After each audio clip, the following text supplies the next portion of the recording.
On the evening of June 17, 2015, a stranger walked into an historic black church in Charleston, South Carolina, known as Mother Emanuel. He prayed with the Wednesday night Bible study group for almost an hour. Then, he opened fire. We have 9 victims, and I do believe this was a hate crime. Friends say the 21-year-old high school dropout was a loner, an unabashed racist with a deep hatred for black people. He just said, I have to do it. He said, you rape our women and you taking over our country. The massacre in Charleston touched off not only a debate over the Confederate flag, but it touched off a debate all over the country. How did we get here? And why is this happening? It was easy, I guess, to think of that as a singular horror. And it was convenient, I think, to think of it that way. Unless you really wanted to understand how this could happen. And then that meant that you had to get into the history. Most of us know that our country fought a civil war in the 1860s. But less is known about what came afterward, the chaotic, exhilarating, and ultimately devastating period known as Reconstruction. If we're looking for the roots of the tragedy at Mother Emanuel, this is where we have to start. The Reconstruction period is one of extraordinary excitement, a time when America could finally become that land of freedom that it had promised to be since the very beginning. Black people actually sat in the House of Representatives and the Senate. Poor whites and black people saw a common cause with one another. You're seeing this opportunity and imagining that will only get better. And looking back, what we know is those black folks had no idea of the cliff that they were heading towards. The achievements of Reconstruction triggered a fearsome backlash, an onslaught of terror and oppression that lasted for decades. After 250 years of slavery, white Southerners could not quite accept the 4 million former slaves as equal members of their society. Violence is used in conjunction with Jim Crow in order to strip African Americans of the rights and privileges they gained during Reconstruction. The Charleston Massacre comes from a long history of white terror against African Americans. But Reconstruction left a legacy of hope, as well as violence. We have to recognize the injustices that were inflicted, but we can't reduce all history to that injustice. People who had been held in perpetual bondage confronted the greatest sin of American history straight on. Their hopes were far greater than maybe what any government can accomplish. A system functioning without race being a barrier to equality. We still haven't quite gotten there. Almost a century and a half later, we still find ourselves haunted by the collapse of Reconstruction, a chapter of our history that's often been misrepresented and misunderstood. It's time that we acknowledge the true story and complete the work of reconstructing America.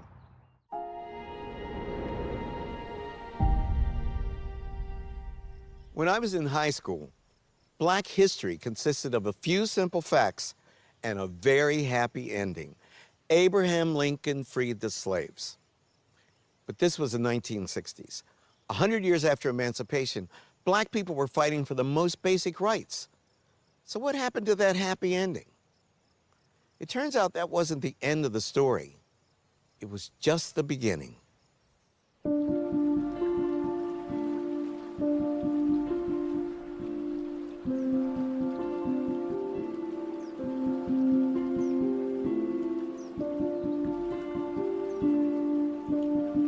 April 9th, 1865, Palm Sunday.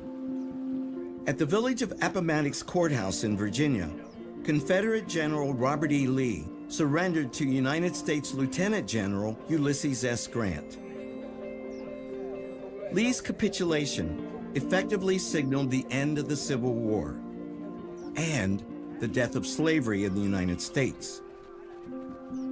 The news rippled out from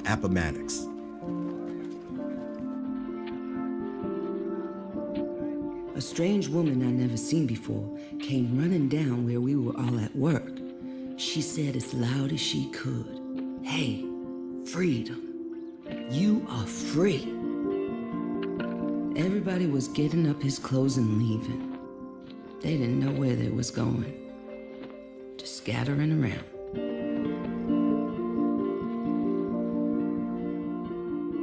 It was just like opening the door and letting the bird fly out. He might starve or freeze or be killed pretty soon, but he just felt good because he was free.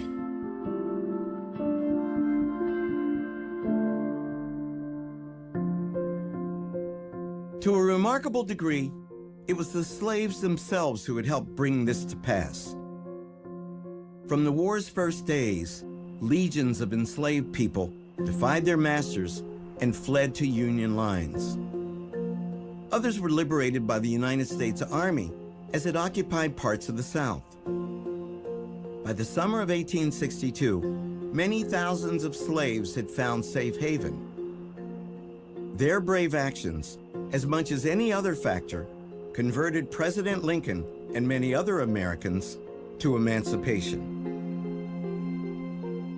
When black men were finally allowed to enlist in the Union Army, 180,000 answered the call, most of them former slaves.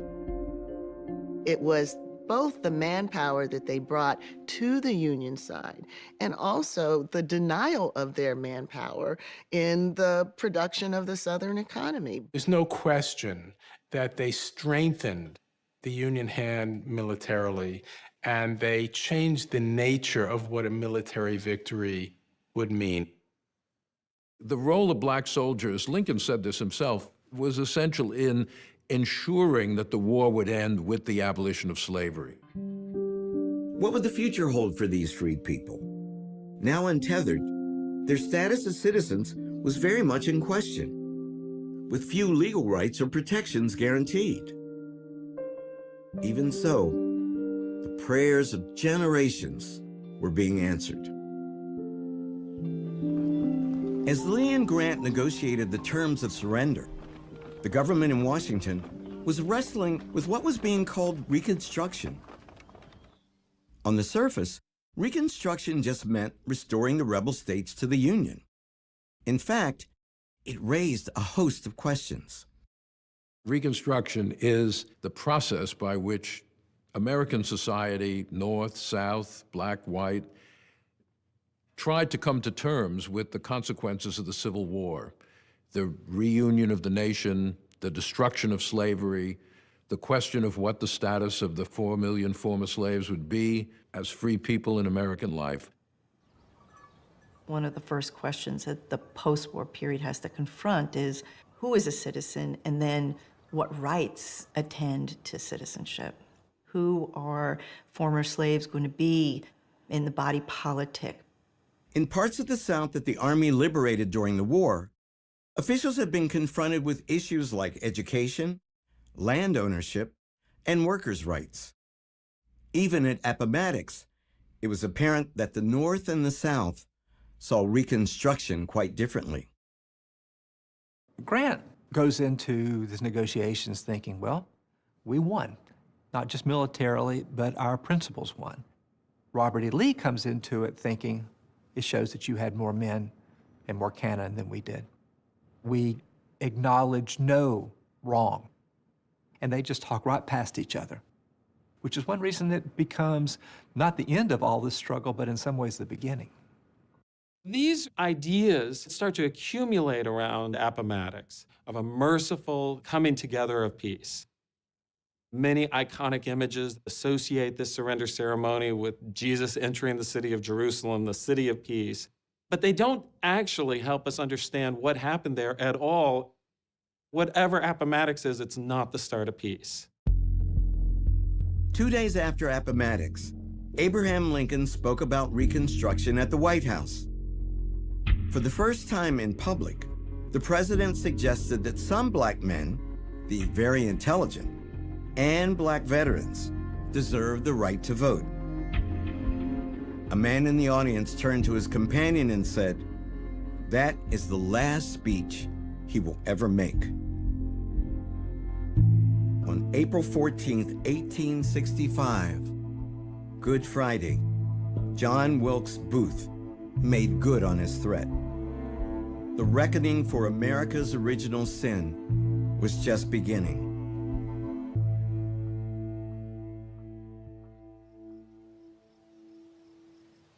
The early days of freedom were a bewildering mixture of exhilaration and apprehension. But the first order of business was to reconnect with family members who had been torn away by slavery. Information wanted. I had 2 children sold from me about 10 years ago by a man by the name of Pate. My boy's name was Monroe Early, and my daughter's name, Mary Early. Starting in 1865, so shortly after the end of the war, you see people placing ads in newspapers. It really gives a sense of the separation that had occurred during slavery. Information wanted. Of my father, Jerry Hodges of Norfolk County, Virginia. I was sold from him when I was a small girl, about 30 years ago. My mother's name was Phoebe, and she belonged to a man named Ashcroft. This moment of emancipation is a serious moment of upheaval. A lot of people are moving about. There are a lot of things that are going on. But for African Americans, one of their big things is to try to build the lives that they've been thinking about while they're enslaved.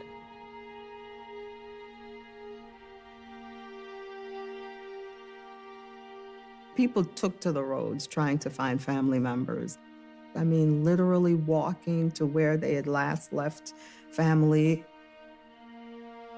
Information wanted of my children, Louis, Lizzie, and Kate Mason, whom I last saw in Owensboro, Kentucky. They were then owned by David and John Hart. That is, the girls were. But the boy was rather the property of Thomas Pointer. Imagine keeping this memory of your child or your wife or your husband, your father, your mother, alive in your mind and in your heart, and then trying to bring about some kind of reunification. But you hardly know where to start.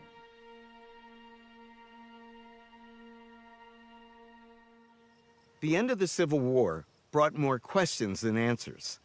Even the status of slavery was unresolved. The 13th Amendment passed Congress in January, but it hadn't been ratified by the states. And what did freedom mean? Could the freed people be citizens? Were they entitled to a role in politics? Could they earn wages in the free market? It was a dangerous time that would have tested the abilities of even the greatest president.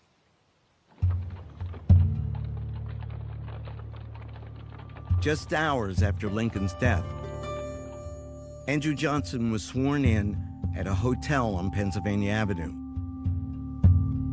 When Lincoln chose a Southern Unionist Democrat as his running mate in 1864, few imagined that Johnson would ever ascend to the presidency. During Reconstruction, the Republican Party is the party of civil rights. It is the party that promotes a vision of an interracial democracy. The Republican Party is the party of African Americans. Although Johnson was a Southerner and a Democrat, he had opposed secession, even at the risk of his life. Andrew Johnson grew up a poor white Southerner. He believed very strongly that the Civil War had been caused by the planter class, the Southern elite, and he hated them. But he imagined that the primary victim of the planter class was the class to which he belonged, the poor whites of the South. Andrew Johnson was the first man in this country made president by an assassin's bullet. He wouldn't be shy about using his newly gained power. Congress had gavelled out a session in March. They're not coming back till December. Out of session, they're stuck, and Johnson is in the driver's seat. The most famous black man in America, the abolitionist Frederick Douglass, had his doubts about the new president. At Lincoln's second inaugural, Johnson meets with Frederick Douglass. When Johnson realizes that he has to shake a black man's hand, his smile turns into a scowl. Douglass smells the liquor on his breath. He's already drunk at 11 a.m. Douglass says to his friend, no matter what else Andrew Johnson is, he is no friend of the black. Even as the freed people celebrated the death of slavery, Douglass was forced to wonder, in what new skin will the old snake come forth?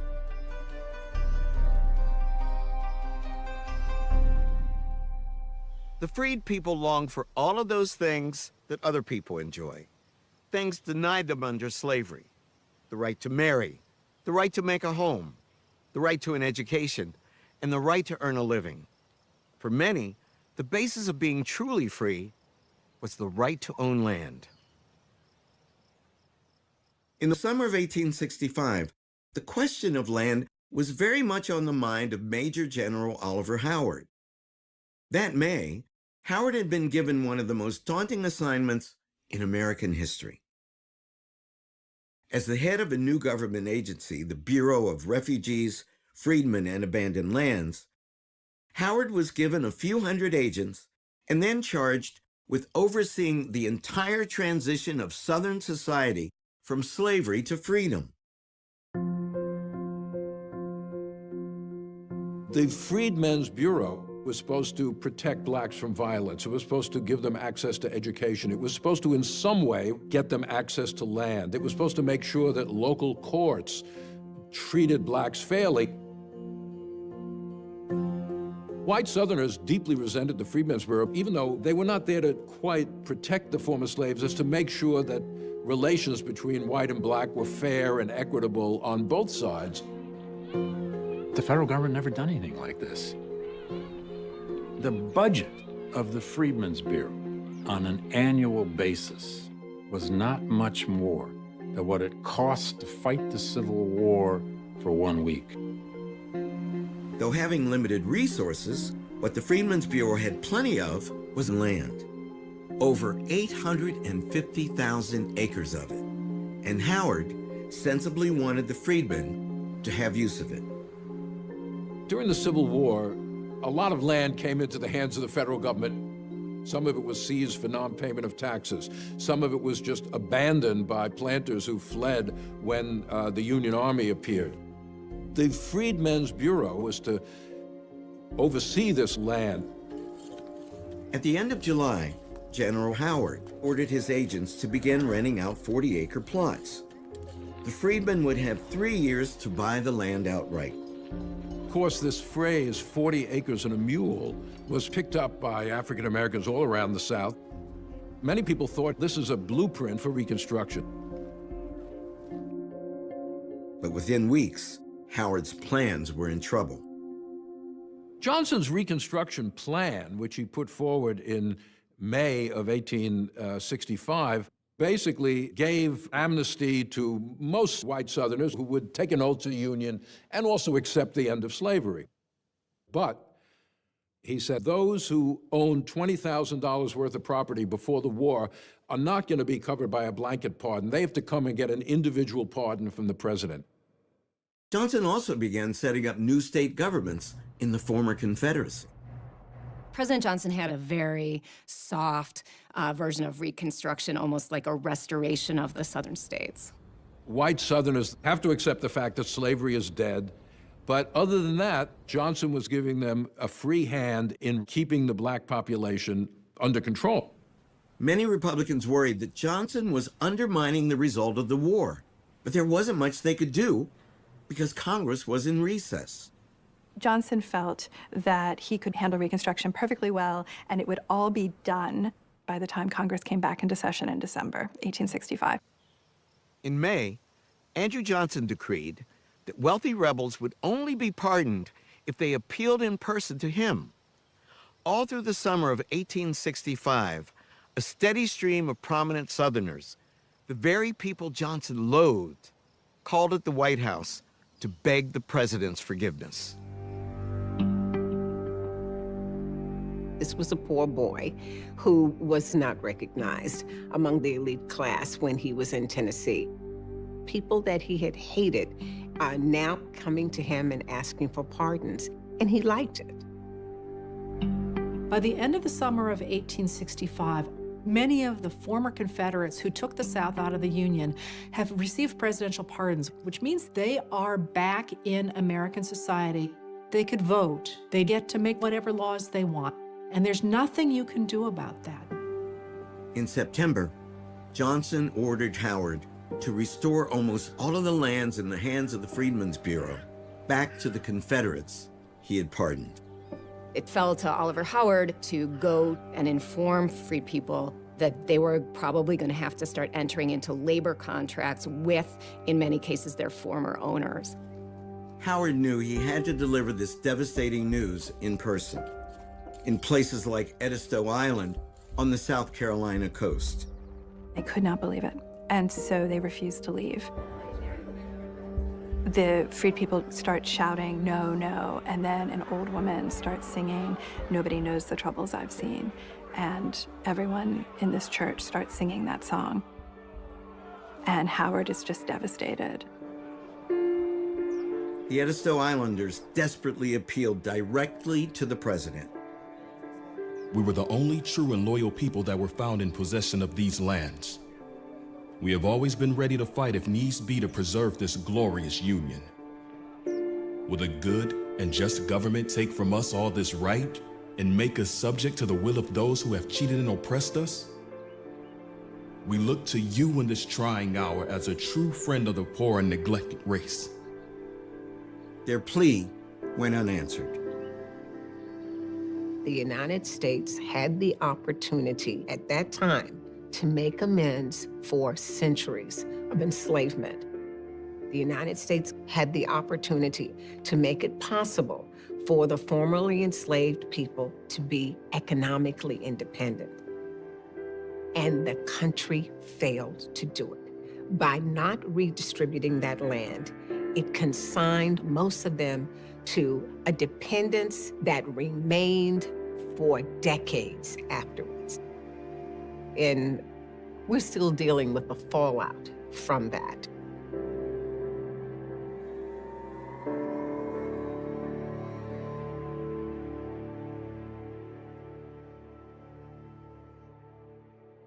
How'd you get involved with this, the planning of this monument?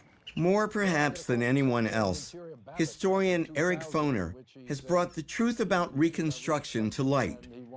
We visited the newly dedicated Reconstruction-era National Monument in Beaufort, South Carolina. This area was almost like a test case. Could these former slaves really be free people? Could they learn? Could they work as free people? Not everybody knew what the answer was going to be, but they proved themselves in Beaufort, and it actually therefore had an impact on Reconstruction as it developed. You've written what many of us think is the Bible on Reconstruction. You've written 10 books on Reconstruction. You're going to write an 11th on the Reconstruction Amendments. To what do we attribute your fascination? You know, the ferment at the local level in Reconstruction, which really I think is the big story, how the end of slavery upends everything. And a new system has to be created, a new economic system, a new political system, a new legal system. You know, slavery was a total institution. When that's gone, you got to build a new society. And one of the barriers, of course, was the tremendous legacy of anti-Black racism. Absolutely. You're absolutely right. Racism, which is the deepest legacy of slavery, really, in our society, you know, it would be nice, but one can't very well expect that the legacy of racism would just be sloughed off because slavery ended. Didn't happen, and that was a tremendous barrier to change. In 1866, a Richmond journalist published a book called The Lost Cause. He argued that the war was, in reality, a gracious Southern civilization defending itself against Northern aggression, an idea that resonated deeply among the defeated white Southerners. One has to remember that the white South suffered a devastating loss of life in the Civil War, something really without parallel in American history. The South is devastated. People are literally starving. They had destroyed their economy. They had torn their families apart. It was hard to see any real meaning in what the Confederacy had done. I think people wanted to find something to hang on to. Many former Confederates stubbornly clung to the belief that their cause had been just. That whole lost cause myth developed out of the idea that the only reason why they were fighting at all was because the North was trying to suppress their rights. For the Confederacy, the war was absolutely about slavery. First, last, middle. All we have to do is look at the ordinances of secession, the debates in the various state legislatures, private letters. They're all talking about slavery as the cornerstone of their civilization. The Confederate Constitution was very, very clear in terms of the role of slavery in its society. Number one, that it shall in fact be perpetual. And number two, if the nation expands, slavery goes with it. Looking back almost a century later, a Southern writer noted only at the moment when Lee handed Grant his sword was the Confederacy born. One of the things that's often forgotten is that many white Southerners did not want to fight for the Confederacy, had never supported secession in the first place. But with the end of the war, it becomes possible to imagine a kind of unified Confederacy as it recedes. The Confederacy, in many ways, has had far more of an active life after Appomattox than it did before. After Appomattox, it was just a fantasy. It was a dream of what that nation could have been.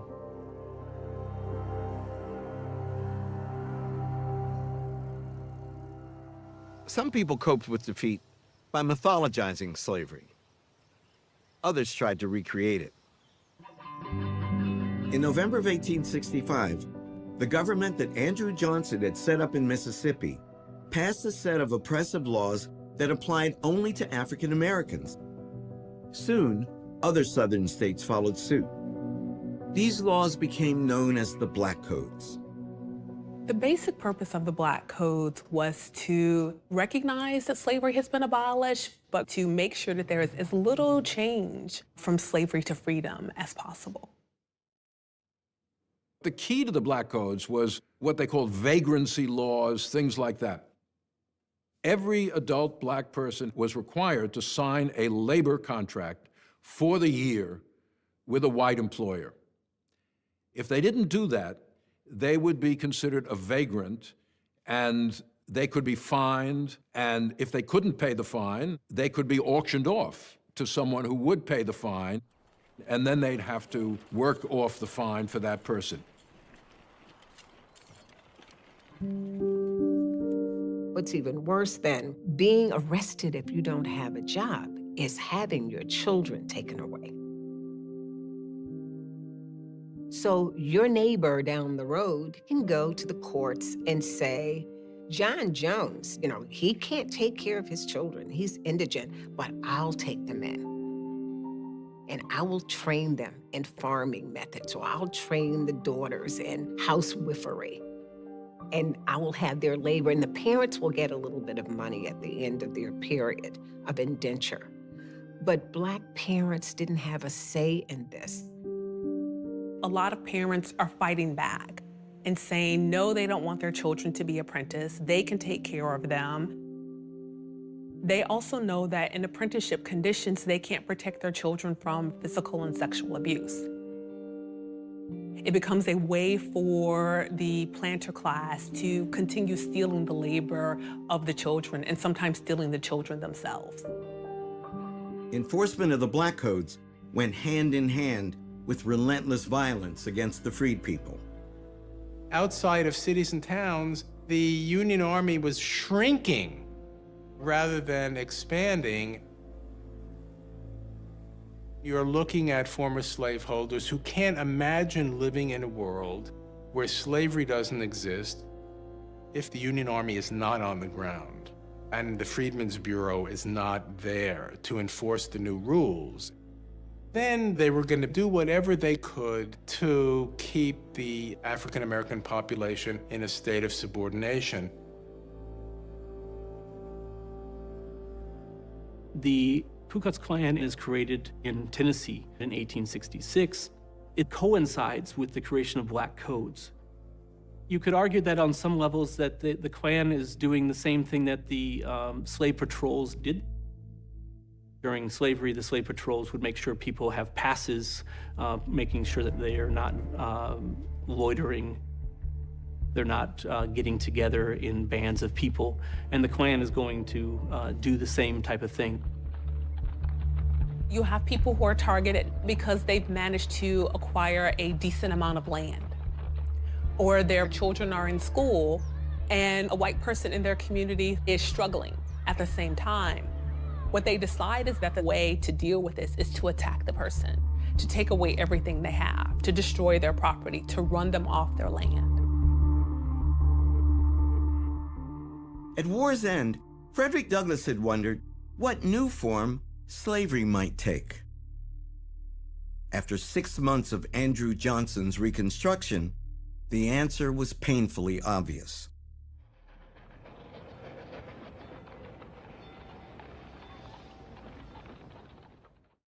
Thaddeus Stevens, the passionately impatient Republican congressman, had been forced to wait on the sidelines for months, watching powerlessly as Andrew Johnson raced to implement his version of Reconstruction before Congress reconvened. The president declared that the former Confederate states had met his terms, so their representatives were in Washington, ready to take their seats in Congress as members of the Union once again. Stevens thought this was outrageous. When the states met to elect new congressional delegations, they elected to Congress the Vice President of the Confederacy, 4 Confederate generals, 6 members of the Confederate cabinet, many Confederate congressmen. It is, by its very nature, defiant for Southern white former Confederate officers to head to Congress right after the war. On the other hand, they never believed the war was about fundamentally restructuring their economic and political hierarchy. The idea that if you served or if you had slaves at one point, that now you are politically disenfranchised never was in the kind of Southern white imagination during that period of time. Once the Southern delegates were seated in Congress, they'd represent their home states back in the Union again. Either they were going to be admitted, and that was going to be the end, and Reconstruction would have been over at that point, or they weren't. As a leader of the House Republicans, Stevens found the prospect appalling. Thaddeus Stevens would say, African-American men helped save the United States. We have a moral obligation to create a foundation of freedom and equality before the law. And without that, anything else is going to be a fraud. He was fired with this passion for justice that would saturate the entire social order. He was ready for a revolution in the South. Stevens and his fellow House Republicans had planned for this moment. At the stroke of noon, when the 39th Congress opened, they set those plans in motion. The clerk began to read the roll of the members of Congress, and he skipped over the representatives from the southern states. As it becomes clear that they're not going to call upon any rebel state congressman, Democrats start to jump up and to scream, "This is revolution." In fact, they were right. It was a revolution. Each House of Congress has the power to exclude those it finds unfit. If the clerk fails to call your name, you're not a member of Congress. Not a single name from the rebel states did the clerk call that day. Congress was boldly seizing control of Reconstruction. Some Democrats say the American Republic died on December 4th, 1865, and in some ways they might be right.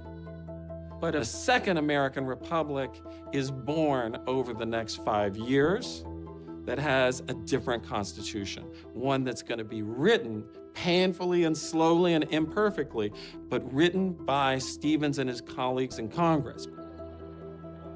This Republican-dominated Congress turned its attention to a pioneering Civil Rights Act, which they passed over President Johnson's veto in April 1866.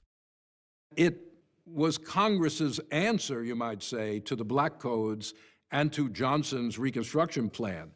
It established the principle of birthright citizenship. Anyone born in the country is a citizen. Why do they do this? Because they know that Southern states are looking for ways to define ex-slaves as not citizens. Part of what the Civil Rights Act of 1866 is doing is pushing away the prospect that people can be, as had been true for Native Americans, that people can be physically removed from the nation. While Republicans were gaining the upper hand in Washington, a more brutal struggle was being waged throughout the South. The white South begins to realize that there's no real possibility of fighting the North, but they can win the struggle on the ground, at home, over the people that they're really worried about. All throughout the South, Black people were on the move, leaving the countryside for the city. But as the crowding grew worse, tensions mounted. Where do you live? I've lived in Memphis very nearly 3 years. How old are you? I don't know exactly. I suppose about 24. Were you here during the riots? Yes, sir. On the afternoon of May 1st, 1866, the streets of South Memphis were even busier than usual. The city was packed with freed people. Memphis had been garrisoned by a Black regiment, and a Freedmen's Bureau office had opened there. Late that afternoon, Lucy Tibbs heard gunfire in the distance. The city's Black garrison was being demobilized, and many of the former soldiers were celebrating in the streets. Memphis was seething with racial hostility, especially between the largely Irish police force and the Black garrison.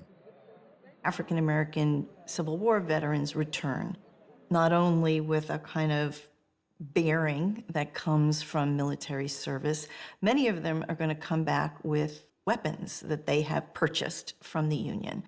They're going to march through the streets of their cities, they're going to create militias, and they will meet white Southerners for whom this is a real overturning of the old order. About 6 o'clock, I saw boys and men with pistols, firing at every Black man they could see. They shot them down as fast as they could come to them. How many did you see shot down? The first was killed by John Pendergrass. He keeps a grocery by my house. I was looking right at him when he shot that man. One of the things that I think is frightening about the violence is that many people do know the people who are perpetuating this violence against them. They can name them.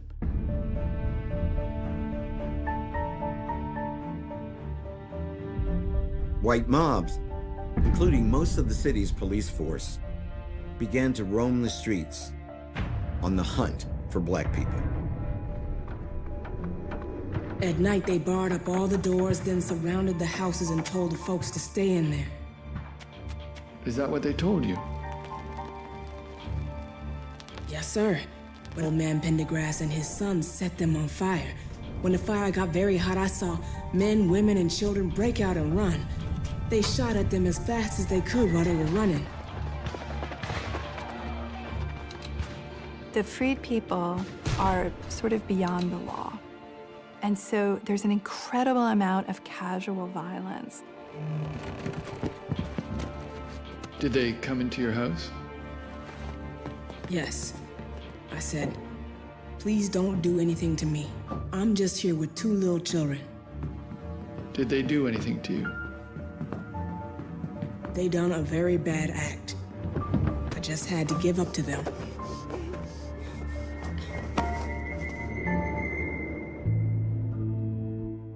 It took the Army 3 days to regain control of Memphis. By that time, every black church and every black school had been burned to the ground. At least 48 people had been killed, all but 2 of them black. Not a single white person had been killed by a black person. The nation was riveted by the news out of Memphis. Then 3 months later, almost 40 more people were killed by a white mob in New Orleans. The political consequence of this in the North was it helped to convince large numbers of Northerners that Johnson's Reconstruction plan was a failure. Andrew Johnson was not down there committing acts of violence, but this was sort of the logical outcome of Johnson's Reconstruction plan. When you say blacks really have no rights whatsoever, obviously you're encouraging an atmosphere which does not feel, to use a modern phrase, that Black lives matter very much. Lucy Tibbs was among the dozens of victims who testified to congressional investigators. It's enormously meaningful as an act of courage to testify. They would have to worry about going home and effectively being subject to continued violence, this time perhaps even death. The testimony of the Memphis survivors helped to convince Republicans in Congress that the rights of the formerly enslaved had to be written into the Constitution itself. This is what inflames white Northerners so much, the widespread violence against the freed people, the massacres in New Orleans and Memphis. So Reconstruction becomes stronger because of what the white South does. Republicans in Washington were interested in setting the nation on a new footing, and that's what they did through the 14th Amendment. The 14th Amendment redefined the rights of the freed people, and by extension, the rights of all Americans. Anyone born in the United States would automatically be granted citizenship, and no state could deny to any person due process and equal protection of the laws. Congress passed the 14th Amendment in June of 1866. It turns out that was the easy part. The real challenge lay ahead. Every southern state had an all-white government that had been created by President Johnson. And every one of those state legislatures, except for Tennessee, refused to ratify the amendment. How were Republicans in Washington going to get 3/4 of the states to ratify the 14th Amendment? The answer began to emerge almost a year later. By the spring of 1867, the radical Republicans were firmly in control. Every former state except Tennessee remained out of the Union, having no say in federal elections. The Northern-dominated electorate had given the Republicans huge congressional majorities in the 1866 midterms. The newly empowered majority lost no time in passing sweeping new laws over President Johnson's veto. Reconstruction entered a bold new phase. In the spring of 1867, Congress turned from kind of the more moderate measures to saying, you know, we actually have to reorganize the South and set these states on a different course. And so the way that they do that is establishing the former Confederacy in 5 military districts. Each one is going to be overseen by a U.S. general. It was something that they called military reconstruction. They marched through the South telling local officers, we can fire you, we can overrule you. Their goal is visibility, and their goal is to make a statement, you're not in charge, Confederates, we are. Congress laid out strict new terms. The rebel states had to adopt new constitutions, give black men the right to vote, elect new state governments, and ratify the 14th Amendment. Then, and only then, could they be readmitted to Congress. How would you get the southern states to adopt the 14th Amendment, to which they are deeply resistant? You say black men must be able to vote, and they also must be able to hold office. This, in the white Southern imagination, is the great travesty of Reconstruction. Some of the former Confederates who had been disenfranchised after the war still cannot vote, whereas black men can. So that is what just really infuriates the white South. And they call it bayonet rule.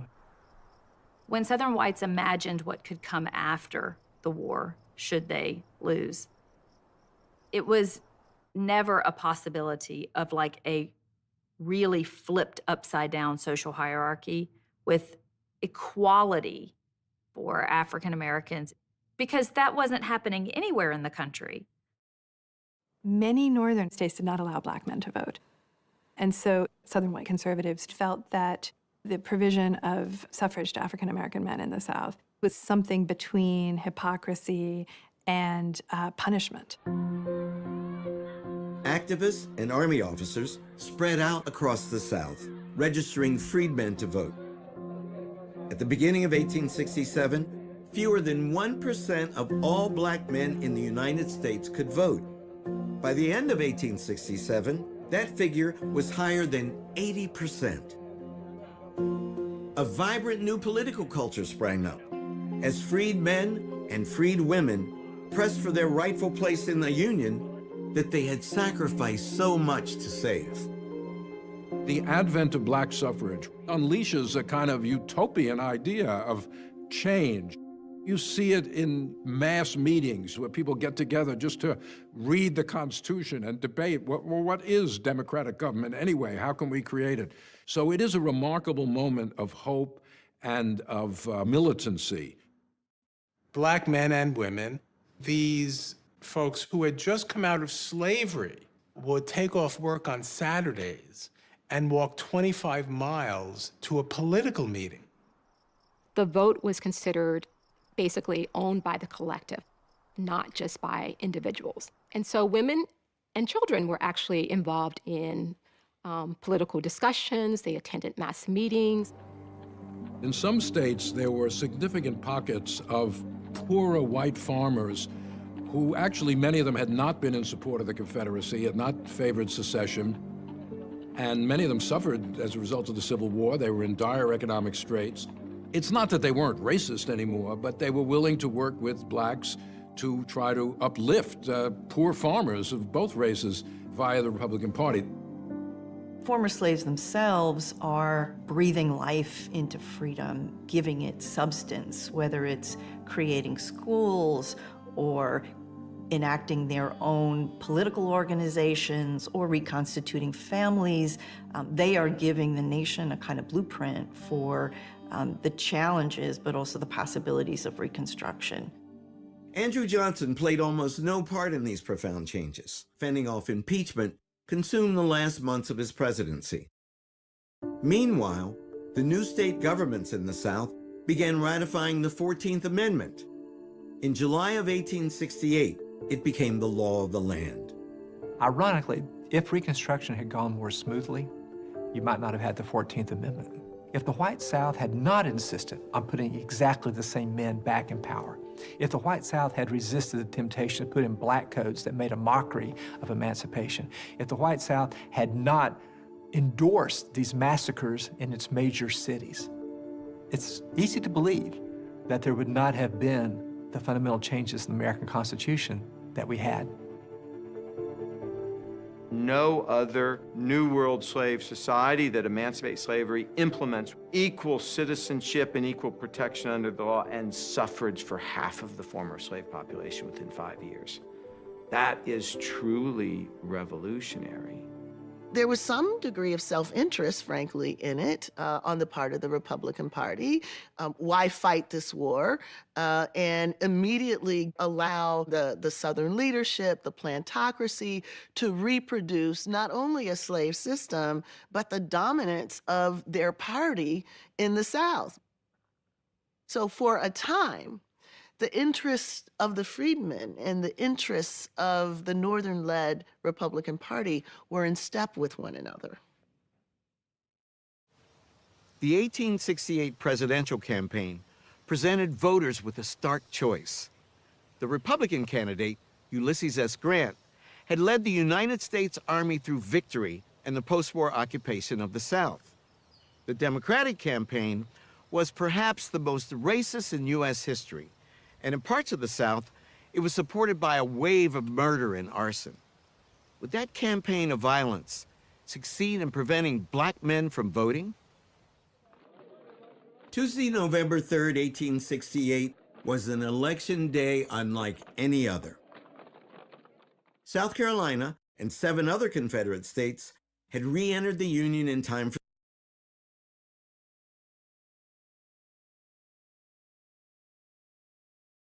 like you makes this program possible. Please give to your PBS station. When the Civil War began in 1861, nearly 4 million black people were trapped in bondage for life. After the war was over and slavery abolished, Reconstruction was well underway. And although there were challenges ahead, black people were filled with an unprecedented amount of hope. Frederick Douglass felt triumphant. The black man, he declared, is a citizen. The black man is enfranchised. We live in a new world. At last, he said, the black man has a future. The 15th Amendment to the Constitution barred racial discrimination in voting. Black men took to the polls. Then you see all of these black people in charge. More than 1,500 black officials move into positions of public leadership. If you were an African American who had just been elected to the legislature, it was your time. The future must have seemed limitless. Robert Smalls of South Carolina was one of these legislators. He had escaped slavery by boldly commandeering a Confederate ship and delivering it to the United States Navy, blockading Charleston Harbor. After the war, Smalls returned home to Beaufort and became one of the first heroes of Reconstruction. Michael, tell me about your great-great-grandfather's life. You know, society told Robert that he was less than a human being, that he was a piece of chattel, that he was devoid of higher-level thinking and strategy and planning. But he rejected all of that. The way that he commandeered the boat that was the vehicle of his freedom, in the middle of the night, putting on the top hat and the long coat of the Confederate captain. I just admire the audacity he had to steal his freedom, to seize his freedom. He was born in a shack behind the house. He was enslaved here. After the war, he comes back and he owns the place. From being property to owning the property. Absolutely. He went from being enslaved to being elected as state legislator in 6 years. He was elected to the South Carolina House and then the South Carolina Senate before going to Washington and Congress. That is the most remarkable up from slavery story I ever heard. Once he was in office, what sort of issues were important to him? You know, he grew up with the children of his master and would see them going to school, and it just bothered him. He thirsted for education and sought through legislation to extend that to others. Were you insufferable among your friends when you were in school? Would you say, my great-great-grandfather was famous? No, actually quite the contrary. I grew up in the 70s in Boston. Race was a touchy issue then with busing. In April of 1976, I was 13. I had an opportunity to unveil the bust of Robert Smalls that's here in Beaufort. That was the first time I spoke about Robert Smalls, and I've done it hundreds and hundreds of times since. Look, this is American history. Robert's story is a metaphor for this broader movement that empowered a whole race of people.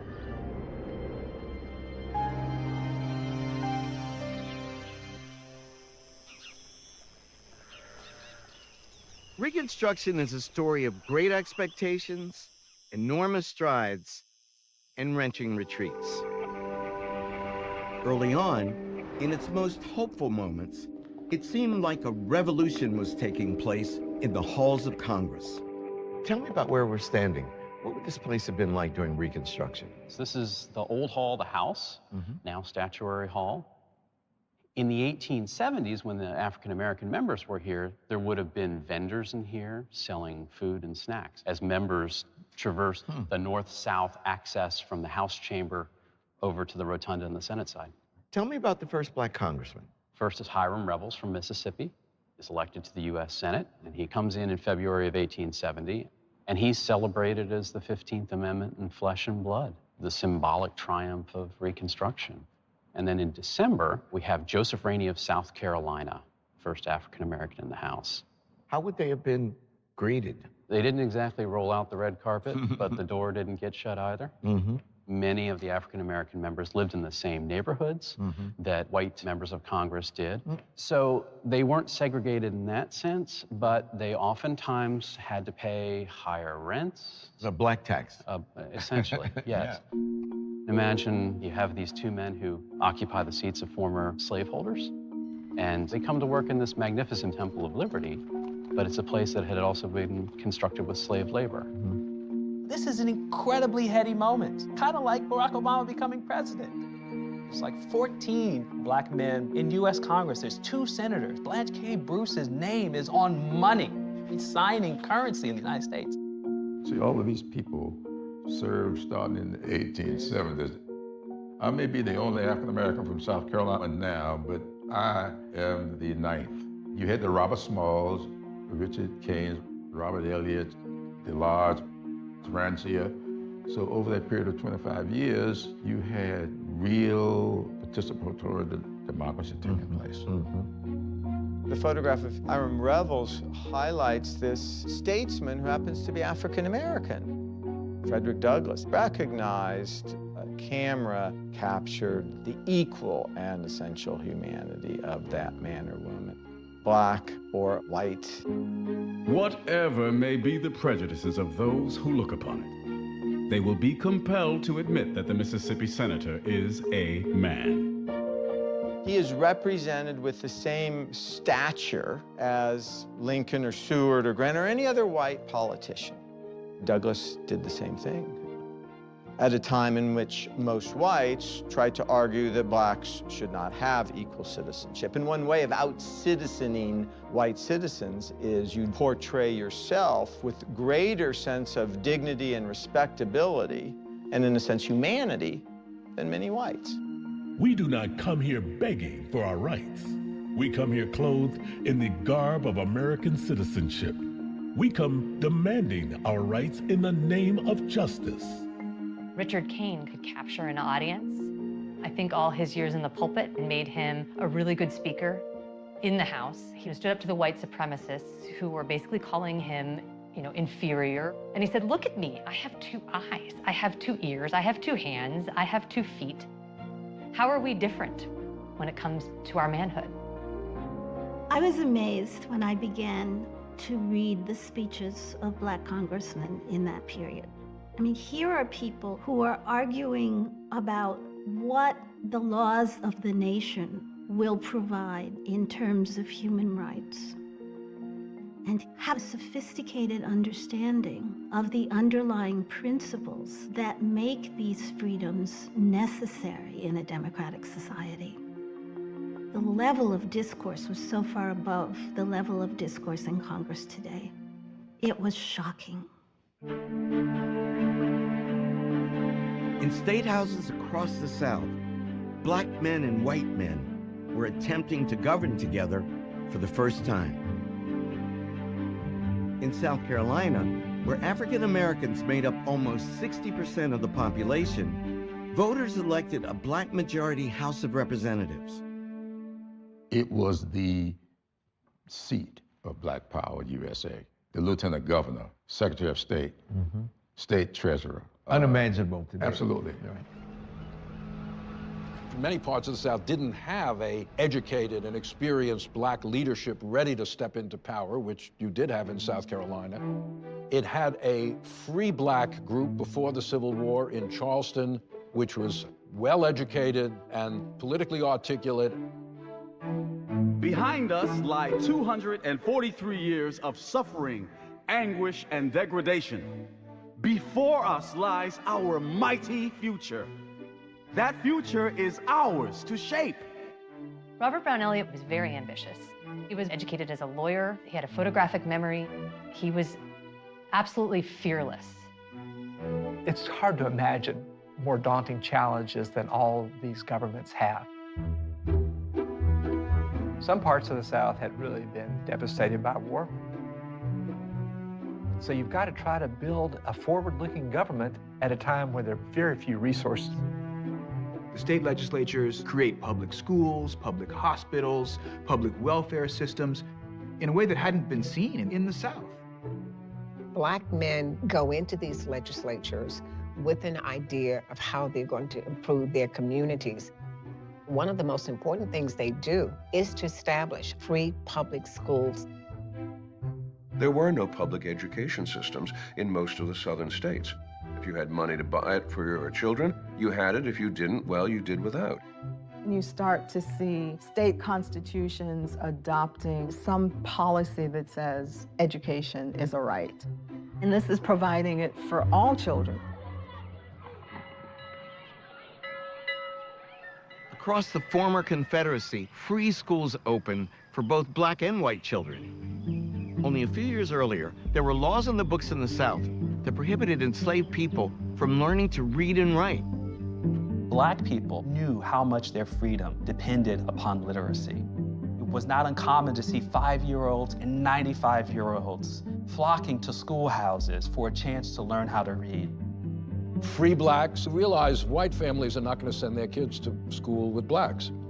And so in every single state, you had separate schools.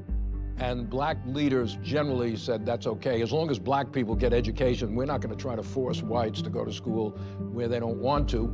And many black parents wanted black teachers. They didn't trust white teachers to be fair and to have the right attitudes for their children.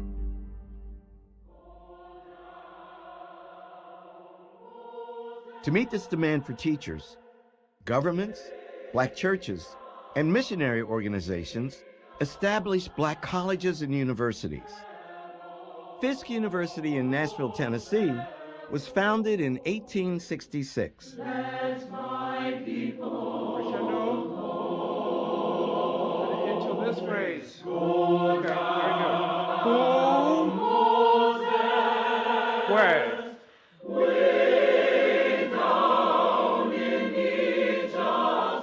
The Fisk Jubilee Singers became the voice of Black Reconstruction. They introduced the world to the artistry of freed people and to the songs of their enslaved ancestors, the spirituals. Most white people who had ever seen blacks on stage had done so in the minstrel show. Minstrels, white men who would paint their faces black, enlarge their lips with white makeup, and spoof the African American. America found this entertaining. But in concert after concert, first in northern American cities and then in Europe, the singers defied expectations. They had a decorum and a dignity on stage that challenged all of the prevailing stereotypical images that white Americans had. These are songs of overcoming. They were about healing. They were about love. They were about the black struggle. They allowed someone else to understand what it means to be in your world or in your shoes.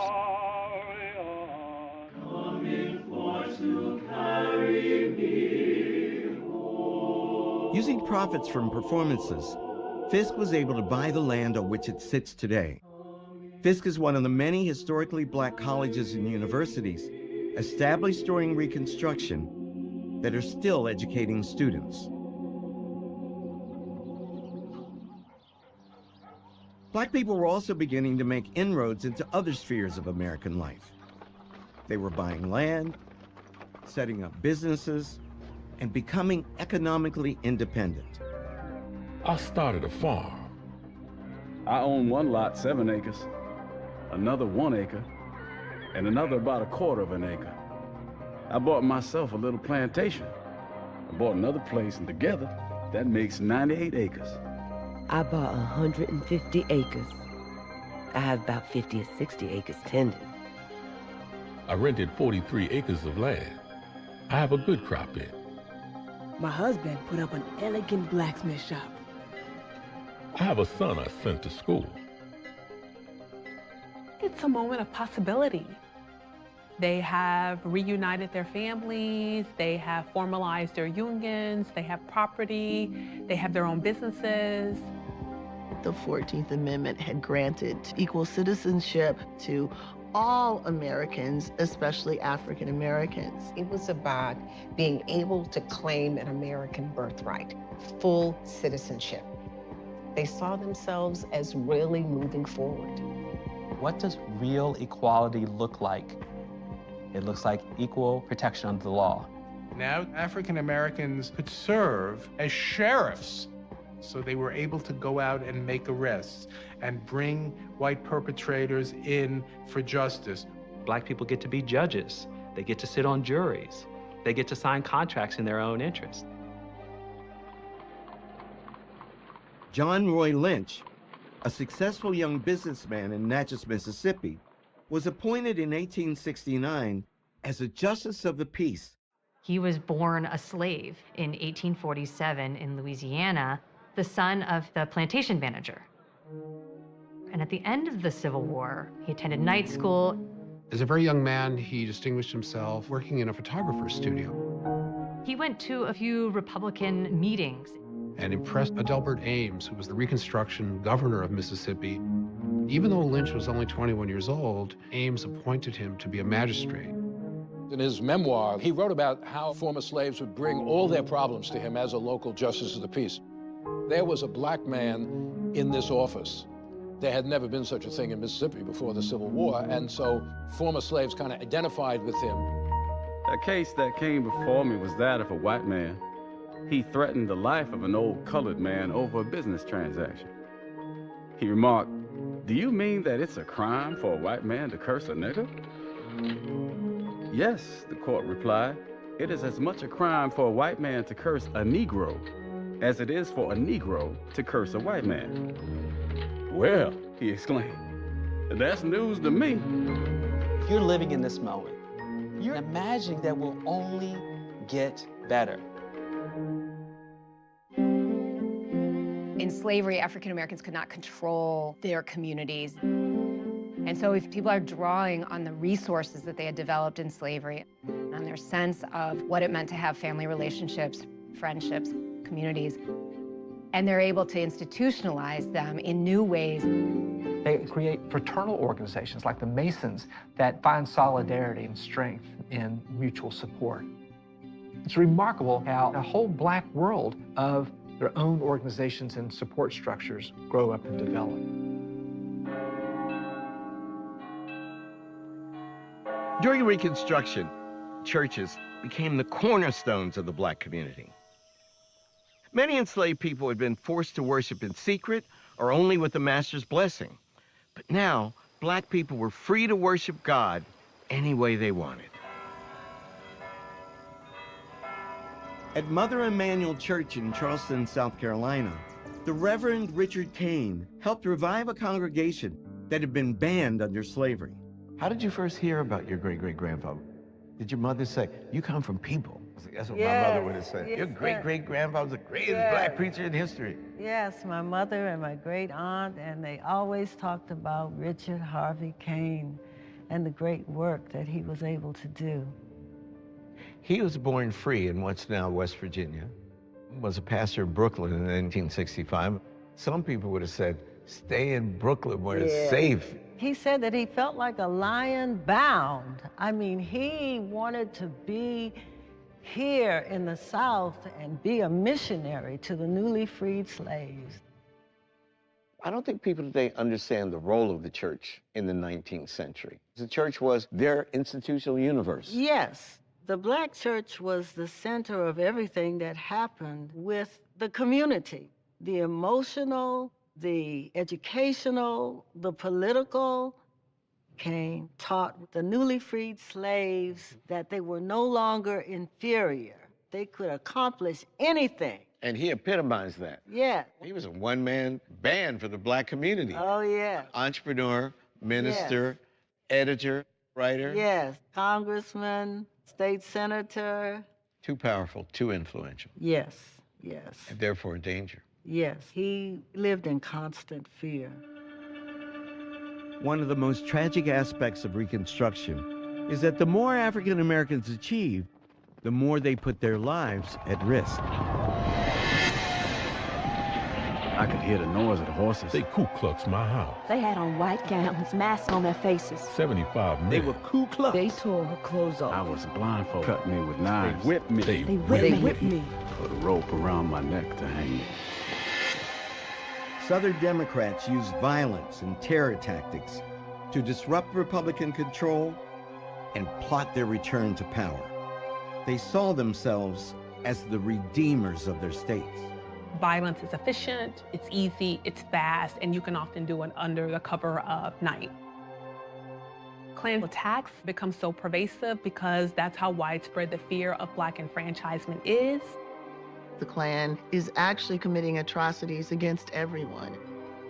They're attacking freedmen and white Southerners who were sympathetic to the Union cause and to the Republican Party. To their eyes, emancipation was wrong. They are washing the South with blood to redeem it. This isn't simply a question of trying to return to an earlier way of life. This is actually a political counter-revolution. To document the violence, Congress in 1871 launched one of the most extensive investigations in our history, known as the Ku Klux Klan hearings. The United States never had a Truth and Reconciliation Commission after slavery ended. The Klan hearings were as close as we came. It was extraordinary. Congress was actually listening to Black people, testifying about the atrocities committed against them. I was elected to the legislature. They offered me $2,500 cash if I would let another man go to the legislature in my place. I told him I would not go back on my people. 65 came to my house. My little daughter came out and begged them not to carry me away. They drew up a gun and threatened her. I may say that they hit me 5,000 blows. Some of them are the first-class men in our town. One is a lawyer, one a doctor, and some are farmers. My little daughter never got over it until she died. I have never got over it yet. It broke something inside of me.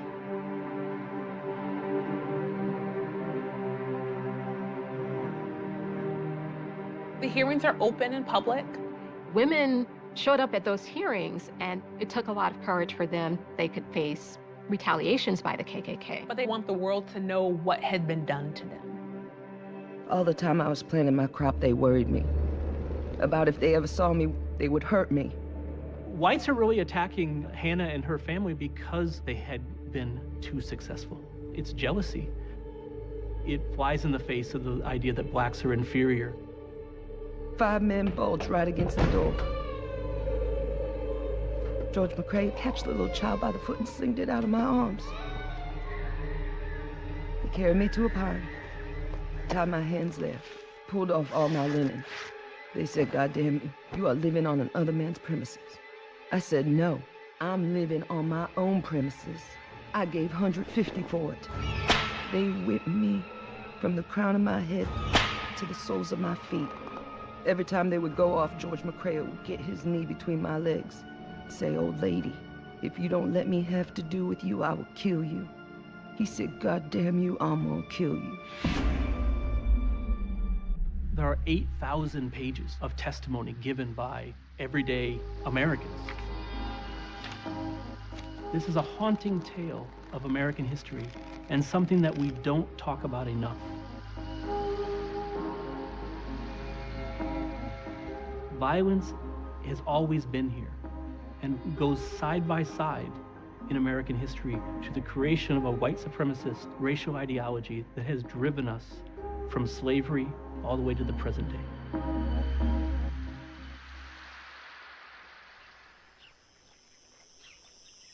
The Union war hero, Ulysses S. Grant, had run for president under the slogan, "Let us have peace." But as reports poured in from the former Confederate states, it was becoming painfully obvious that the terror was not going to stop. Grant didn't start out as a hero in terms of race relations. At first, he was very dubious about the fighting abilities of blacks, but he ended up becoming one of the greatest champions of recruiting and arming and equipping black soldiers. He had a remarkable record in terms of integrating blacks into the federal government. Grant's reaction to Klan violence is a strenuous one. He makes it clear to the Speaker of the House that Congress is going to have to address the situation. Grant was in step with a Congress that was determined to take action. Congressman Rainey, when he was arguing for protection against the Klan, said that when he and other black congressmen left the seat of government to return home, they were at risk. There were a couple of incidents where he and others were physically confronted on the road, and only the intervention of federal troops kept things from taking a dire turn. He had absolutely no patience listening to anyone say that maybe the Klan didn't really exist, maybe it wasn't such a big problem. Rainey would say, I just saw them a couple of days ago. What are you talking about? And then go on to deliver a very convincing lecture. Saying that that violence was treasonous and the federal government had an obligation to do something about it. Congress passed a series of enforcement acts to address the crisis, the third of which is known as the Ku Klux Klan Act. All of which together were intended to put weapons into the hand of the federal government to directly intervene.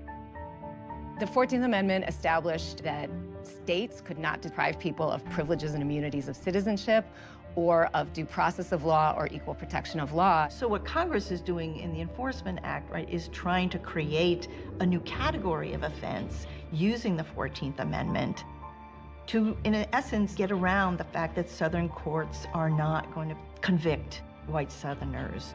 Most importantly, the federal government can suppress habeas corpus. Where violence occurred, they can hold individuals for a crime without being charged for that crime, and they can also use the militia or the military to go in and suppress violence. To spearhead the operation, Grant appointed Amos T. Ackerman as Attorney General of the newly created United States Department of Justice, established in the executive branch in 1870.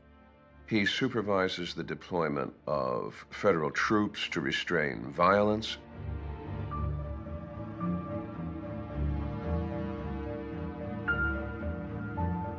Many of the Klan members that believe that they're going to be charged by the federal government begin to run away and hide. Here is the federal government, finally taking the situation with the Ku Klux Klan in hand and directly striking back at it. The difficulty was going to turn out to be persistence. The federal government could try to contain the violence, but it couldn't contain the spread of white supremacist ideology manifesting itself in full force. Southern oligarchs who have held power in the pre-Civil War South for decades did not want to surrender that power. White supremacy, an alliance between white people against black people, was always an important device that held Southern politics together. Southern white elites knew how to activate that bond of whiteness with poor Southern whites.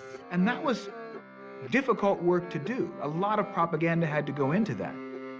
Planters in the Democratic Party have to sell white supremacy to other white Southerners who might not have the same or even any significant economic stake in white supremacy. That planters play upon racial economic rivalry. The idea that any gain by any black man deprives all white men. So they're creating a racial zero-sum fight for economic power, for government, for jobs, and promising a psychological benefit, a psychological wage of whiteness. In 1870, when former Confederate General Robert E. Lee died, many white Southerners poured out their grief and sorrow for their fallen hero, a symbol of their so-called lost cause. It seemed that the longer Reconstruction continued, the more the former Confederates lamented the loss of their way of life. Robert E. Lee's death became a symbolic focal point for a wrenching outpouring of nostalgia and grief.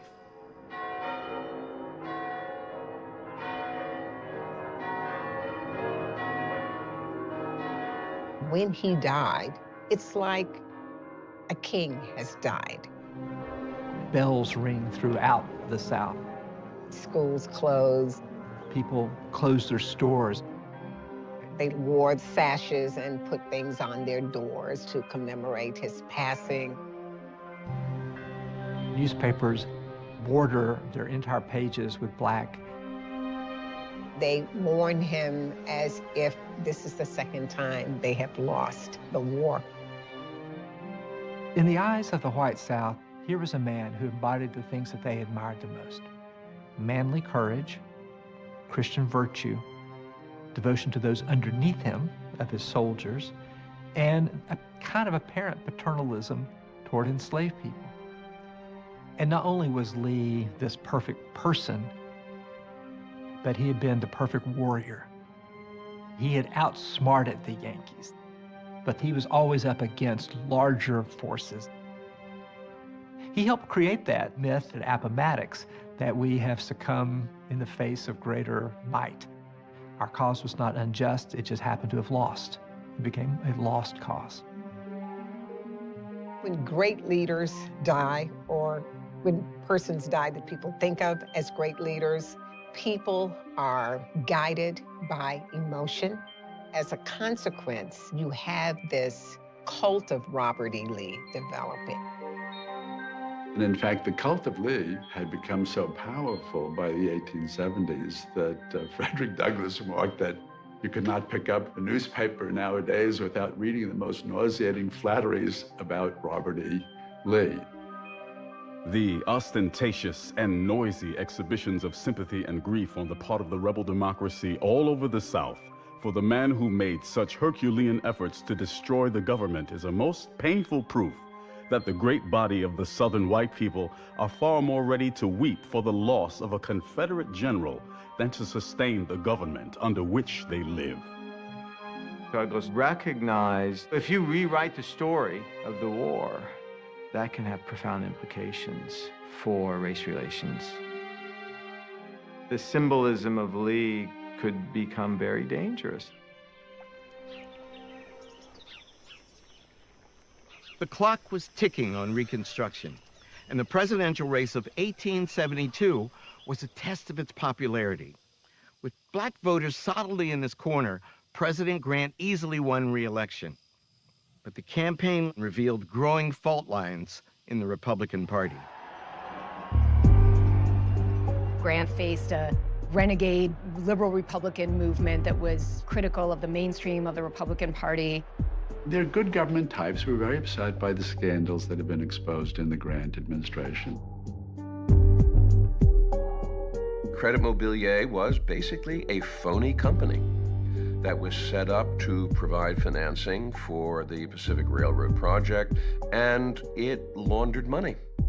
It made lots of money for corrupt individuals. The difficulty is that those corrupt individuals were often members of Congress. Grant was personally quite honest, but he seemed blind, credulous, almost childlike to the presence of unscrupulous people. Corruption is as American as apple pie. And if we find it in the Grant administration and the Reconstruction South, that's not because Reconstruction was inherently corrupt. It's because corruption happens. You could almost make a bumper sticker out of it. Liberal Republicans are also adopting more of a states' rights position now. We can't just keep intervening in the South, and nominated their own candidate for president, Horace Greeley, the editor of the New York Tribune, a long-standing anti-slavery advocate. Greeley made this famous statement that he's confident that masses of our citizens, North and South, are eager to clasp hands across the bloody chasm that divides them.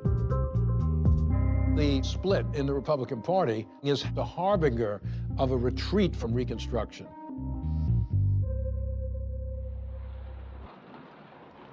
support for Reconstruction was waning in the North, where many had grown weary from the growing cost of peace. In this environment, Black legislators became targets of scorn, ridicule, and anti-Black racist propaganda. Derogatory images of African Americans become more and more prominent in the 1870s. Even someone like Thomas Nast, who was a very vocal advocate for African American political rights during Reconstruction, used his artistry with Harper's Weekly to depict the African Americans in South Carolina, for example, where they have a Black majority, in the most vile ways. James Pike, a Republican, works on the New York Tribune, publishes this book called The Prostrate State. South Carolina is under the rule of barbarism, incompetence. He has a famous passage in which he's describing really buffoons. Those who are not buffoons are corrupt or incompetent. He hammers again and again and again on almost animalistic stereotypes of field workers to say, really? Are these the people you want to have in charge of your government? Passing laws that suck tax dollars out of hardworking Americans? No.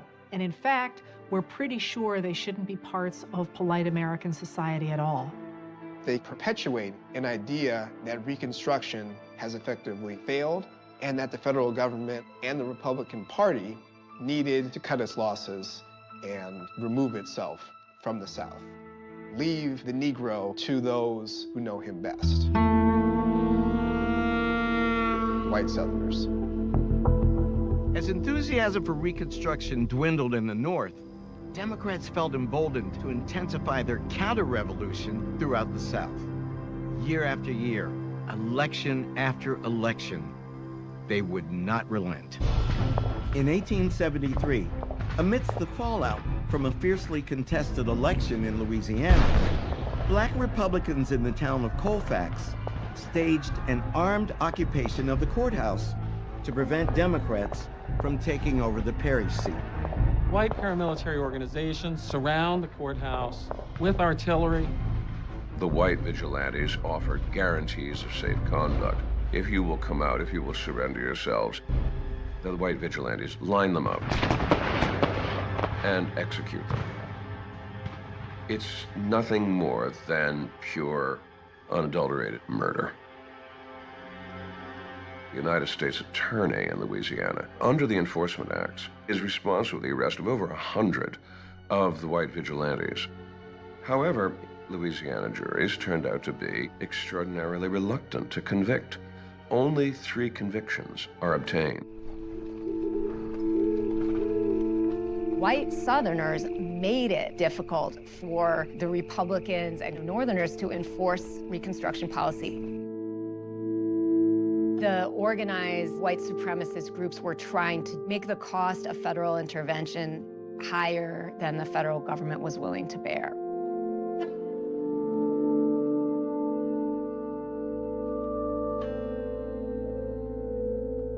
In state after state, increasingly organized societies, paramilitary clubs, white leagues claimed control of public places.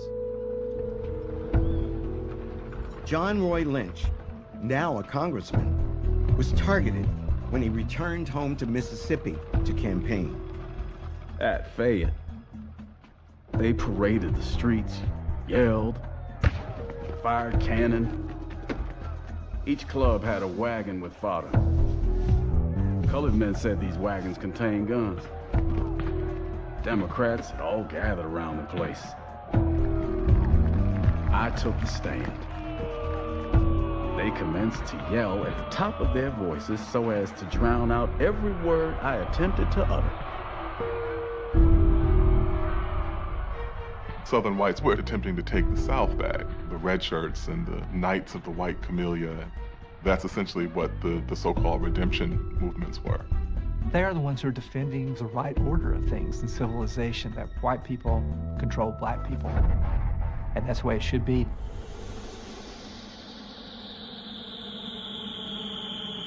The brutal violence was accompanied by a major economic downturn, the first since the end of the war. It was known as the Panic. Banks and railroads were at the center of the storm, but soon it spread to every corner of the economy. The Panic of 1873 has enormously destructive influences through the economy, North and South. A really devastating impact is political. Northern Republicans lose election after election in the midterms of 1874 to Democrats who promised first to save the economy, but also to end Reconstruction in the South. Democrats achieve a majority in the House of Representatives for the first time since the Civil War.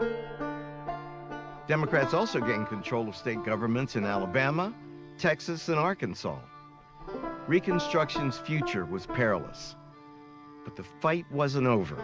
In 1874, congressional districts with majority black populations elected leaders like Robert Smalls and John Lynch. They would face stiff opposition as members of the minority party. The Democratic majority in the House of Representatives means no more money for Reconstruction initiatives. So if there will be political troubles around election time, if the Ku Klux Klan will suddenly reawaken and begin intimidating voters at the polls, murdering black people on the roads, night riding to terrorize blacks into submission, there will be no initiative coming out of Washington. Was there a sense of desperation because of the reversal of the 1874 election? What had been a 100-seat majority for Republicans turned into roughly an 80-seat majority for Democrats. Coming into the new Congress, we had a long lame duck session of about 3 months. The clock is ticking. African Americans know that this is really probably going to be the last shot at a far-reaching civil rights bill. It prohibited discrimination in public transportation, juries, public accommodations such as hotels, and public education. Immediately when the Civil Rights Bill came to the floor, Southern Democrats and Northern Democrats alike railed against the bill. They believed that it was unconstitutional. Opponents of the bill thought the U.S. government had no business telling the proprietors of restaurants or the people who run railroads who they could admit. These are private businesses, and they can decide who their clientele is. The critics believed that it was not about non-discrimination. They saw it as about social equality. And their view is that social equality could not be legislated. It couldn't be enforced. It shouldn't be imposed. This is pushing integration that is unnatural. You're gonna force a white person to ride next to a black person, and the next thing you know, you're gonna force a white person to have a black person over for dinner, or interracial marriage. So they were apoplectic about the idea that they had to protect their whiteness, and in particular, protect their white women against this exposure to African Americans. Near the end of the first full day of debate, most members were given 20 minutes each to speak. And Alexander Stephens of Georgia, former Confederate vice president, stood up feebly because he was confined to a wheelchair and requested a full hour to speak. And Republican leadership agreed as long as Robert Brown Elliott also had a full hour to provide his rebuttal. Stephens, leaning precariously on a big stack of papers, gives this long, monotone, prepared speech in which he goes over the unconstitutional arguments for the Civil Rights Bill. When he sits down, it's late.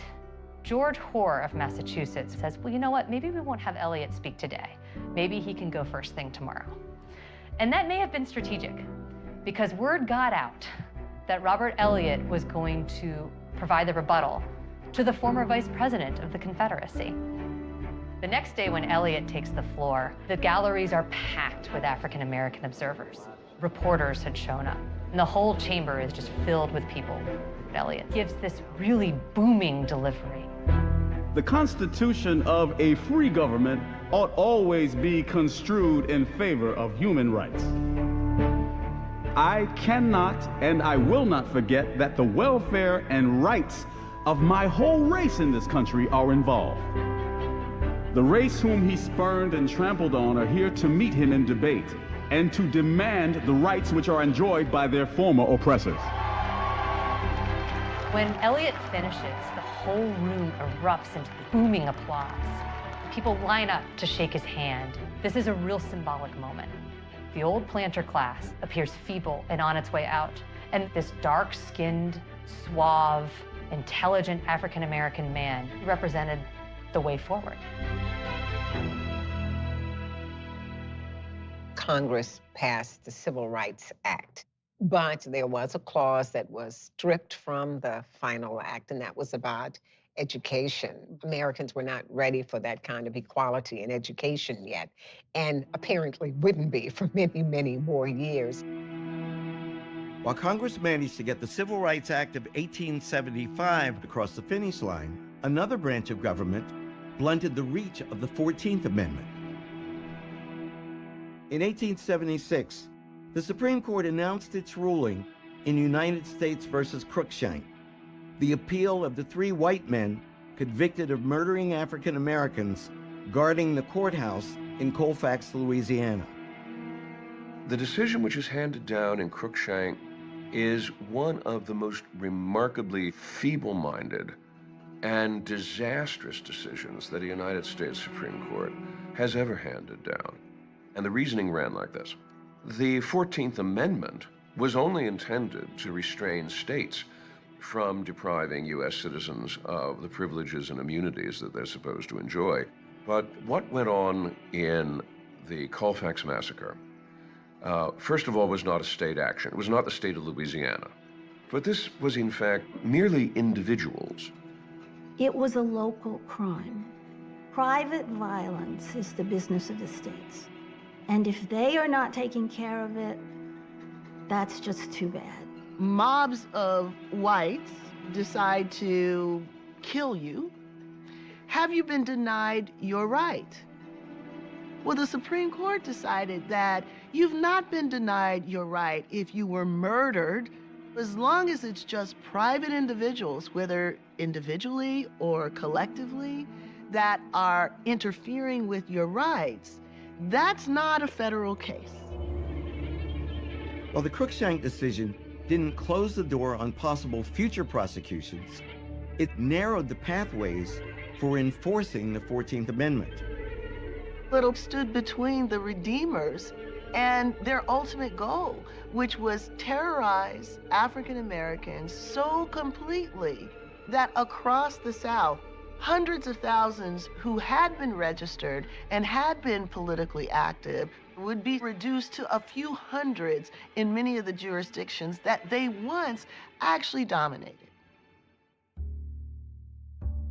Grant saw that support for Reconstruction was eroding, so he decided to pull back on military interventions in the South to enhance his party's chances in the North. With the next presidential election months away, Washingtonians, black and white, came together to honor a past president, Abraham Lincoln. For one man, the occasion afforded an unprecedented national platform for a call to action. On April 14, 1876, this plaza near Capitol Hill was teeming with people, including members of both houses of Congress, the Supreme Court justices, and the President of the United States, Ulysses S. Grant. The crowd had gathered here on the 11th anniversary of Lincoln's assassination to witness the unveiling of this monument honoring his crowning achievement, the Emancipation Proclamation. The most memorable words spoken that day were those of Frederick Douglass. Truth compels me to admit, even here in the presence of the monument, Abraham Lincoln was not our man. He was preeminently the white man's president. You are the children of Abraham Lincoln. We are best his stepchildren. To you, it especially belongs to preserve and perpetuate his memory and commend his example. When he says Abraham Lincoln was a white man's president, you go, whoa, that is an amazing thing to say in front of the most powerful politicians in the Republic in the year 1876. It's shocking. Yeah, it's a presidential election year. It appears that Reconstruction is unraveling. He used this opportunity to make a speech about the responsibility of the U.S. government, which was sitting right in front of him, to hold together whatever was left of Reconstruction if they could.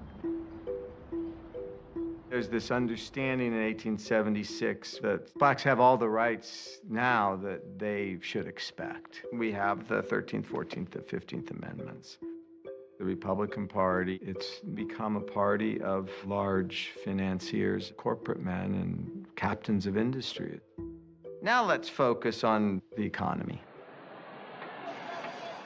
When Republicans cast around for a likely candidate, Rutherford B. Hayes seems to be the man. He finished the war as a Union general. But by the time he becomes governor of Ohio, he has begun to pull back on black equality. He's untainted by corruption, which will be extremely valuable because Samuel Tilden is running almost entirely on an anti-corruption platform as a Democrat. But Hayes is also bland enough that he will offer no objection to anyone. He is a first-rate, second-rate man. Both candidates pledged that they would bring Reconstruction to an end. Election night is complete and utter confusion. Even though Tilden won the popular vote, the results from Florida, South Carolina, and Louisiana, where African Americans faced severe violent repression, were undetermined. Republicans convinced Southern governments to declare enough votes invalid to swing the Electoral College to Hayes. The Democrats were so outraged by the fact that Tilden was not declared the winner that they began to rally their voters under the slogan, Tilden or Blood. There were real fears of civil war. Grant started to call in troops to guard Washington. And he said, either party can afford to lose an election, but we as a people cannot afford to have a presidential election that is tainted by false or illegal results. Congress created a bipartisan commission that declared Hayes the winner by one vote. Democrats predictably cried foul. Hayes was referred to as rather Fraud v. Hayes. He was called his fraudulency. February, as Inauguration Day neared, the election still remained undecided. Republicans and Democrats came together and cut a deal. Hayes is inaugurated as President of the United States. It's hard to imagine, in the moment of an election, a party trading a presidential victory unless it means protecting their way of life. White supremacy is a long-term campaign. It was more important to reinstate that power structure than it was to win the White House.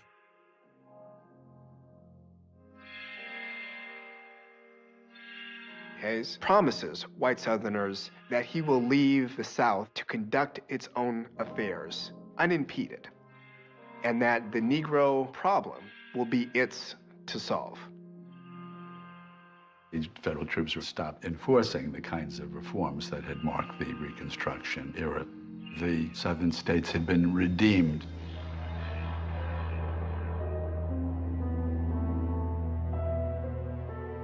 Whoever had been elected, whether it was Hayes or Tilden, Black people were going to suffer because Northerners had decided to move on. It was a time of so much hope and so much optimism. The horizon seemed limitless. And then, boom, came redemption. I can only imagine it was the most frustrating thing for Robert Smalls. Here's someone who literally risked his life to be free and devoted himself to creating this new America.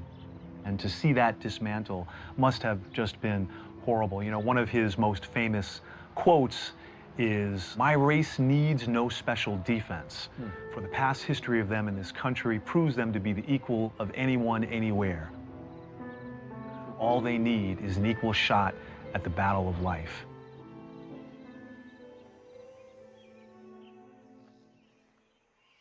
From the very beginning, the success of Reconstruction depended on the will of the nation to hold the line against the forces of violence eager to undo it.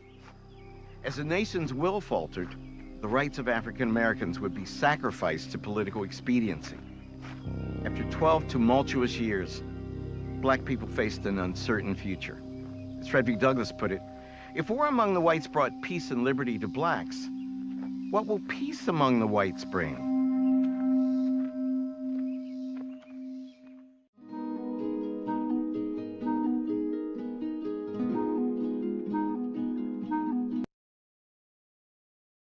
Viewers like you make this program possible. Support your local PBS station. 12 years after the end of the Civil War, Reconstruction was dealt a devastating blow. You might even say it was overthrown. As Southern Democrats took their states back one by one. The 1880s is a kind of a twilight zone between Reconstruction and the full implementation of the Jim Crow system. Black people continued to vote in many parts of the South. There was still violence against them, but there were still some black people holding office in many parts of the South. Civil rights laws remained on the books. One of the cruel ironies of Reconstruction is that black people could claim certain rights in the 1870s that they would have to fight to reclaim in the 1960s. Thanks to the Civil Rights Act of 1875, African Americans were guaranteed equal access to hotels, restaurants, theaters, and public transportation. Those who were denied service could expect their rights to be upheld in a court of law. But all that was about to change. Ida B. Wells, a child of slavery and Reconstruction, taught in a segregated school outside Memphis, Tennessee. Being denied access to the all-white first-class car on a railroad trip would propel her to the front lines of civil rights activism. One day, while riding back to my school, I took a seat in the ladies' coach of the train, as usual. The conductor came along to collect tickets. He told me I would have to go in the other car. I refused. He tried to drag me out of the seat. I fastened my teeth in the back of his hand. He got the baggage man to help him, and they succeeded in dragging me out. White ladies and gentlemen stood on the seats applauding the conductor for his brave stand. She challenges segregation on public transportation decades before we would ever hear the name Rosa Parks. She sued. She won in the lower courts. But the railroad appealed the decision, and when the court case went to the Tennessee State Supreme Court, Ida B. Wells lost. W.E.B. Du Bois summarized Reconstruction in one sentence. The slave went free, stood a brief moment in the sun, and then moved back again toward slavery. Yet African Americans had tasted freedom. They had begun to acquire land, build schools, and create social institutions of their own. And though the tide was turning, they refused to give up on the promise of Reconstruction.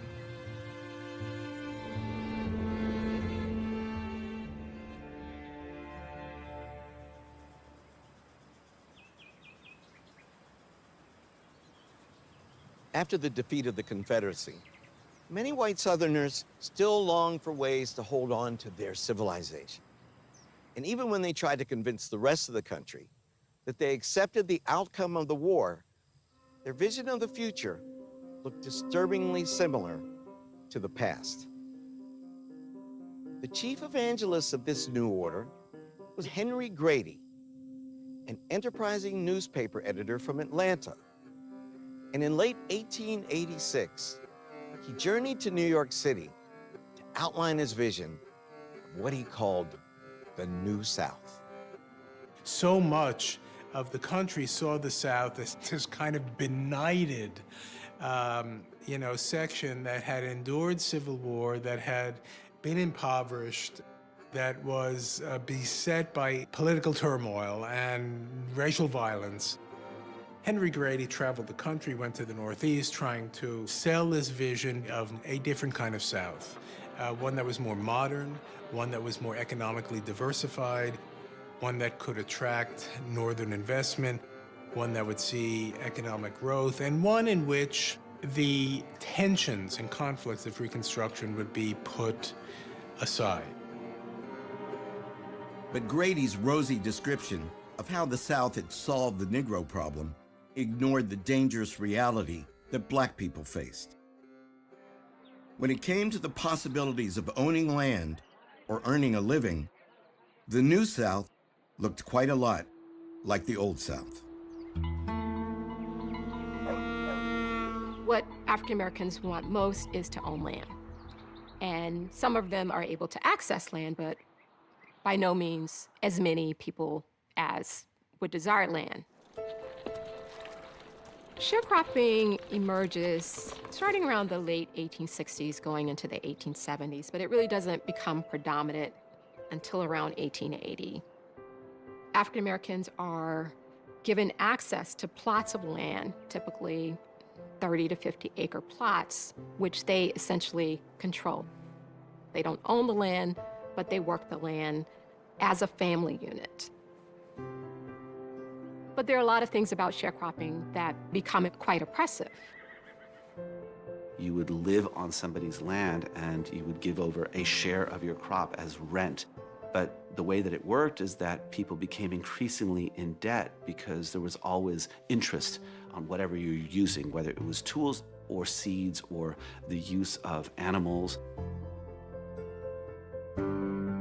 There are yearly contracts that they have to sign. Most African Americans are not literate, so they're not quite sure exactly what they're signing onto. They're signing away many aspects of their independence. Many of the sharecroppers worked on the same plantations that they were in as slaves. Many of them do become more impoverished over this period of time. Sharecropping wasn't even the worst of it. In a region still scarred by war and economic dislocation, the labor system that took shape in the late 19th century developed coercive means to ensure that cotton remained king. It was called convict leasing. Get arrested on a minor charge or a trumped-up charge, you could find yourself locked up and then hired out to a planter or even a corporation bidding on inmate labor. The pipeline from prisons to profits in this country has deep roots.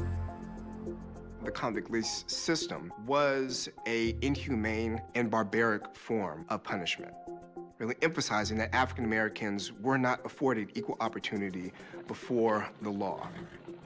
The convict lease system was, in effect, a form of slavery. Black women were also part of convict leasing and were often incarcerated alongside men. They were subject to sexual abuse and assault. Convict leasing used the criminal justice system to discipline the black community to be subservient to the economic interest of white Southern elites. They were snatching up bodies everywhere to fuel this system. After Reconstruction ended, African Americans in the South faced a stark choice: stay and live in oppressive conditions or find a way out. They sought a place where they could support their families, safe from violence and oppression.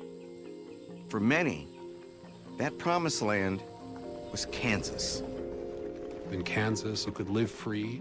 You were free from the sort of plantation system, free from the denial of one's equal rights, as well as night rider terrorism.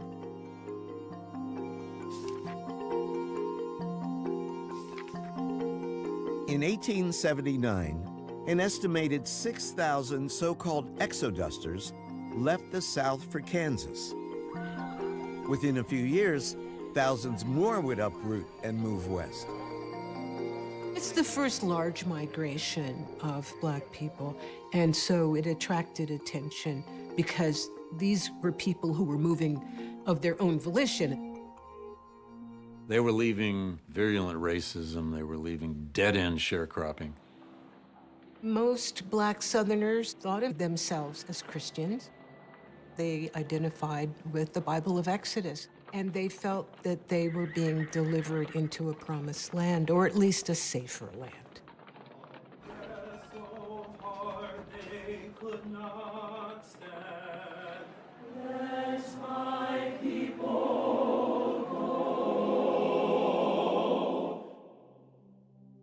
It became a political test question among black leadership of how a lot of black folk in the South saw Reconstruction had no hope in federal intervention to help them anymore, and they were looking for any possibility.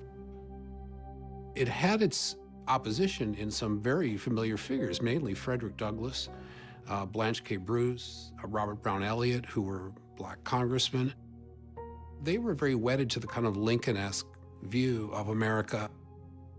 They believed in the Constitution, they believed in the Reconstruction amendments, and to them the idea of turning your back on that, instead of standing and trying to stay and fight for one's rights, was inimical to them. While nowhere near as massive in scale as the Great Migration that would come a few decades later, the Exoduster movement was large enough that it caught the attention of politicians in Washington who demanded to know what was going on and why. The Senate hearings were important. We can learn a lot about the conditions of life because of the testimony. We found ourselves in such a condition that there was no way on earth that we could better our conditions there. We appeal to the President of the United States and to Congress to help us out of our distress or protect us in our rights and privileges. It turns out a lot of people who went to Kansas didn't exactly find Shangri-La. They didn't find a greater deal in most cases. They did not become landowners by the large measure. But it was one of those moments again that tested everybody.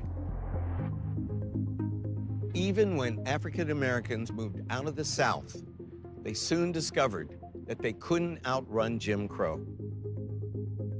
In 1875, they'd seen a glimmer of hope with the passage of a Civil Rights Act that banned racial discrimination in public accommodations.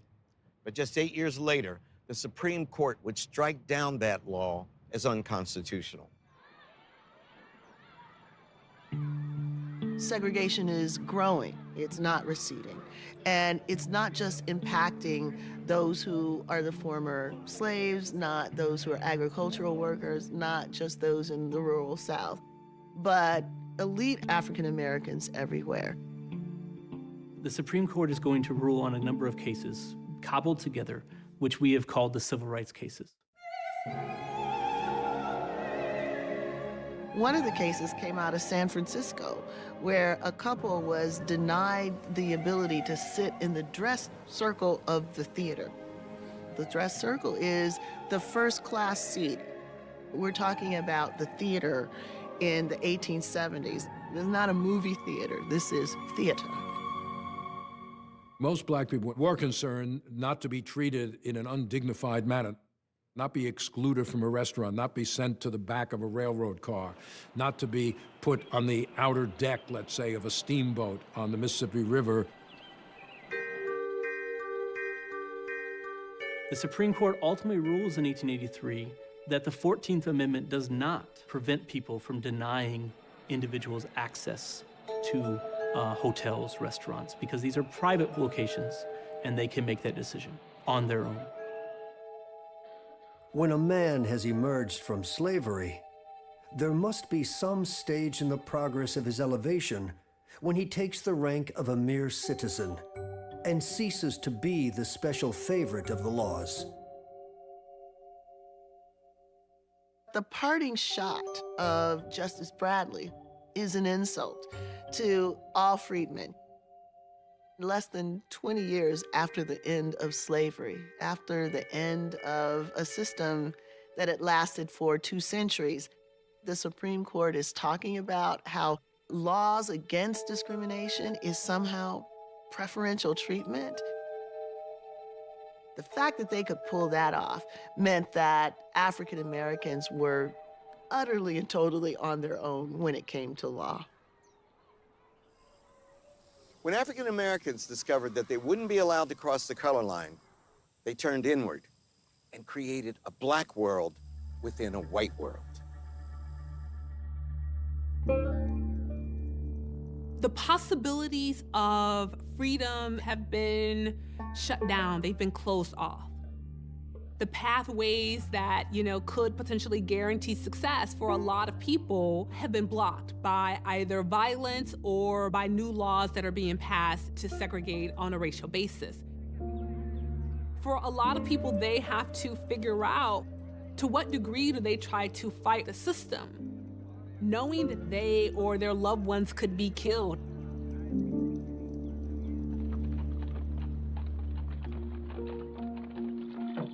African Americans rally their resources to begin to create communities that are safe spaces, that are places where they can control as much as possible their daily lives. It's self-segregation. Black people believed that if they were forced to be in the presence of white people, there would be certain things they couldn't do. They couldn't expect to have control over politics. They couldn't expect to have economic independence, and they certainly would not have the social standing that they could if they had their own towns. They had their own businesses. They had their own churches. They had everything that they thought they needed to live decent lives. All black towns and all black neighborhoods continued well into the 20th century, offering a buffer between what Du Bois called life within the veil and the indignities of Jim Crow America.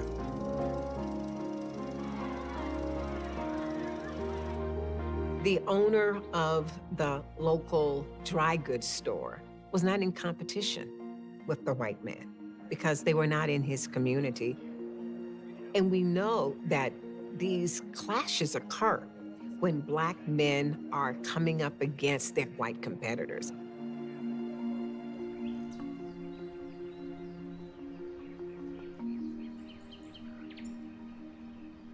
Reconstruction has two motifs. There are those who left, and there are those who stayed.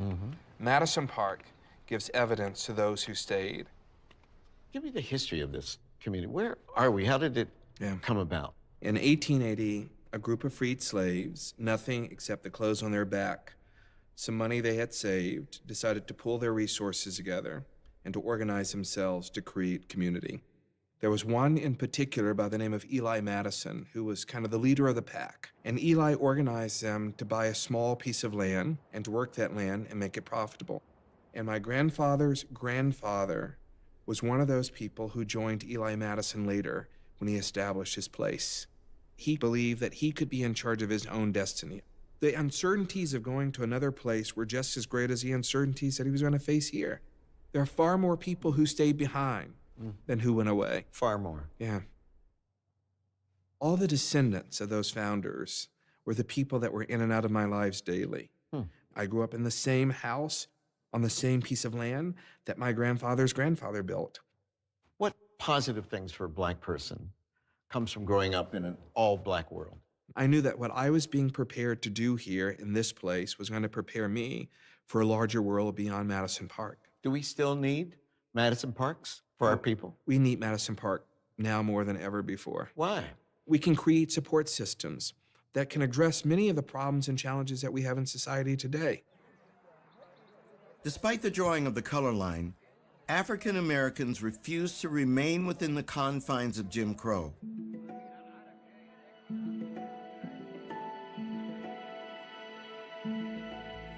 Looking at white farmers toiling next to their black neighbors, it was inevitable to wonder if they could transcend superficial differences of color and form alliances based on mutual economic interests.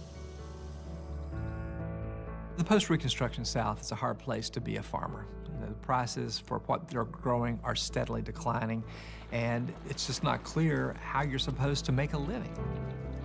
Black farmers are in the same situation as white farmers in this regard. They need what they are growing to be worth more. The Colored Farmers Alliances did represent a seeking of economic and political power on the part of black farmers. This was a time in which black men were losing their political power. Organizing workers along class lines rather than racial lines was revolutionary. especially in the Jim Crow South. The effects could have transformed the South fundamentally. They bring together black people and white people. They said we might be able to mobilize this politically. The Republicans have walked away from black people at this point. The Democrats seem to have walked away from poorer white people. It was a grassroots movement, a movement of ordinary people that were trying to, in some ways, push back on the political elites, the business elites, the social elites.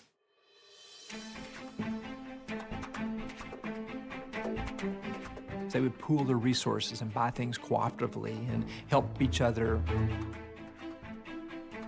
But the alliances are struggling, and they say, well, just economics isn't going to do. We need political power. So what we want to do is form a people's party. Their detractors call it populist. And they say, oh, all right, we're populist. The Democrats don't like the populists. The Republicans don't like the populists because they're taking voters from both of them. It's the largest third-party challenge in American history.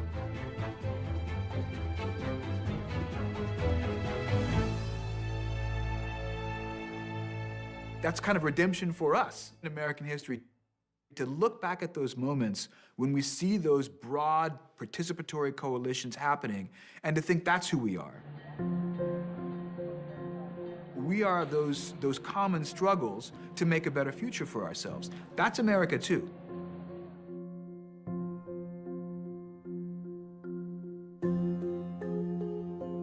Black and white people tried to come together, and then they're pit against each other. The Democratic Party, which is the party of white supremacy, had to mobilize and use everything to crush it. They used propaganda, they used beating people up, they used legal means, and they created a culture where poor white people saw themselves as very different from black people. The 15th Amendment had removed race as a barrier to voting, and for the most part, African American men voted Republican. Southern Democrats, accordingly, cast about for ways to curb black voting without triggering a response from Washington.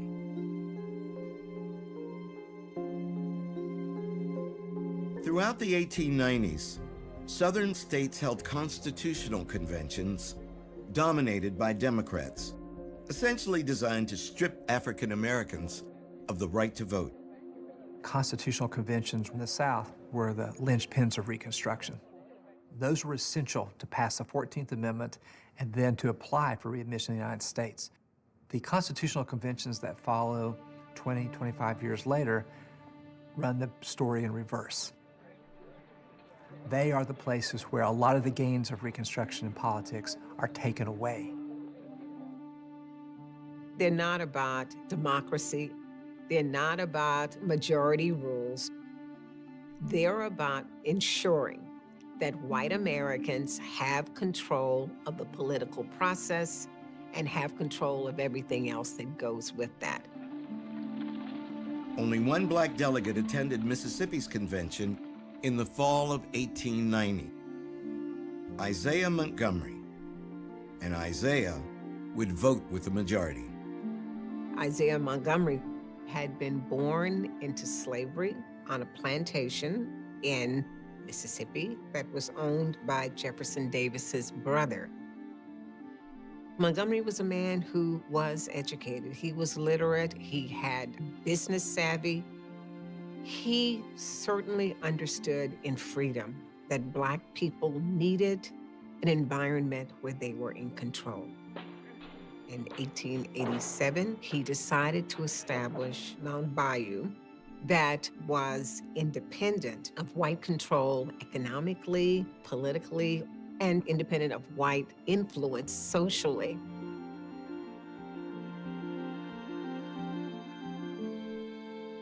In order to keep this independence, he would have to make certain concessions. He was willing to not press for certain rights if Mount Bayou was left alone. Mr. President and gentlemen, I freely stated to my earnest conviction that the work of this convention must restrict the colored vote to a greater extent because of their inferior development. Montgomery does what he's expected to do. He supports the Southern cause of disenfranchisement of African Americans in Mississippi. He makes a speech and he says to Black people and white Mississippians, we know that you have to do this. We know that if you deny us the vote, that's okay. Because after all, we're fresh out of slavery. My mission here is to bridge a chasm that has been widening and deepening for a generation. We are all aware that our race has not yet attained the high plane of moral, intellectual, and political excellence common to yours. But it is our privilege to press on and upward. He was reviled for it. African Americans felt that he had betrayed the race, that he didn't need to concede so deeply, especially since that Constitution really did strip Black people of any kind of political influence they had had before. Starting in 1890, every Southern state writes a new constitution or passes new laws that deprive Black men of the vote without actually saying the phrase race or Negro or colored. The South goes from a time in which Black and white men are voting in very large numbers to in a very short period of time where they are not. We call that disfranchisement. Other Southern states took their cue from Mississippi. Voter suppression tactics included literacy tests, poll taxes, and the requirement that potential voters demonstrate that they understood the state constitution. Their combined effect was so successful that they depressed not just the Black vote, but the poor white vote as well. When we're looking at this in the current context, things like voter IDs, the diminishing number of polling places that strategically coincide with communities where African Americans are located, it's not hard to see a connection between these things.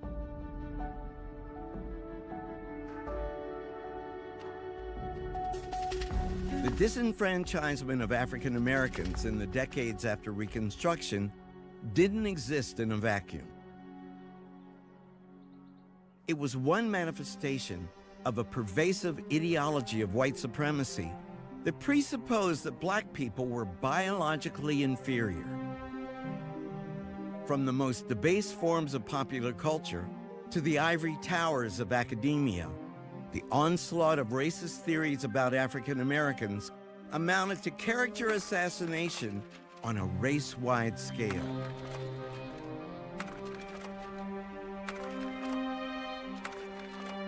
One of the things you get in periods of great inequality is a lot of legitimating discourses which try to tell us why the inequality that we see all around us is natural, why that's the natural order of things. Scientific racism is one of those discourses. It's pseudoscience. The emergence and kind of surge of this idea of the biology of race plays into the hand of these people who would like to emphasize that white people should only be with other white people and that anything other than that is unnatural. That's the biggest problem with scientific racism, is not so much that it was bad science, but there was a scientific argument that was trying to prove a social argument. While scientific racism became one of the many tools of Jim Crow, white supremacists took it upon themselves to police the boundaries of the color line. They were judge, jury, and executioner, substituting lynch law for the legal system. It's really beginning in the 1880s and by the 1890s that we see the explosion of this form of vigilante violence, of mob terror directed towards the African American community.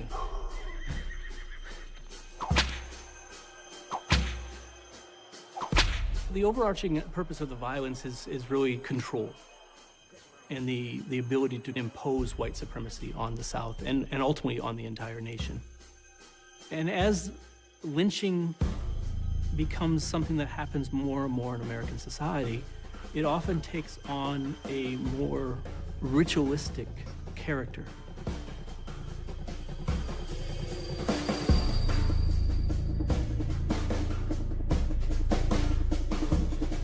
There was one idea that white people did not challenge, is that it was their destiny, their God-given right to be in charge of the South.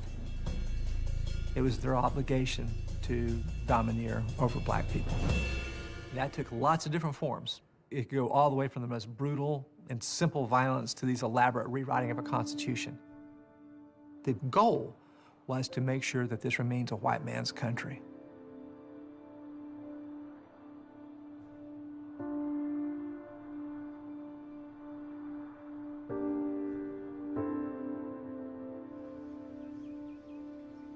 We sit in America and often judge violence that's perpetuated in other societies, how barbarian they are. Well, we've done the same thing. The problem is that is not talked about in American society. We skip over the violence to try, on many levels, to hide from it.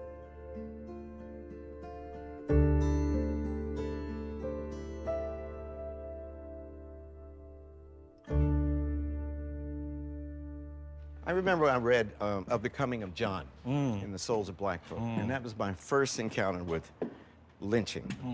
And it haunted me, you know, it frightened me, and it's something I always thought about whenever I saw images of people in the South. Lynching became the area that I was most concerned about because it was the thing that we were most silent about in America. And I guess I just felt like we have to make this visible. That's what gave rise to this idea of creating a memorial that would expose people in a very intense way to this history of lynching. And for me, you know, going to the Holocaust Memorial in Berlin, the Apartheid Museum in Johannesburg, the Genocide Memorial in Rwanda, I wanted it to speak to the anguish and the pain in a very direct way. The monuments begin at eye level in the first quarter, and they rise as we were walking down, and they rise even more, and now you're standing underneath of this history. People who carried out these lynchings could have buried the bodies in the ground and gotten away with more violence. But hanging was preferred because it lifted these bodies up to terrorize and menace and taunt communities of color. People would pose with the brutalized bodies after they conducted this violence. They were proud to have tortured and menaced these folks. What was that about? I mean, you've thought about this. What would Freud say was really going on here? I think there was such animosity, such bitterness, such hatred at the idea that someone was forcing them to accept the equality of black people, that they had to express it, this rage. Who comprised a lynch mob? It wasn't the Klan, it wasn't the extremists, it was the farmers, it was frequently teachers, it was law enforcement officers, it was the business leaders, it was clergy. It was anybody who was part of that community. We haven't been able to change the narrative about slavery. What makes you optimistic about changing the narrative about lynching? I think that narrative is going to change as we begin to show this brutality. We haven't created spaces in America that motivate people when they go through it to say never again to racial violence and racial hierarchy. And that's, for me, the reason why things like the memorial and museums like this that are direct in presenting this legacy and violence of lynching become necessary. I want us to tell the truth about our history, not because I want to punish America. I want to liberate us, but we can't get to liberation if we don't acknowledge what we've done. The frequency and brutality of violence against African Americans is sickening to contemplate. A distinctly American phenomenon, lynchings increased in the years after Reconstruction, peaking in the early 1890s and remaining a source of terror deep into the 20th century. The victims were overwhelmingly black. But while white supremacists could terrorize black lives, they couldn't silence those fearless enough to expose their crimes to the world.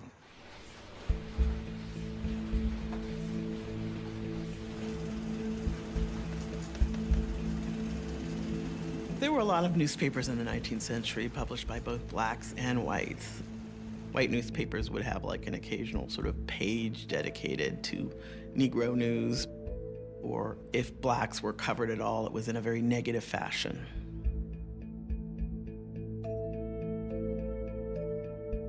If we looked at the dominant publications, we only had a kind of exculpatory story of white actions toward black people in American history. But when we want the first draft of black history, it required that we have actual black publications and black journalists who were crafting narratives of what they saw and what they experienced and what they heard.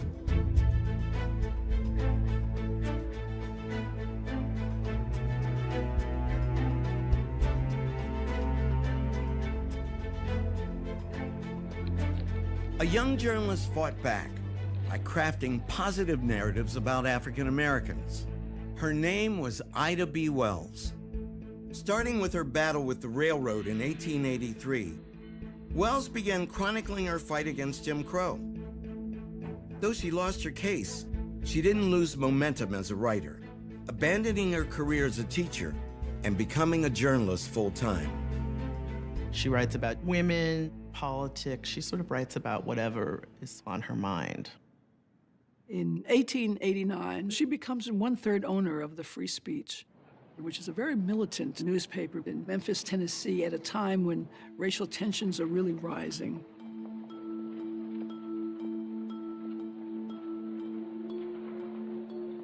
One incident in particular brought racial violence painfully close to home for Ida B. Wells. One day, two boys were playing marbles. The black boy beat the white boy. The fathers got involved. Eventually, the whole conflict moved over to the People's Grocery Store, a local black-owned grocery store that was competing with another white-owned grocery store. A number of black men were arrested, including the 3 owners of the People's Grocery, Thomas Moss, Calvin McDowell, and Will Stewart. In the middle of the night, 75 masked men grabbed the 3 men from jail and take them to an abandoned railway yard and lynched them. Ida Wells is out of town selling subscriptions. She comes back to a community that is shocked. Thomas Moss was a friend of Ida B. Wells, along with his wife. In fact, Ida is the godmother of his child. The white press portrayed all 3 men quite disrespectfully. They put up these sketch drawings of them dead with bullet wounds in their heads. It was all very grisly. Ida decides that she's going to actually investigate these lynchings. This is a woman, and she's only about 5 feet tall. And she has decided that she is going to go to the scenes of lynchings. She's going to interview those who are witnesses. She's going to collect the newspaper articles about lynchings all over the country. Often the allegation associated with lynching was that there had been a rape. Ida B. Wells would find out that a lot of these allegations had absolutely no truth to them. They masked consensual relationships between white women and black men. 8 Negroes lynched since last issue of the Free Speech. If Southern white men are not careful, they will overreach themselves and public sentiment will have a reaction. A conclusion will then be reached, which will be very damaging to the moral reputation of their women. Ida B. Wells says if you actually look at what's going on with these lynchings, they say that it's about sexual violence, that they're protecting white Southern womanhood. But many of these victims are actually African Americans who are doing quite well. And the sole reason they have been targeted is to take away what they have accomplished. Ida was out of town when this article comes out, and no sooner than it hits the newsstands, the white mob gathers and goes to the Free Speech and destroyed it. She went out and got a pistol and put it in her purse. She didn't think that she would actually be able to hold off the lynchers, but she wanted some of them to die while they were killing her. Ida B. Wells' investigative journalism came at a price. Her newspaper attacked, her life threatened. Wells was driven out of Memphis.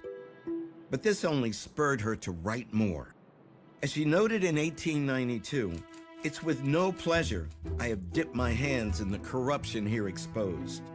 Somebody must show that the Afro-American race is more sinned against than sinning, and it seems to have fallen upon me to do so. She's supported by Black women who help her put together the funds to publish her pamphlet. She promotes it when she goes on these speaking tours and gives lectures. Ida B. Wells actually sets the record straight. Her journalism and the Black press are constantly keeping that dissenting voice in American society. How would you describe Ida B. Wells to someone who didn't know anything about her?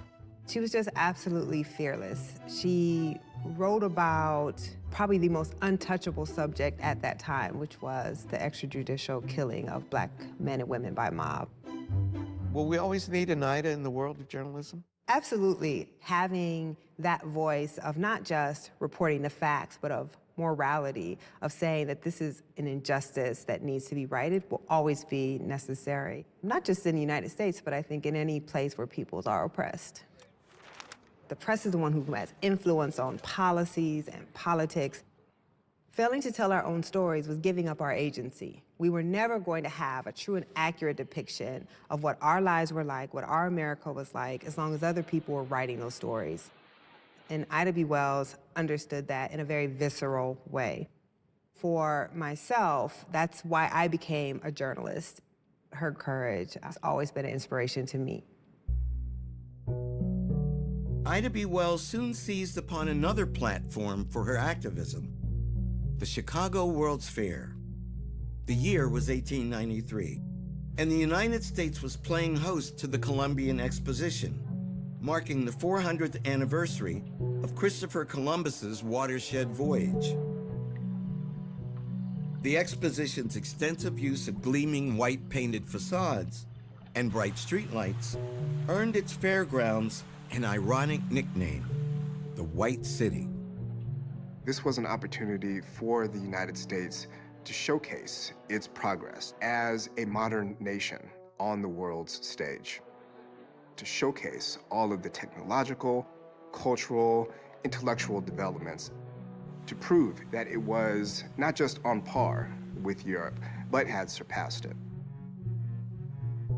This was the United States saying to the world, come here. And most nations did. Something like 25 million people visited that fair in 6 months. There had never been anything like this.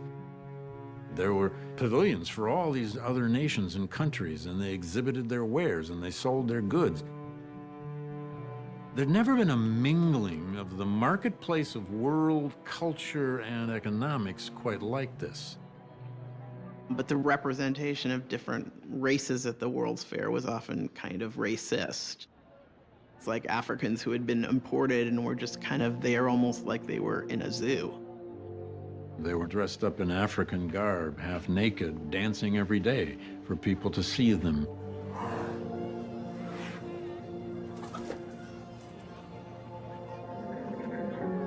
There was a group of Eskimos brought from way up in northern Alaska, and they had to perform in the heat of summer in all of their furs. The World's Fair was important in the process of reconciliation, of the North and South coming together, of creating a unified nation. However, African Americans, very deliberately, were not included. And that sent a very clear message that African Americans were not a part of the nation. Ida B. Wells wanted to be there to address the world. Her idea was to hand out pamphlets to visitors. Wells and Frederick Douglass came together to demonstrate that African Americans had indeed made significant contributions to the nation in education, in employment, in religious life, that they had progressed from slavery. When the White City refused to give Black Americans a dedicated exhibition space to display the race's progress since the Civil War, Ida B. Wells and Frederick Douglass decided to fight back. Their widely distributed protest pamphlet shone a bright light on African American achievement, while also illuminating what Wells called the twin infamies of lynching and convict leasing. After many Black people lobbied for a long time, they ultimately got some form of representation at the World's Fair. Negro Day, which proved to be enormously controversial. The worst part of that Negro Day was watermelon stands set up all over the fair.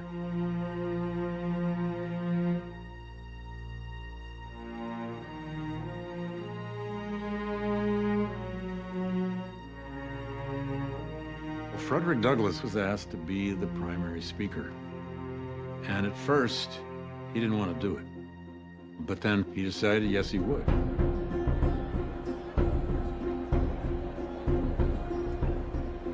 There is no Negro problem. The problem is whether the American people have loyalty enough, honor enough, patriotism enough to live up to their own Constitution. We Negroes love our country. We fought for it. We ask only that we be treated as well as those who fought against it. Silver-tongued Lion delivered one of his strongest indictments. And as fate would have it, it would be one of his last major speeches. On February 20th, 1895, Frederick Douglass died in Washington, D.C., at the age of 77. Douglass's death closed a major chapter in the history of our people and begged the question, who would step forward and lead? Booker T. Washington's a great American story. He hears that there is a school in Hampton, Virginia, walks all the way across the state of Virginia on his own as a young boy. He shows up in this school and says, I want to come to your school. Booker T. Washington becomes the principal and leader of Tuskegee Institute in Tuskegee, Alabama, situated in the Lion's Mouth. He enters this space to build a school for African Americans and creates it into something that no one ever saw before.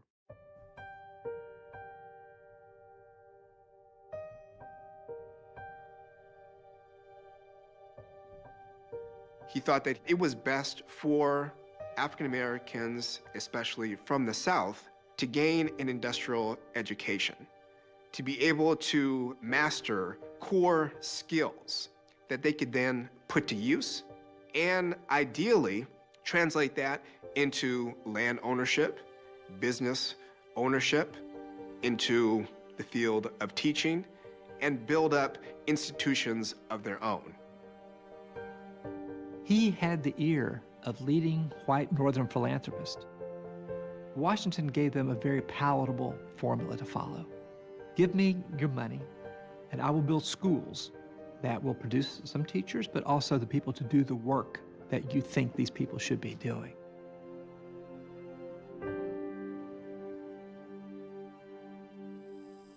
Two years after Frederick Douglass denounced the savagery of lynching, Booker T. Washington, at the Atlanta Cotton Exposition, gave what would become his most famous address. It signaled a profound change of course. To those of my race who depend on bettering their condition, our greatest danger is that in the great leap from slavery to freedom, we may overlook the fact that the masses of us are to live by productions of our hands, and fail to keep in mind that we shall prosper in proportion as we learn to dignify and glorify common labor, and put brains and skill into the common occupations of life. Washington declared that black men had sought political power too prematurely during Reconstruction, that they would be better off dedicating their lives to aspiring to own their own farms than dreaming about election to the halls of Congress. Washington suggests that if African Americans build a life of economic independence in the South, this can be a basis for future political and legal equality. He's talking about Black people owning businesses, acquiring land, and becoming independent farmers. He's talking about self-help. He was also a master of dissemblance, of telling white people what they wanted to hear, but sometimes doing something opposite behind the scenes, supporting cases against discrimination, doing things that, if they were made public, would certainly get him in trouble in the eyes of many of his white supporters. Washington can look like a traitor to Reconstruction and a defender of it, because he forces us to evaluate how we think about the relationship between politics and economic independence. For that reason, he can look like both the most conservative and at times the most radical leader in a turn-of-the-century South. As Booker T. Washington preached the gospel of social separation, the concept of separate but equal was playing out on a much larger stage. Plessy versus Ferguson is the case that took up the question that was left by the Supreme Court a decade earlier. If segregation is mandated by the state, is it unconstitutional? Louisiana passed a separate cars statute, essentially requiring Black and white patrons to occupy separate cars. Homer Plessy's case was actually a test case where they arranged to have this man who was a Creole of New Orleans, mixed-race person, enter into a white car and then identify himself as a man of color. He wasn't apparent visually. In 1892, Homer Plessy deliberately took a seat in a white-only railroad car in order to be arrested, to mount a legal challenge to Jim Crow legislation. They believed that they could challenge this segregation law, but the Supreme Court wasn't having it. 4 years later, Plessy's planned act of resistance resulted in an infamous Supreme Court decision that left the color line indelibly printed on the nation for generations. The Supreme Court in 1896 comes down with the ruling that, and as long as provisions are made for accommodations that are separate, but they're equal to those of the first-class car or other accommodations, then it's okay. They do not put a very fine definition of what equal might mean. Separate's very clear, but the equal part is not.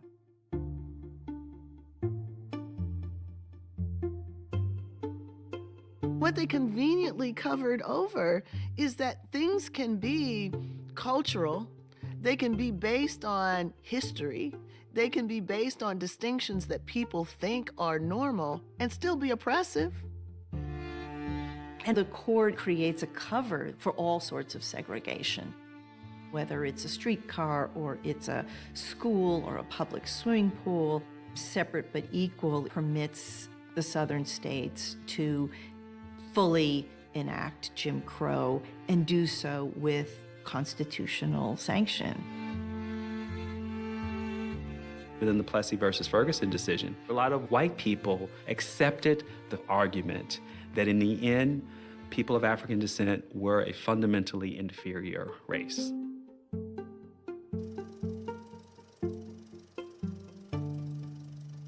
As the 20th century approached, many African Americans believed that the nation had reversed course after the promising years of Reconstruction. In the battle over the color line, white supremacists had won. And though activists like Ida B. Wells refused to give up the struggle, America had entered the nadir of race relations. Things would get worse before they got better.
Viewers like you make this program possible. Support your local PBS station.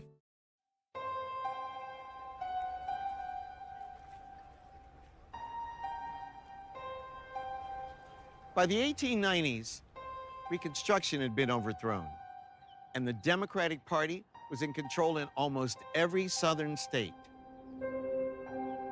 But in Wilmington, North Carolina, there was still a glimmer of hope. Wilmington was a port city. In the 1890s, it had a large black middle class. African American people were succeeding spectacularly, really, in North Carolina. African Americans had over 100 businesses, including barbershops and other kinds of retail. There were black elected officials in North Carolina a bit longer than anywhere else. When the political lights went out almost everywhere in the South, there was still a lot of hope in North Carolina. An interracial coalition of Republicans and populists governed the state in the mid-1890s, and the city of Wilmington was the center of black political power. There was a fusion movement of African Americans and disillusioned whites who don't want to go with the Democratic Party. The fusionists enfranchised black voters and gave black voters some power. There was great and deep resentment among the wealthiest of Wilmington's white population because here they are being governed by, as they called it, Negro rule. And this was an affront to them in a whole host of ways. So they weren't going to tolerate it. White Democrats in the area said, no, we don't care that this is a legitimately elected government. We will not be governed by African Americans. And so they concocted a fake rape scare, publicizing what they called outrages, black men against white women. And they spread the news like wildfire. It's not as if they're reporting.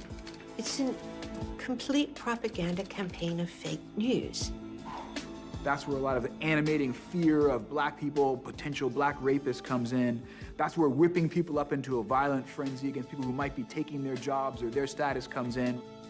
So when you add that threat to white women, to the fact that there are black office holders in Wilmington, these white Southern Democrats feel they have no choice, as they see it, but to rise up and bring justice and order and purity to Wilmington by driving out black people. On November 10, 1898, white supremacists saw their opportunity to remove the black leaders and their allies from office by force. Alfred Waddell, who was a washed-up older man who had been a colonel in the Civil War, leads a mob into the city. Waddell had promised that if the leaders did not surrender, he would choke the Cape Fear River with their bodies. It's a planned execution of the city's black male leadership. There was a white mob that came out and basically forced the resignation of all the aldermen and the mayor, and then went on a rampage, killing African Americans and any sympathizer. African Americans fought back, but clearly they were overwhelmed. People were in an absolute panic and fled to the woods. And as they fled along the roads, white people would kill them as they were fleeing. No one knows how many people died. It was a violent coup d'etat, is really the best thing to call it. As they said, the Cape Fear River ran with blood. So they did through violence and through terrorism what could not be done through politics. Immediately, the white response is, we have done such a great thing, and they brag about it. We have restored good government. We have restored white men's government to North Carolina. As Jim Crow segregation took hold across the South, white supremacists didn't just take control of state legislatures, they took control of the narrative of their so-called redemption. With the dawn of the new century, they began to rewrite the history of the Civil War, and especially the history of Reconstruction. As George Orwell said, "He who controls the past controls the future."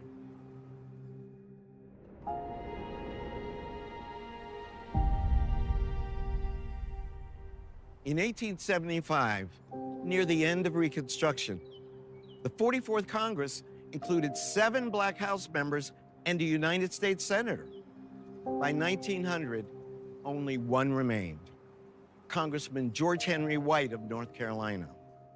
White stepped down in 1901, and there wouldn't be another Black member of the Congress for 28 years. For Black people, this period is known as the nadir of race relations in America. The triumphs of Reconstruction became a distant memory, a dream. And white people, North and South, were all too eager to put Reconstruction behind them. The country was 30 years out from the Civil War. The states were back under firm control of the Southern Democratic Party. White supremacy was triumphant. Northern veterans and Southern veterans get together and have these reunions. That's really an important part of that reconciliation. They'll come and shake hands. Hey, good fight. Didn't agree with what you're fighting for, but we can put it behind us. The idea would be we could put this country together if we just ignored the claims of Black Americans to the claims of American citizenship. So that puts the South in a position of not being just kind of this aberrant, misbehaving region, but fully somehow American in a real political sense. It's like the propaganda's worked. The propaganda campaign to rehabilitate the reputation of the South commenced almost as soon as the Civil War was over, with the publication of a book called The Lost Cause. The Lost Cause argued that the intentions of the Confederacy had been righteous and admirable, in spite of its military defeat. 30 years after the war, this idea took on a new life. The Lost Cause became the ideological justification for white supremacy. Get to the 1890s. The Lost Cause became not about loss at all. It became a new kind of narrative about the victory over Reconstruction. There's a kind of entire mythology associated with what Reconstruction was attempting to do, that it involved the subordination of the white population by the Black population, that the Reconstruction legislators were ignorant, venal, or worse, predatory.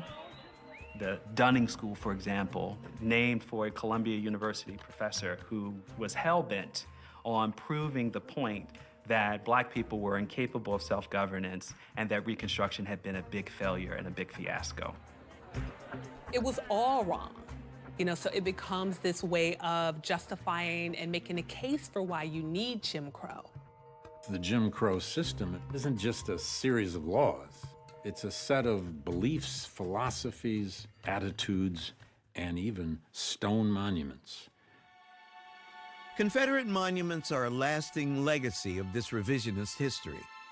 And white women of the South were the ones spearheading the effort to erect hundreds of these memorials to their lost cause.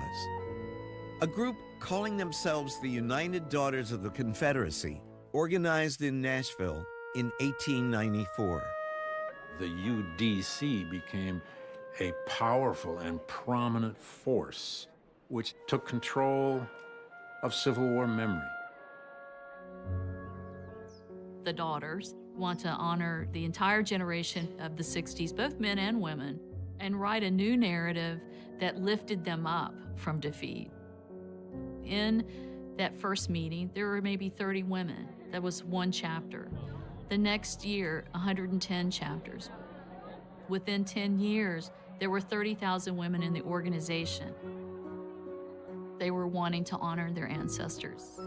But they were also grappling with what did a defeated South mean for their generation? And it's that generation that seems very, very resentful of the fact that they are no longer going to inherit the old South.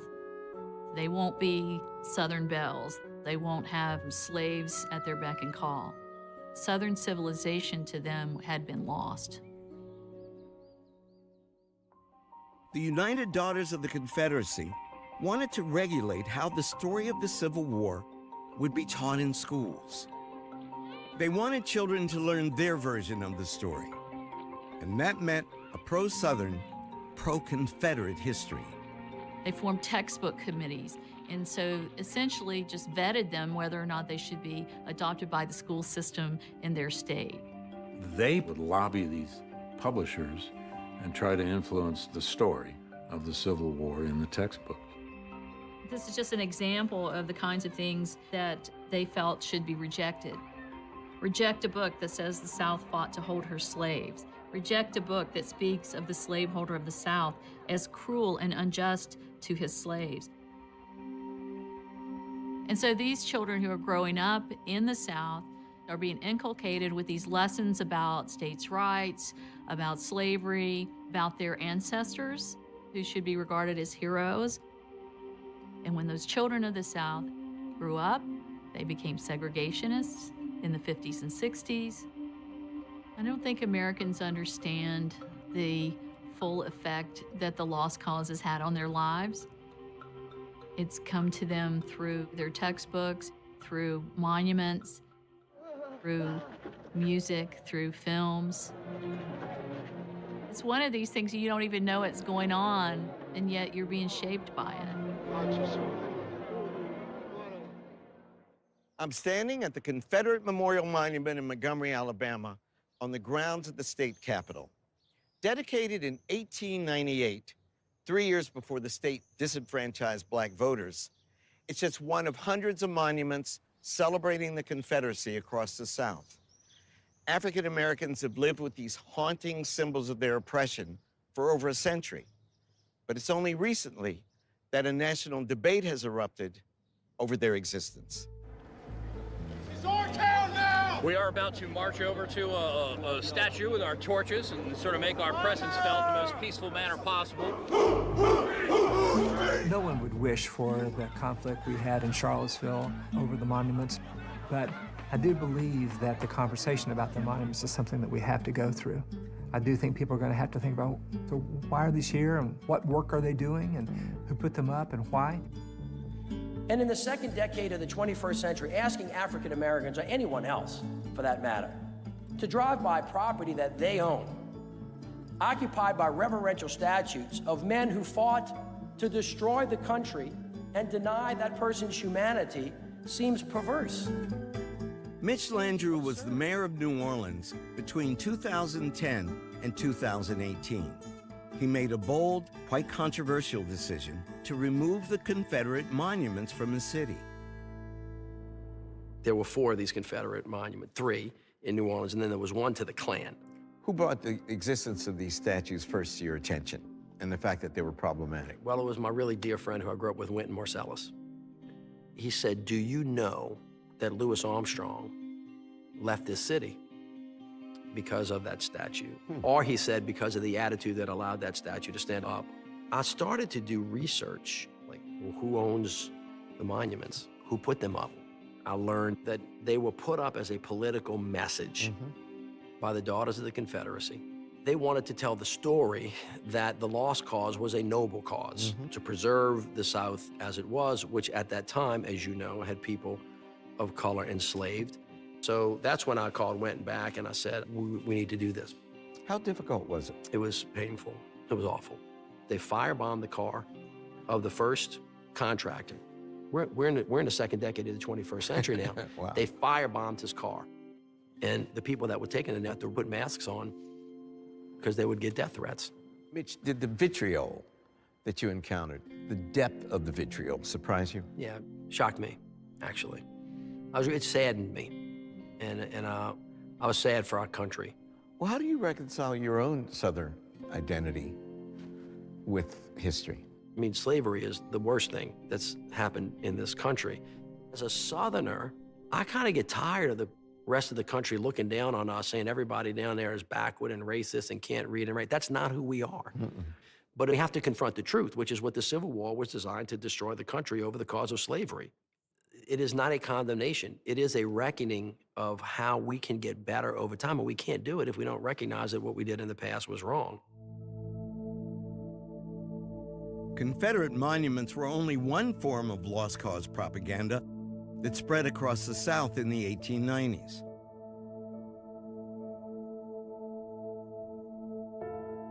Even more important was retelling and revising the story of slavery itself. You get a proliferation now of images of slavery, which are more nostalgic. The lithograph printmakers publishing images of the old plantation with happy children, you know, black children playing and an older guy playing a banjo. There's an incredible romantic idea that during the Grand Old South, when African Americans were slaves, they were prosperous, they were happy, they were joyful, they had everything provided for them. In reality, it's a story that's very much grounded in rape and torture and exploitation, but became a story of familial love. The happy slave, the bumbling simpleton, the dangerous predator. Racist stereotypes of African Americans came in all shapes and sizes and in vivid color. Newly developed mass printing techniques meant that an unprecedented number of demeaning images of black people could saturate American popular culture. The architects of Jim Crow used popular culture and in cartoons all over magazines. You had large-lipped, blackface, near human beings portrayed in every kind. Sometimes they were portrayed as animals. Advertising images were circulated in popular media outside of the black community that showed demeaning images of the black body as undesirable. So if you want to sell soap, you want to be a clean white person. You don't want to be like these dim-witted Africans as they're arguing in these stereotypes. Then you want to buy these specific brands. It was a popular cultural use of and denigration in 1,000 ways of the humanity of black people. This era is called the Jim Crow era. And we think of that in terms of an era of racial segregation legally.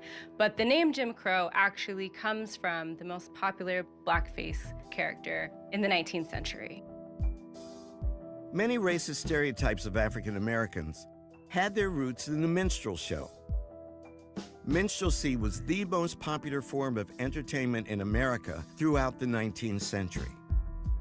White actors blackened their faces with burnt cork and performed skits that mocked and demeaned black people. Minstrelsy's popularity only increased in the 20th century. Minstrelsy is the beginnings of the American popular culture, American media, I would argue, and it's rooted in a performance tradition in which whites perform as their idea of blacks.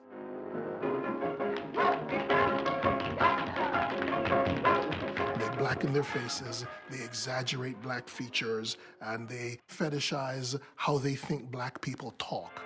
Oh, Mr. Billy, you know I'm crazy about my gal. I love that woman. Tell me, Cotton, how do you kiss your girl? Well, first you gotta get a girl. Minstrelsy ultimately argues that blacks are stupid, 7 times 3 is 21. that they're not worthy of citizenship, that they can't be citizens, And that's a 2. Now let me have some, brother. that they are rapacious and they're greedy. One of the reasons minstrelsy featured the exaggeration of black lips was not just because whites thought blacks had bigger lips, but because they thought blacks had overwhelming appetites. Their mouths were exaggerated. Their eyes were so curious, they had no room for logic and tempered moods. They were out of control. The minstrel shows had multiple stock characters. A mammy figure, the zip coon dandy, the Sambo. But then there's also Jim Crow. Jim Crow figure was the plantation darky, the stupid one, the bumbling one. One thing that's important about these characters when they switch to amateur form and blackface is being performed in schools, being performed by politicians, being performed in churches. You now have everyday Americans who are reading these books, buying this sheet music, and they're learning Darky dialect. The majority of these shows are used as fundraisers, often for the Democratic Party. And so there's a direct link between these blackface shows and Jim Crow politics. Popular culture was devastatingly effective in reinforcing white supremacy. But African Americans would find ways to combat this onslaught of racist imagery.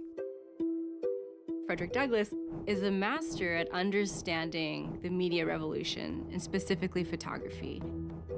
He thought that photography was a way to reclaim your image. Photography came to this country in 1839, 1840. It was really popular as soon as it arrived here from Paris, the daguerreotype specifically. And Black photographers and white photographers opened up studios, so it became the medium of choice because it was accessible for people. As Frederick Douglass said, with Daguerre's invention, for the first time ever, the poor servant girl or a slave could now have a portrait of herself that surpassed in detail and thus in beauty what the most powerful king or queen could have had 10 years ago. Photography opened up the doors for a number of families to tell their own stories. In 1900, a World's Fair opened in Paris. A 32-year-old college professor named William Edward Burghardt Du Bois had been asked to help curate an exhibit on African Americans. W.B. Du Bois was teaching at Atlanta University 20, 30 years outside of the end of the Civil War. And he's beginning to look at the social life of Black people. Du Bois automatically recognizes that photography needs to be playing a prominent role in recasting how African Americans are perceived on this global stage. He put together a remarkable exhibit using photographic representation to demonstrate the progress of the race, but also the beauty of the race, depicting children, men and women in their finest dress, demonstrating that African Americans were dignified, respectable human beings.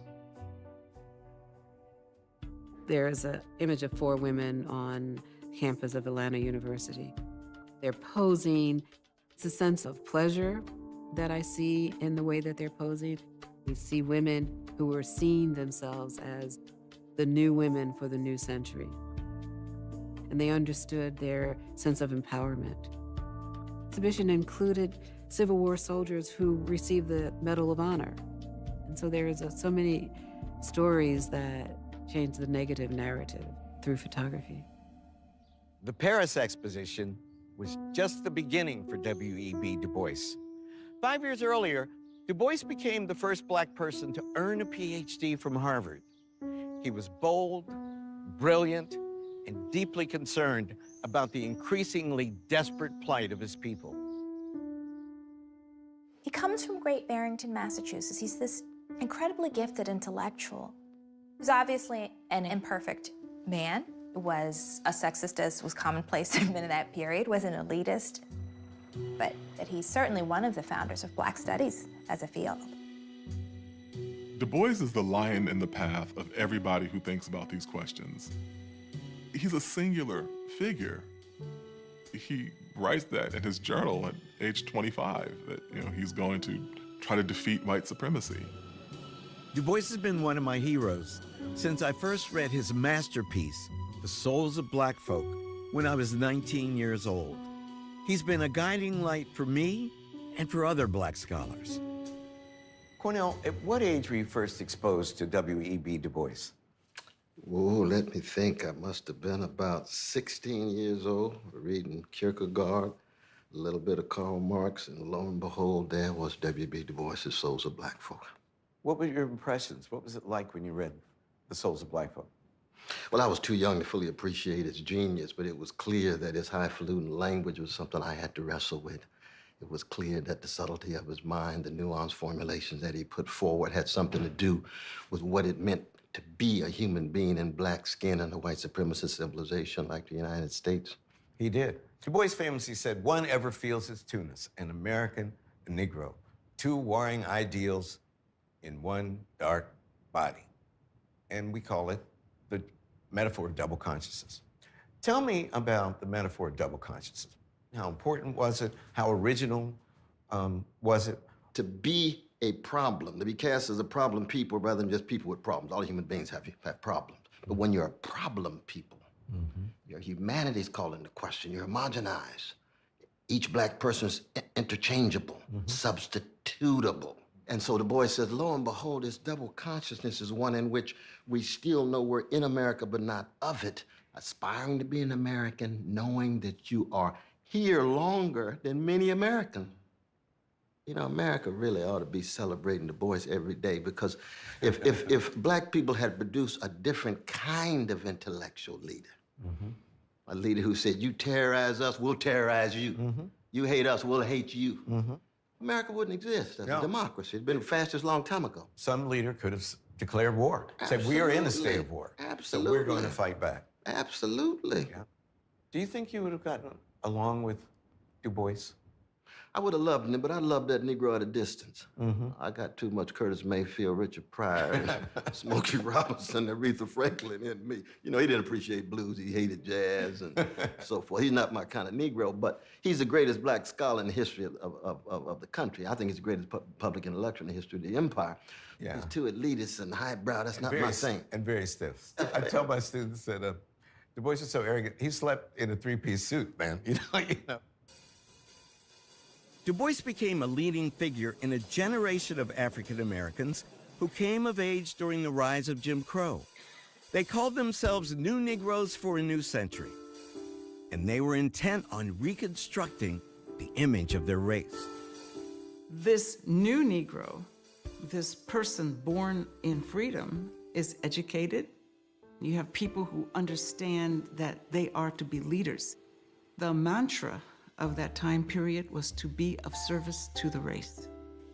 The talented 10th is a theory that Du Bois puts forth, which is the idea that 10% of African Americans at this time period would be exemplary, that they had a social responsibility and an economic responsibility to lift up everyone else.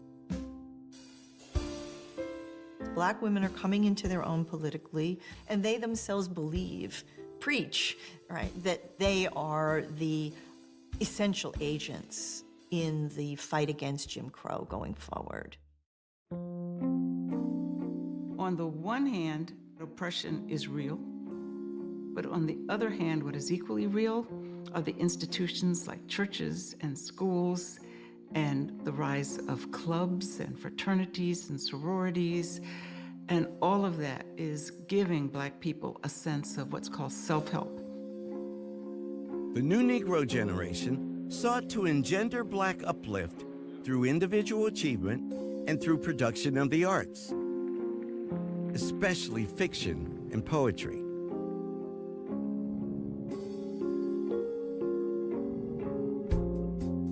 When we think of this period, that part of what African Americans were doing was writing themselves into history. Many African American novelists would send copies of their novels to the president or to senators as a way of making sort of political arguments through art. So to display artistic excellence to the larger society was really a way of saying, you're absolutely wrong. We are not inferior. In fact, we can do work that is quite extraordinary and that you find compelling, America. The tragic dimension of African American experience, slavery, Jim Crow, lynching, I mean, all of that is writ large. And so there are a variety of ways to try to make sense of that.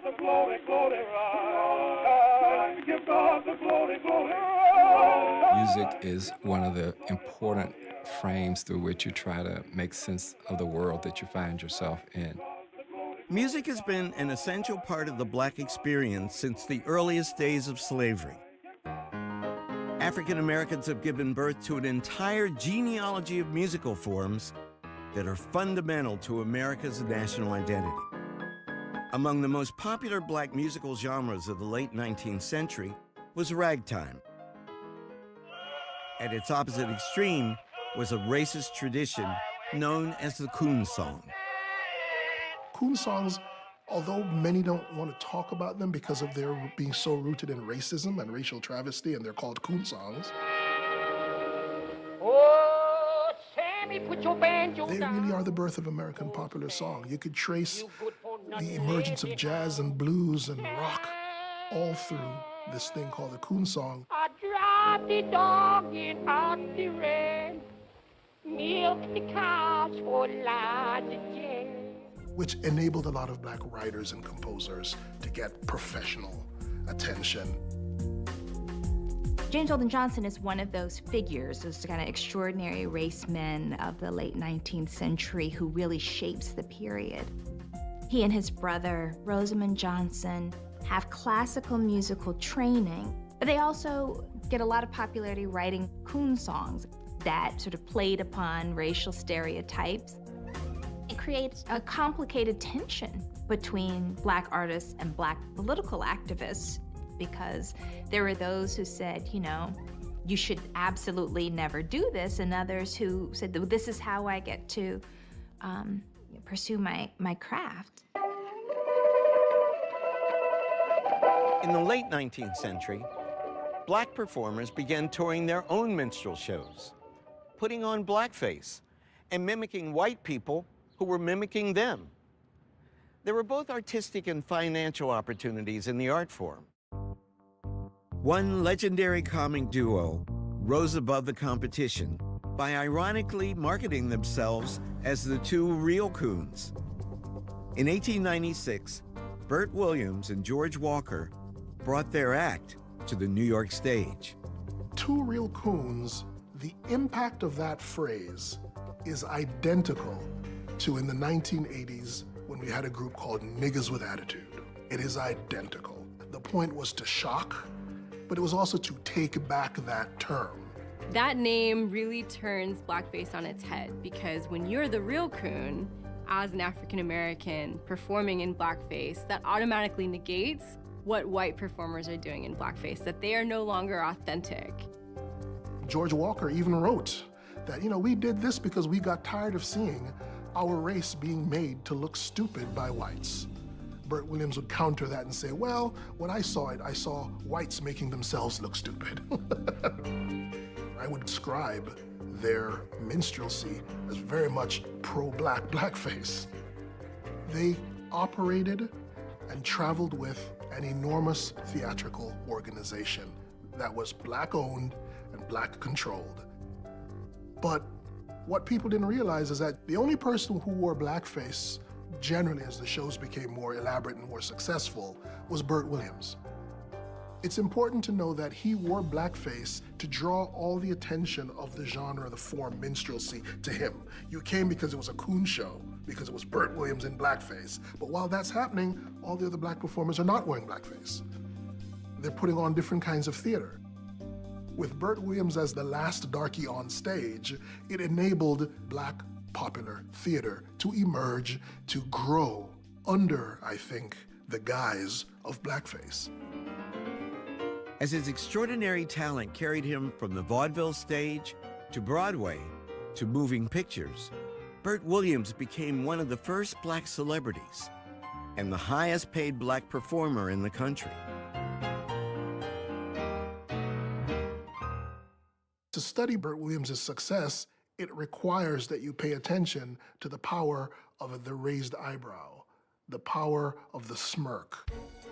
What made Bert Williams so good is that if he's performing the bumbling darky and the whites are appreciating that, he's raising his eyebrow and the Blacks are appreciating that, right? So that kind of split is something that he, I think, developed, and that kind of charts a narrative for a lot of Black performers, how to signify to this community and that one at the same time. W.C. Fields described Bert Williams as the funniest man I ever saw, but the saddest man I ever knew.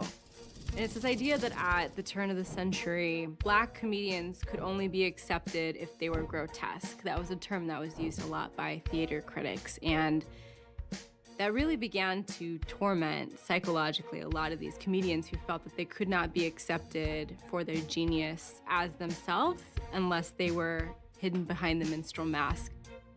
It is possible to use racism to mock racism. It's just really hard to do.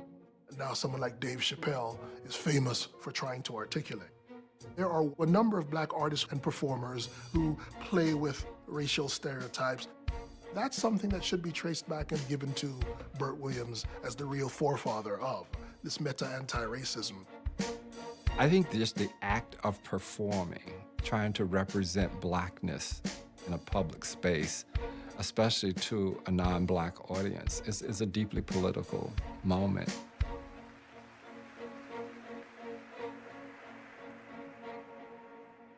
Though they found ways to express themselves through literature and journalism, music and art, Black people had virtually no political power in the early 1900s. And if that was ever going to change, they would have to organize. Since the death of Frederick Douglass, Booker T. Washington had been the most famous and most powerful African-American leader in the country. But as the first decade of the 20th century unfolded, Washington's critics increased in number. Led by Du Bois, a new generation was finding its political voice.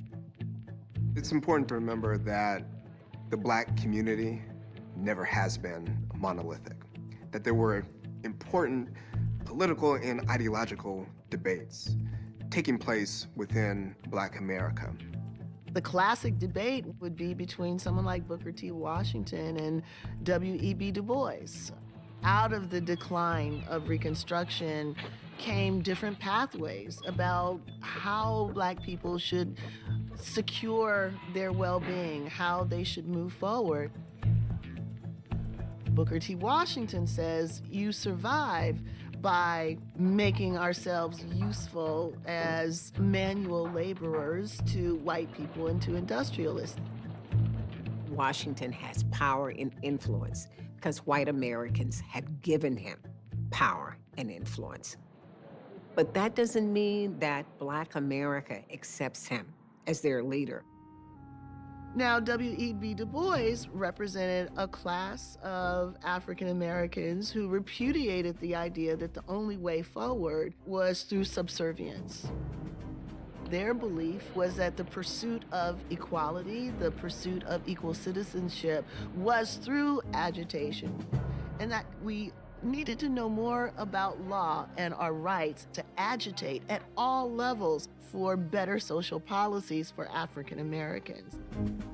To plot a path forward, Du Bois joined forces with a like-minded newspaper publisher named William Monroe Trotter.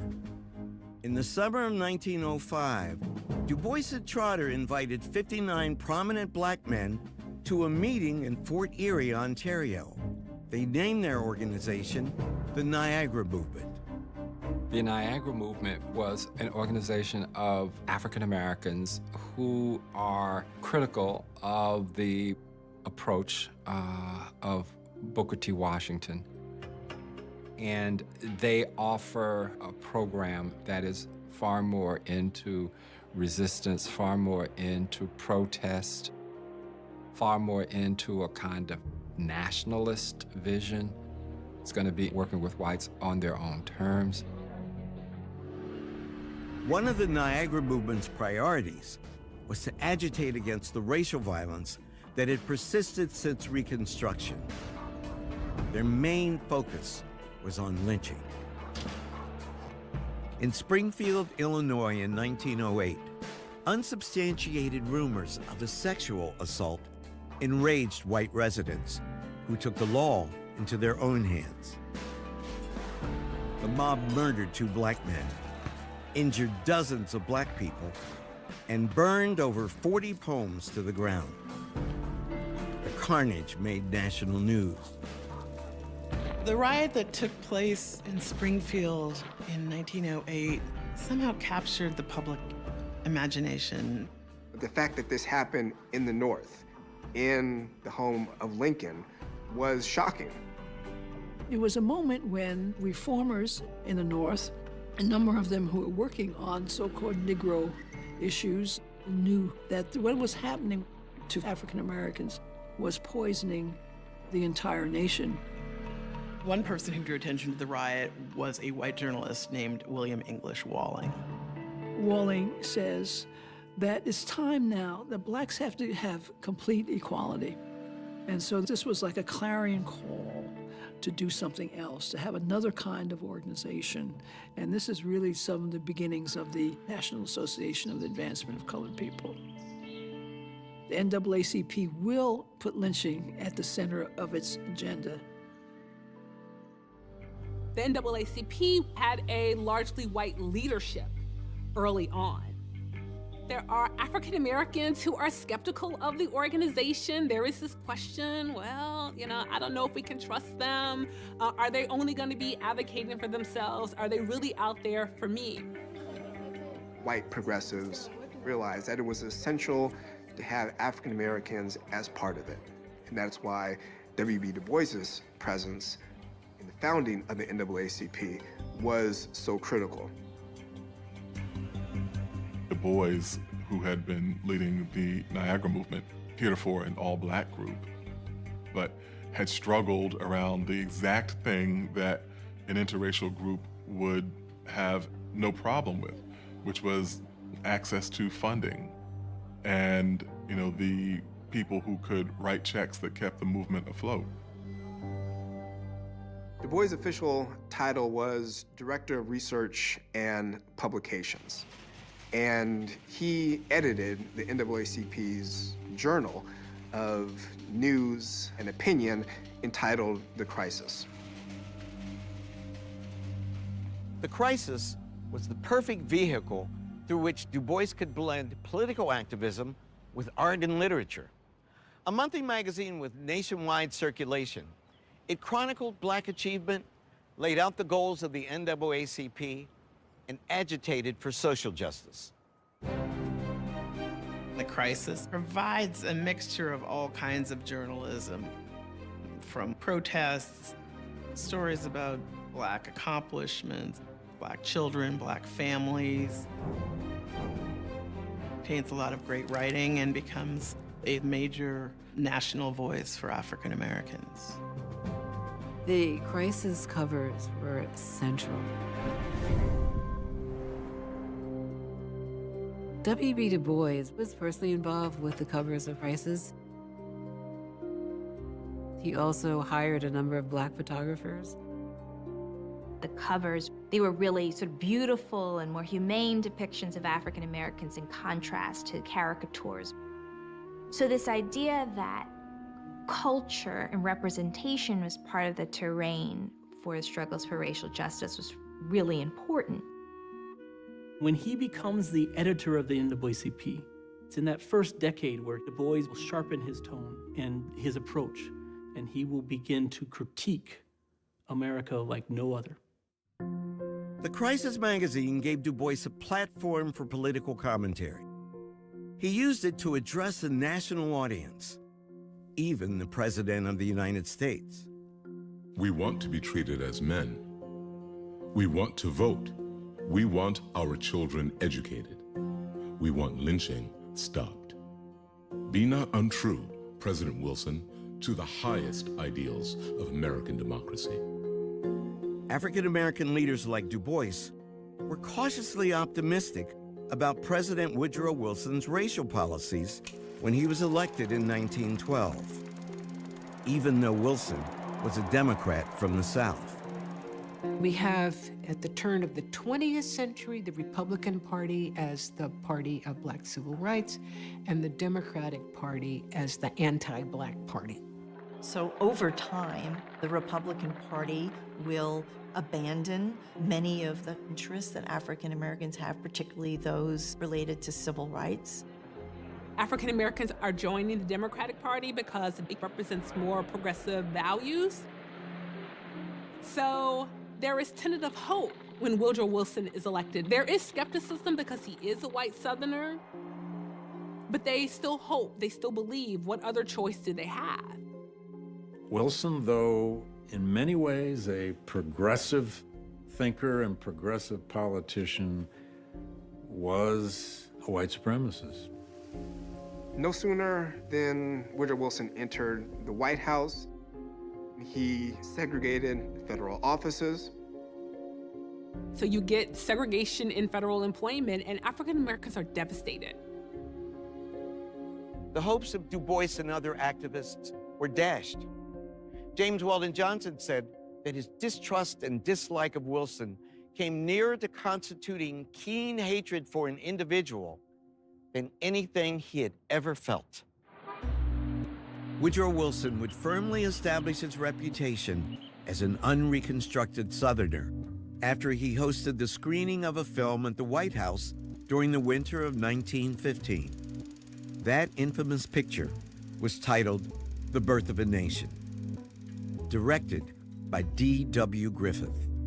The 3-hour saga, fictionalizing the history of the Civil War and Reconstruction, was a pioneering artistic achievement in the history of cinema, but it was also a monumentally racist piece of lost cause propaganda. It sought to transform the Ku Klux Klan from terrorists into heroic vigilantes, protecting the country from the perils of racial equality. Birth of a Nation marked not only the arrival of a new medium of communication, and that being cinema, but the way that that new medium could be deployed to further the old biases of American society. And African Americans immediately recognize what the dangers are implicit in this. It's not coincidental that there's a scene in which there's a young white woman who is being pursued by this rapacious black man. It's actually a white actor in blackface. And she hurls herself off of a cliff rather than be so defiled. This was meant to strike directly at a peculiar part of the psychology of white men of the South and beyond, and them understanding that their fundamental role in life was the protection and preservation of white womanhood from black people. The Birth of a Nation really is this amazing, big, gigantic, epic film that fixes a certain story of the Civil War and Reconstruction in the minds of the American public. And that story is that black people were too lazy and ignorant to fully master the citizenship that they were offered by Reconstruction. There's a series of scenes in Birth of a Nation that are supposed to be taking place in the South Carolina legislature during Reconstruction. There's a title card that says this is a facsimile of something that really happened. And then it shows black legislators doing all of these things that are kind of desecrating any kind of dignified political process. They put their feet on the desks, they're eating fried chicken, they're swigging out of a flask. It's, to me, one of the absolute worst of the many horrible scenes in Birth of a Nation because it's denigrating everything to do with African Americans' entry into politics. And it's reinforcing this idea that the entire Reconstruction experiment was a disaster, was a mistake. And the reality is, of course, that was not how it was. The initial reception is rapturous. The film is shown to sold-out audiences, not simply in the South, but around the country and in major northern cities. The film, not surprisingly, spawns a rebirth of the Ku Klux Klan, which had actually died out in the 19th century, and they adopt the burning cross as part of their iconography. Prior to this, the Ku Klux Klan had no such ritual. You can get a sense of the impact of Birth of a Nation by seeing how strongly the NAACP opposed it. They picketed. There's a widespread sense of outrage about Birth of a Nation, particularly with respect to the screening of it at the White House. There were numerous op-eds written against it. There is a clear sense that Wilson's animus towards people of color was firmly established in that moment. But it's a losing battle to try to say this isn't what happened, because the production is so fabulous for the times. People had never seen film like this. The white audience loves it. This must be the true story because I see it on the screen. We had a very vulnerable population, just like we do now with social media. And so the trick is complete. They've bought into the propaganda, all of the rape scares, all of the black beasts in charge of government, and now it's the truth. The Birth of a Nation was the cultural apex of Southern redemption, seeking to erase even the memory of the positive contributions and progress that black people had made during Reconstruction. So this history of a black middle class that was aspirational had been completely lost.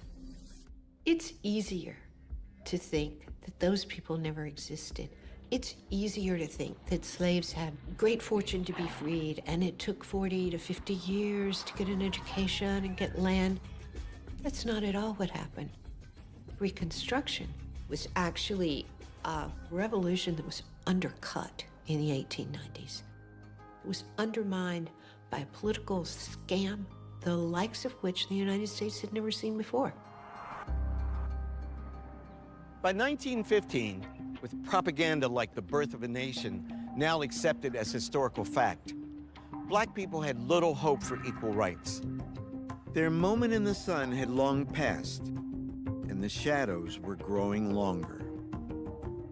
But they never abandoned the hope that burned brightly in the earliest years of their emancipation. If you say Reconstruction was an attempt to remake American society on the basis of equality, well, it didn't succeed in the long term. But it's very important to look at the agency of slaves, men, women, who seized the opportunity presented by the Civil War to push forward their own aspirations. It's African Americans and radical whites who imagine a different sort of world, who make the high-minded arguments for citizenship, for civil rights, for democracy. People like Ida B. Wells, W.E.B. Du Bois, Frederick Douglass knew that they were talented and fully the equal of whites, and they just could not accept this sort of second-class citizenship, and each generation would kind of come to this conclusion again and again, and they would keep on fighting.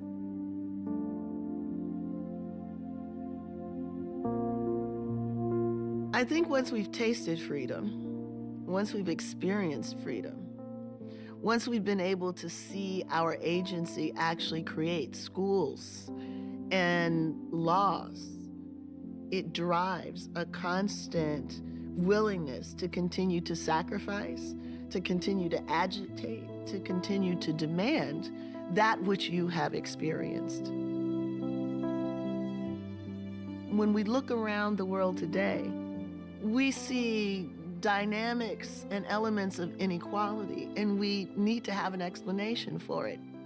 If you don't know the history of Reconstruction, if you don't know what was tried and then dismantled, then your inference about why we still have these problems is it's a problem with the people. It's a problem with their work ethic, their family structure, their values, rather than it's a problem of an unfinished revolution, which Reconstruction was. If we define Reconstruction as the process by which our country tried to come to terms with the abolition of slavery, you might say it never ended, because we Americans are still grappling with what it means to be a truly multiracial society with genuine equality for all.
Boston, 1765.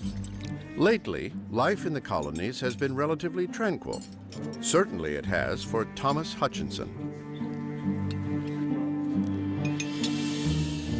A fifth-generation Bostonian, Hutchinson has enjoyed good fortune and political success.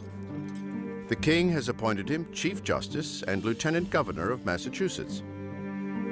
For years, Thomas Hutchinson has been one of the colony's most admired citizens. Until now. Hutchinson's life is about to take a dramatic and ugly turn. An angry mob is surging through Boston. Hutchinson is about to find out that he's the man they're after.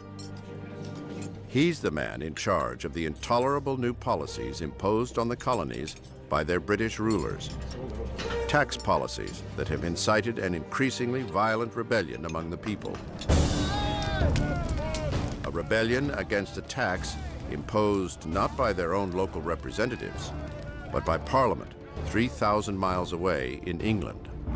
Lieutenant Governor Hutchinson is duty-bound to enforce this controversial new tax. Though he personally opposes it, he is being denounced as a traitor.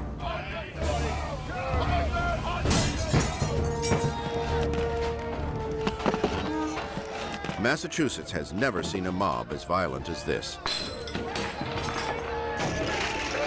They're not just angry about the money, they're angry at the assault on their autonomy by English rulers who neither know them nor represent them. The revolt spreads like an epidemic through all 13 colonies. It's hard to imagine that the fallout from this tax will ignite a social revolution unlike any the world has ever seen.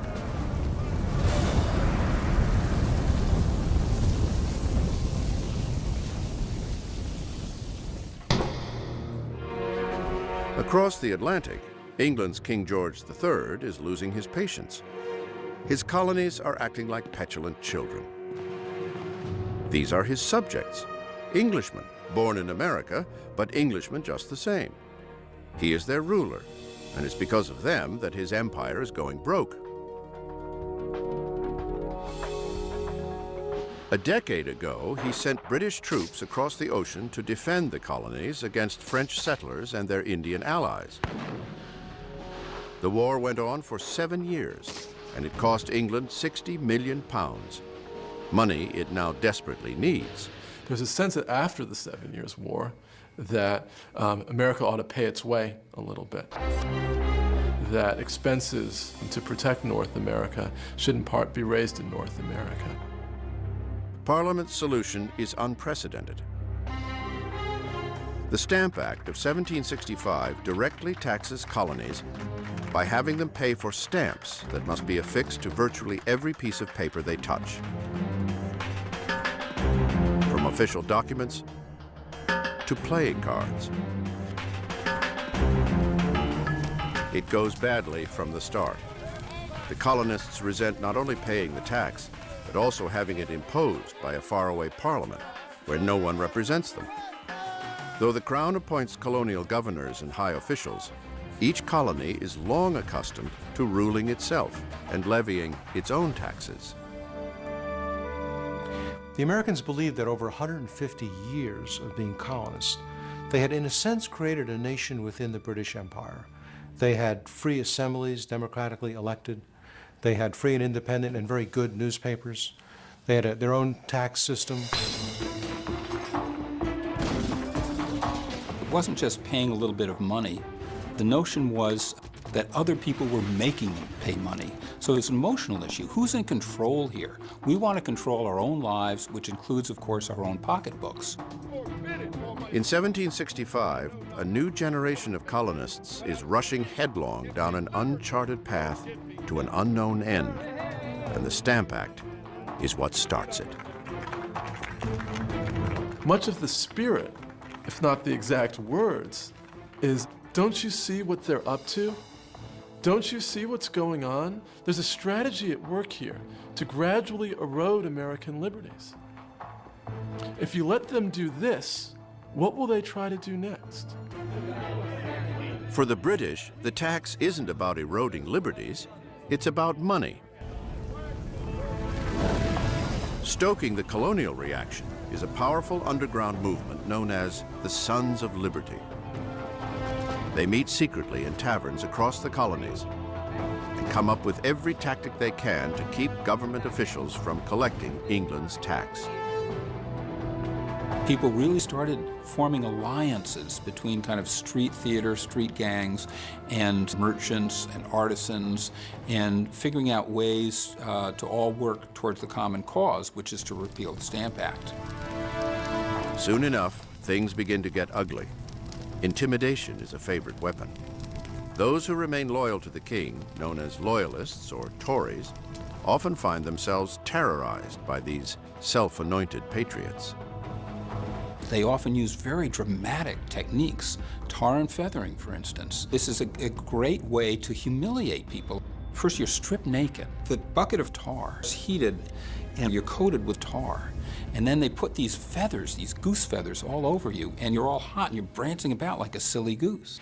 After a display like this, how is this person going to publicly oppose the patriot position? A loyalist printer in New York City publishes a loyalist newspaper, and they come in and smash his printing press while they are also proclaiming free speech as a principle to fight for. That's the nature of war and the nature of revolution. While the angry rabble takes to the streets, men of property and education use printing presses and politics to denounce the Stamp Act tax. One of the most outspoken is 29-year-old John Adams, a bright, ambitious attorney who brings logic and intellect to this very emotional argument. He drafts anti-tax resolutions for some 40 Massachusetts assemblies. We have always understood it to be a grand and fundamental principle of the English Constitution that no free man should be subject to any tax to which he has not given his own consent. John Adams. Adams has always envisioned great things for himself, and the cause of liberty presents the opportunity of a lifetime. His wife, Abigail, is his trusted confidant and partner in all things, great and small. I think it's hard to overestimate the importance of Abigail Adams. I mean, not only is she more than an equal partner to her husband, but she comes to this contest with really perfectly formed ideas about which she feels passionately. She's an enormous influence on her husband. One day, these two will be counted among the founders of a new nation. For now, John Adams is one of many voices of protest in a Stamp Act rebellion that engulfs all 13 colonies. Down in Virginia, a fiery young legislator named Patrick Henry ups the ante. Resolved, that the inhabitants of this colony are not bound to yield obedience to any law or ordinance designed to impose any taxation whatsoever other than the laws of their own General Assembly. Patrick Henry. In other words, no taxation without representation. Henry's Virginia resolves become a radical touchstone for all the colonies.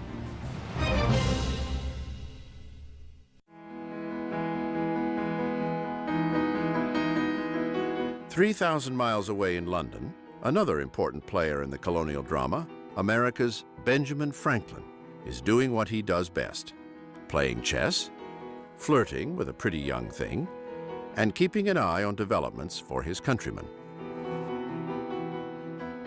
Franklin becomes the point man. He is the man in England who is there essentially trying to hammer out some kind of compromise on issues of taxation with the crown.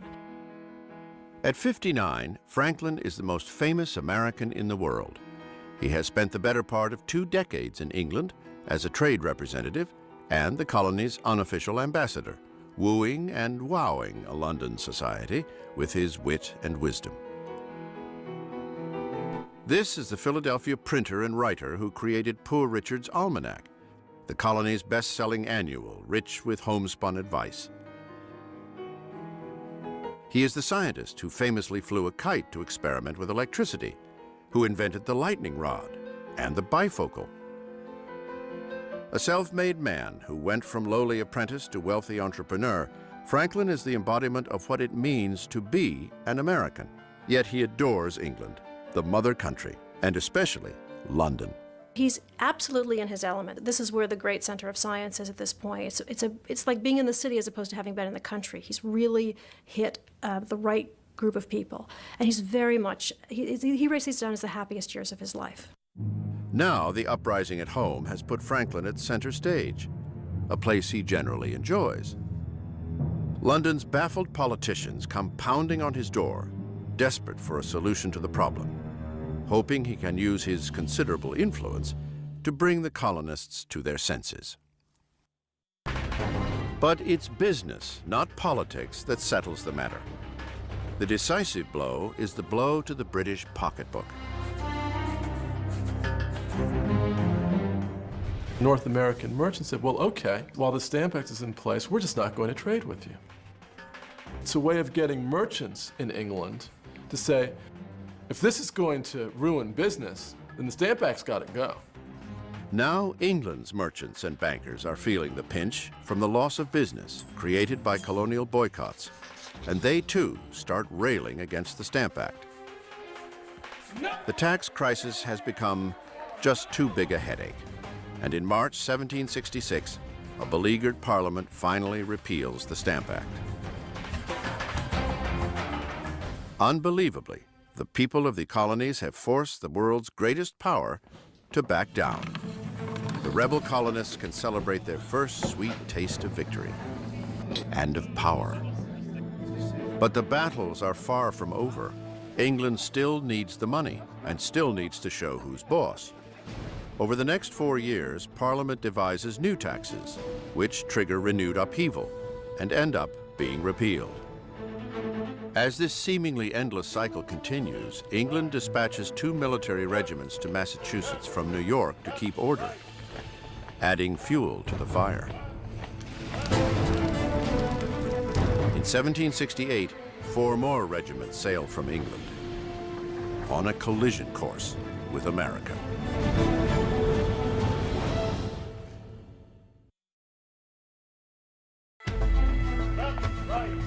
Boston, 1770. 1,000 British troops occupy this city of 15,000. It is a volatile brood. Boston is an accident waiting to happen, literally. Conditions are right. We've got an indigenous population that is very, very sensitive to having British soldiers quartered amongst them. You have all of these British regiments in Boston. This is something that the Bostonians simply chafe under. Resentment grows against the soldiers in Boston's streets. On the night of March 5th, a band of local patriots heckles a British sentry standing guard at the customs house. At first, they merely hurl insults, but soon they're hurling snowballs, and 8 more soldiers come to the aid of their comrade. You have a group of men who are egging on British soldiers, looking for ways to kind of stir up a fight. And now they've created the antagonism that they've been trying to gin up. Hundreds more colonists pour into the street. They launch a barrage of ice, oyster shells, and rocks at the soldiers. The guards panic. Their guns go off. And when it's over, 5 civilians lay dead on the frozen street. It was a tragically predictable sort of event. It's one of those situations in which the soldiers that are there to impose order are actually that seed of discontent that's going to produce disorder. Within hours of the deadly shootings, the Patriot spin machine roars into high gear. A tragic accident is recast as a murderous crime against the colonial people in what becomes known as the Boston Massacre.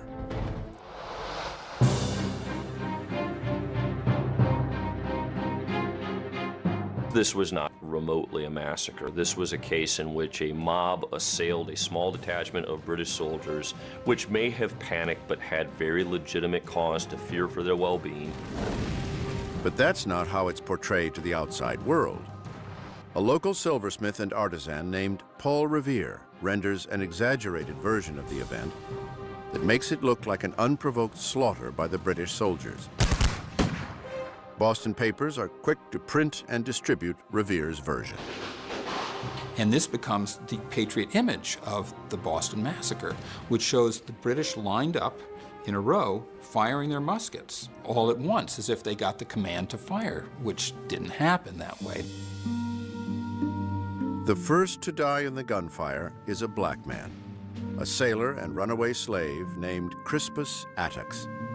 He is widely viewed as the first martyr of the American Revolution.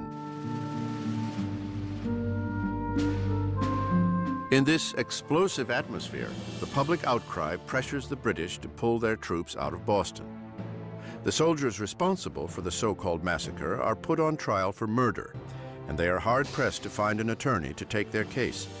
Surprisingly, one of Boston's most vocal patriots steps forward, John Adams. Adams is willing to risk everything, his and his family's safety, and his reputation as an ardent advocate of colonial rights. But he believes passionately in the right to a fair trial. Without human rights, the patriot cause isn't worth fighting. It was one of the best pieces of service I ever rendered. Judgment of death against these soldiers would have been a foul stain upon this country. John Adams.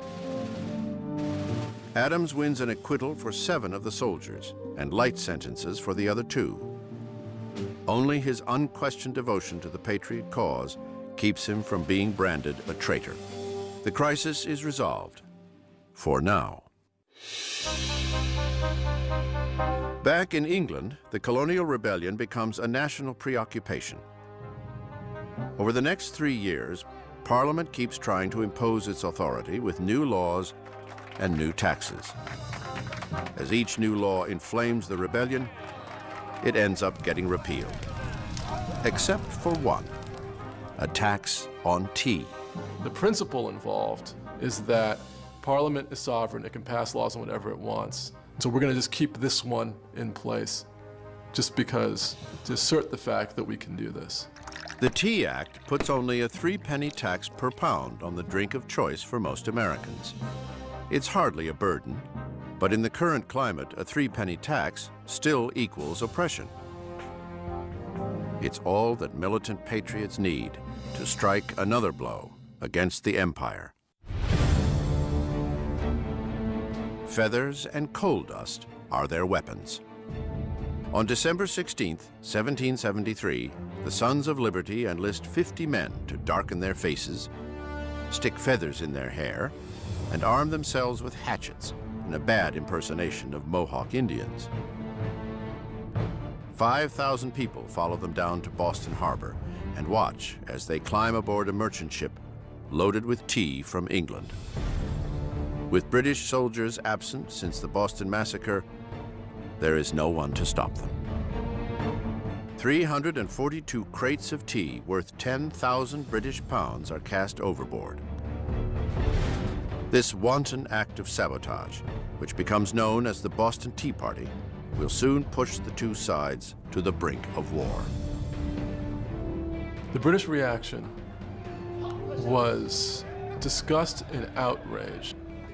From a British point of view, you had an entire colony running amok.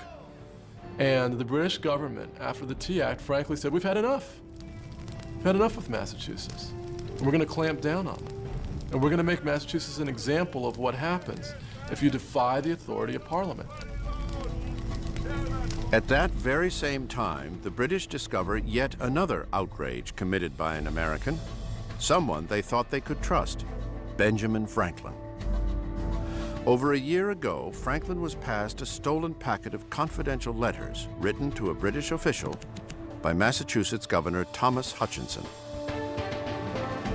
Ever since Stamp Act rioters tore down Hutchinson's house 9 years earlier, He had tried to juggle serving his king with serving his angry fellow citizens.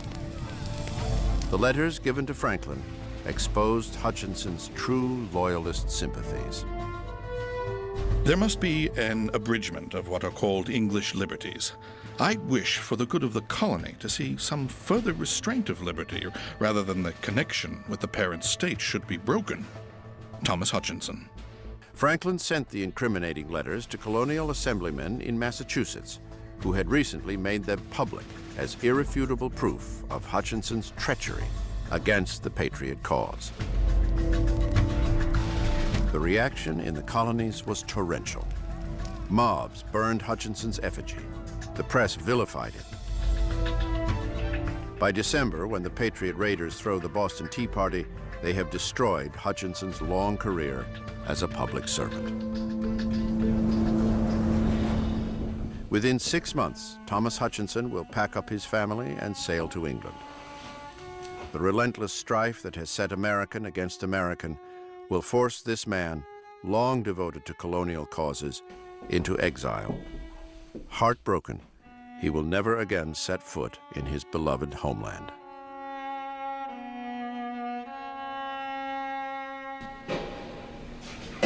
Now, in London in January 1774, Benjamin Franklin is summoned to appear before the King's Council.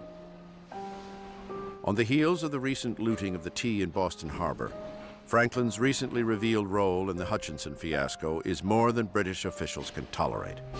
He must answer for his sins and the sins of his countrymen. Franklin is dressed down by the Solicitor General of England for a full hour in the strongest possible language. I mean, it's really abusive language. In front of a crowd, is going wild at this venomous attack. And Franklin stands stock still in this humiliating moment, head erect, and doesn't say a word for an hour. Many people have dated that as the moment at which Franklin becomes a revolutionary. Franklin the revolutionary is done with England, and England is done with him. Parliament punishes Massachusetts with a vengeance. It revokes the colony's 80-year-old charter, dissolves its local assemblies, and after a 4-year absence, sends 3,000 troops to reoccupy Boston. The Crown now runs Massachusetts. These people had been meeting in town meetings for 150 years. When they can no longer decide their own fate, they said, this is the end. People throughout Massachusetts rose up as one and said, no way. There is no turning back for either side. The tension between the people of Massachusetts and the British troops becomes unbearable. It's only a matter of time before someone fires the shot that will echo around the world.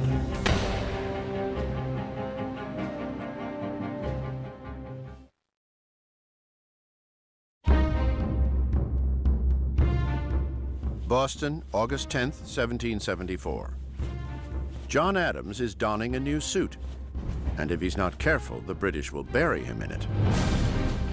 The Patriot leader is heading for a secret meeting in Philadelphia that will change the course of history and could cost him his life.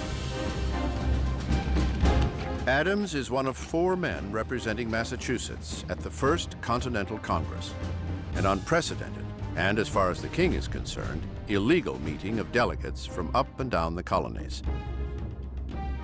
55 delegates of America's best and brightest who gather to come up with a unified strategy to oppose Britain's increasing encroachment on their liberties. If the king had his way, they would all hang for treason. That illustrates how strongly they felt that they must take steps to remove themselves from what they saw as the arbitrary power of the British Crown.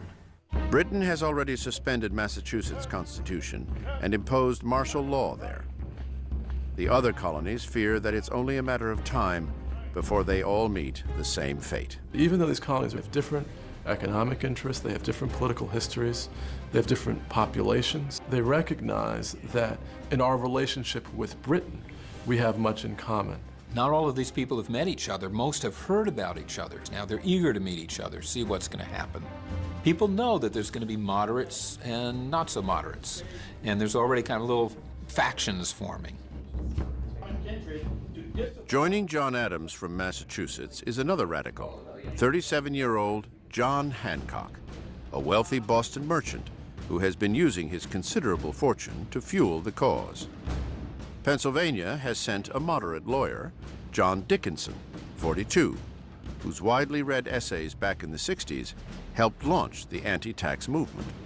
From Virginia comes Patrick Henry, the volatile young orator whose Virginia resolves helped stamp out the Stamp Act. And also from Virginia, a wealthy 42-year-old planter and veteran of the 7 Years' War, George Washington.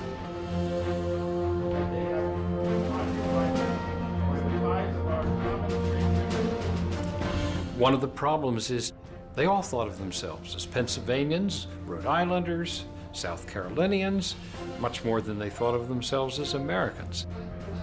Patrick Henry really just electrifies everyone when he says, "I am no longer a Virginian, I am now an American."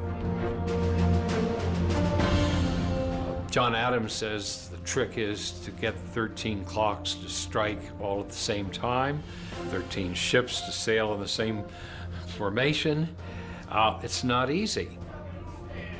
13 conspirators against the crown. Finally, after 2 months of arguing and pontificating, the Congress adjourns with a unified message for England. Until colonial rights are restored, all 13 colonies will halt all trade with Great Britain. Local militias are to arm and stand in readiness. As one might expect, kings don't do well with ultimatums. No one tells the King of England what to do. The die is now cast. The colonies must either submit or triumph. I do not wish to come to severer measures, but we must not retreat. I trust they will come to submit. He makes the assumption that a simple show of force, of military might, will be enough to scare the rebels back to their senses. Not likely. Certainly not in Boston. The city is a tinderbox waiting to explode. The British have turned it into a virtual police state. They have sealed off Boston Harbor, disbanded the colonial assemblies, and forced locals to house British troops. The man in charge is Commanding General Thomas Gage. His orders are to quash the rebellion. And while he has the guns, the rebels have the numbers. He repeatedly asks the Crown for a larger army. Thomas Gage only has 3,000 soldiers in Boston. He's looking at 5,000 in Worcester County, 4,000 in Plymouth, all over like this. He's looking at this, he says, what am I going to do with my 3,000 people against force like this? He's playing a losing hand. He can't do anything, for which he is called an old woman. He's very much a man in between. He's a military officer who is charged with a political task for which he's not really equipped to handle. With Hutchinson's departure, Gage is now Massachusetts governor and commander of an occupying army that no longer faces a small rebellion. It is a population in uprising. They start smuggling cannons out of Boston, and they start purchasing arms, and the militiamen start training, and they form the Minutemen. They actually sign associations. I will mobilize on a minute's notice. This is no longer a skirmish over taxes. The Patriots believe their way of life, their liberty, and their property are at stake. Nothing short of war will settle it. In April 1775, Gage gets orders from England to break the uneasy stalemate. He will send a full force out to the countryside to seize a huge store of rebel ammunition. Unknown to Gage, Parliament, King George, or anyone else, the fate of the British Empire hangs on this decision.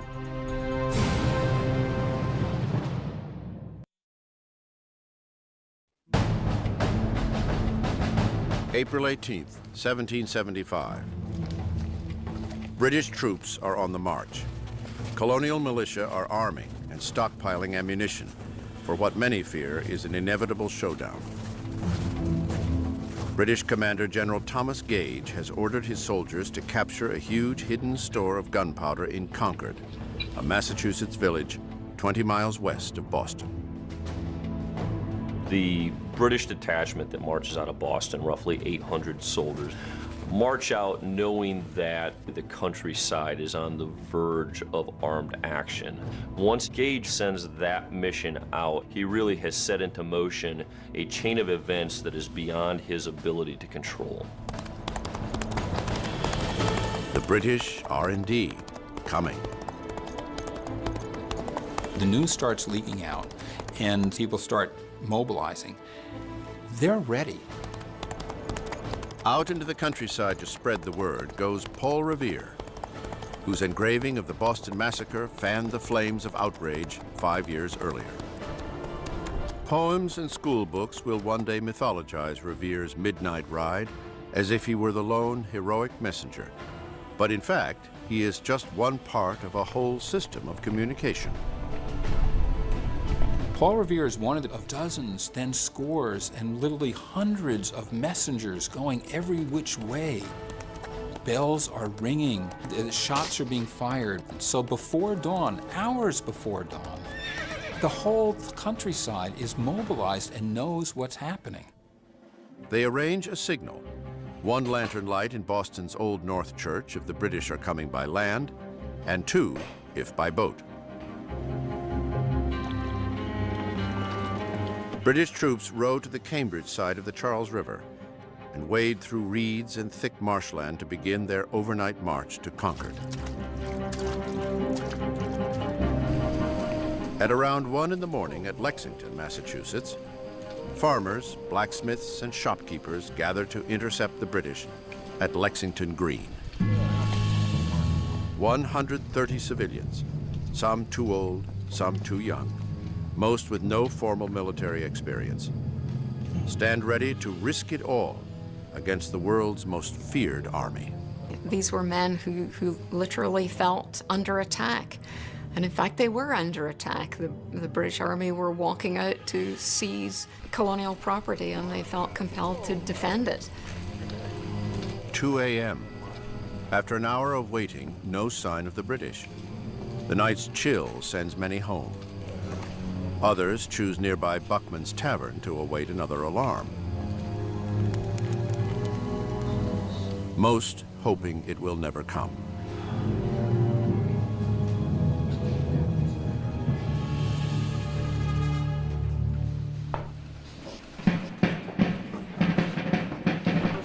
At 4:30 a.m. Drums announce that the British are on their way.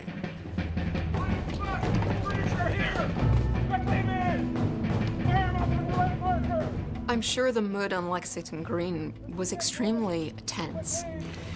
The best trained, most professional army in the world is bearing down on them. So even though they were fired up with a great sense of injustice, they were probably nervous. And if they weren't, they should have been. That's it. Okay. Step back, lads. Step back.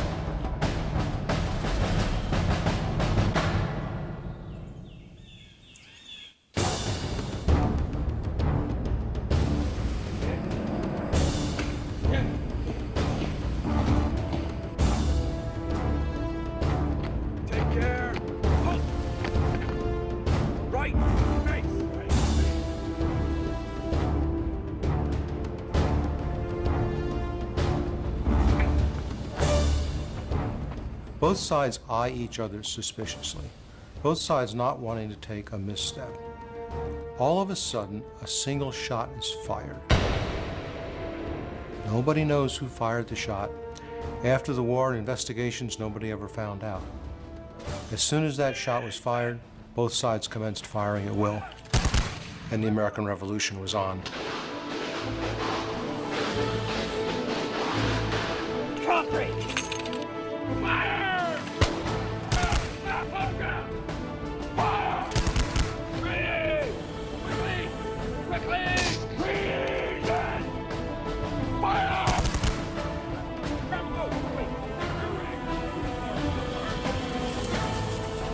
In In less than 2 minutes, 8 militiamen lay dead, 10 wounded. It really lit up the newspapers everywhere. Blood had been shed, and there was really no looking back after that.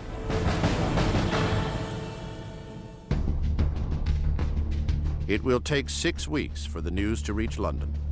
By then, the course is set. I think there's a recognition in London after Lexington that the battle has been joined, that the chances for preventing this conflict from degenerating into war has just about passed. The conflict calls Benjamin Franklin home from London. After nearly 20 years in England, he is leaving for good, no longer loyal and no longer welcome. Branded a revolutionary traitor by the British, Franklin will set sail for his Philadelphia home to take a seat in the Continental Congress. A man of peace, he will now have to counsel war as he helps his fellow delegates navigate the new and bloody conflict that threatens to blow America apart.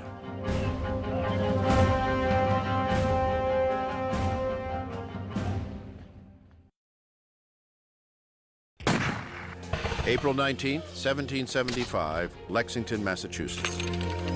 For the first time ever, British soldiers and colonial citizens have stood face to face and fired upon each other. 8 colonists lay dead. But it's not over. The British continue their advance to get what they came for, the colonial ammunition stored in nearby Concord. Along the way, detachments of redcoats storm into local homes and ransack for weapons.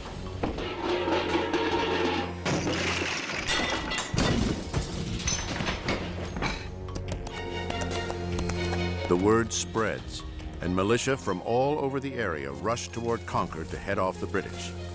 This time, it's the Americans who are coming.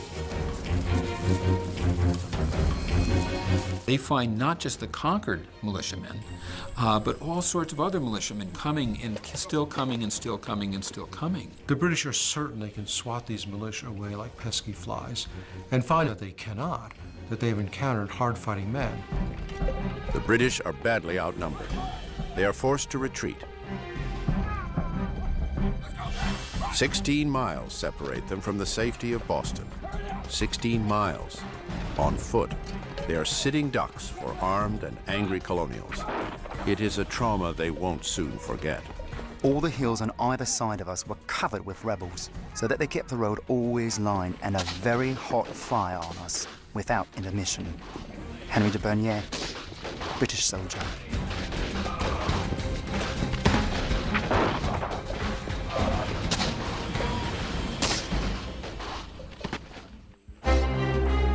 "20 hours of constant barrage bring heavy losses to the beleaguered British.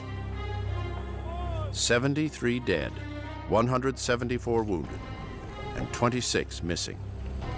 The Americans suffer 49 killed, with 40 wounded and 5 missing. By the time British soldiers get back to Boston, the colonials have the city surrounded, with militia from neighboring colonies on their way. Gage and his troops are trapped, with their backs to the sea. The rebels have added insult to outrage.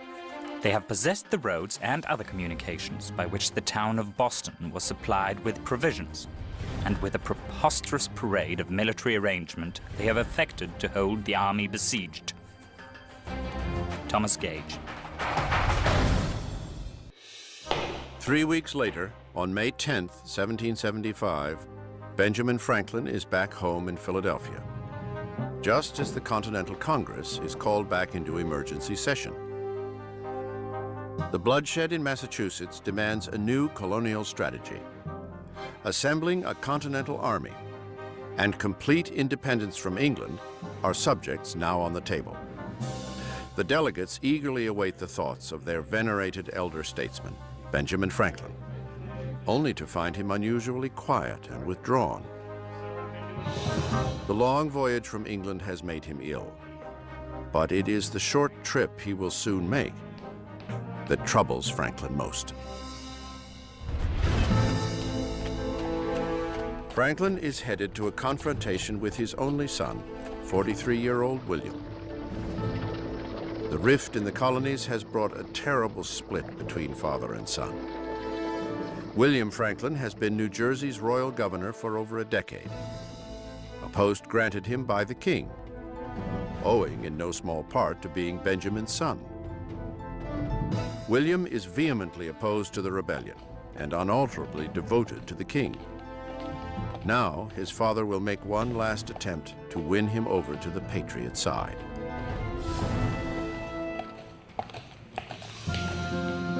Once, they were as close as a father and son could be. It was William who held the kite during his father's famous experiment with lightning. It was William who was his father's constant companion in the early days in England. But now, neither the strife in the colonies nor the humiliation heaped upon his father by the British turns William away from the king. Now, father and son must choose between country and family, but neither will bend. Like the growing civil war between patriots and loyalists, reconciliation between father and son is no longer possible.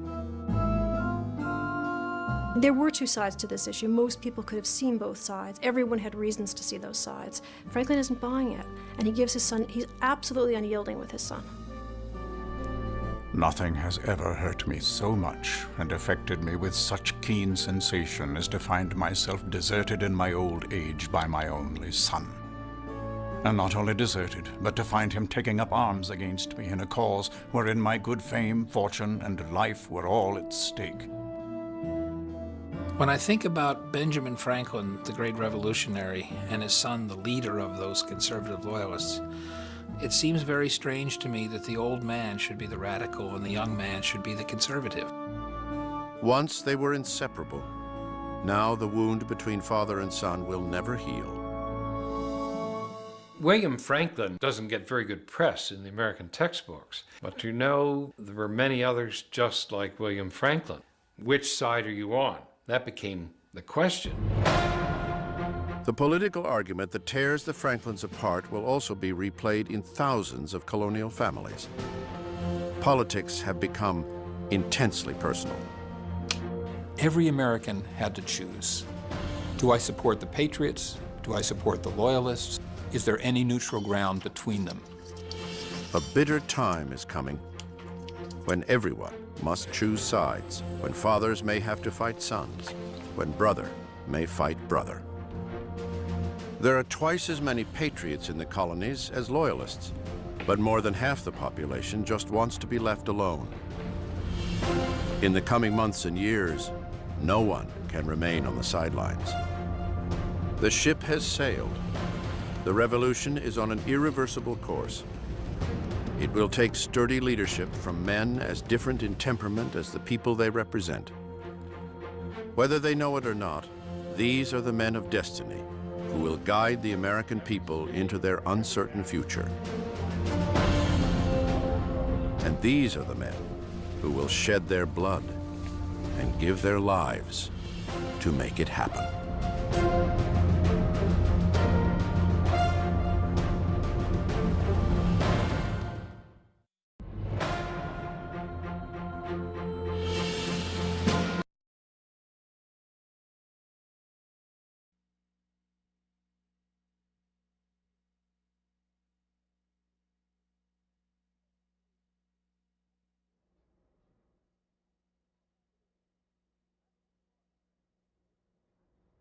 Good evening. I'm Henry Morgenthau, producer of the program you are about to see.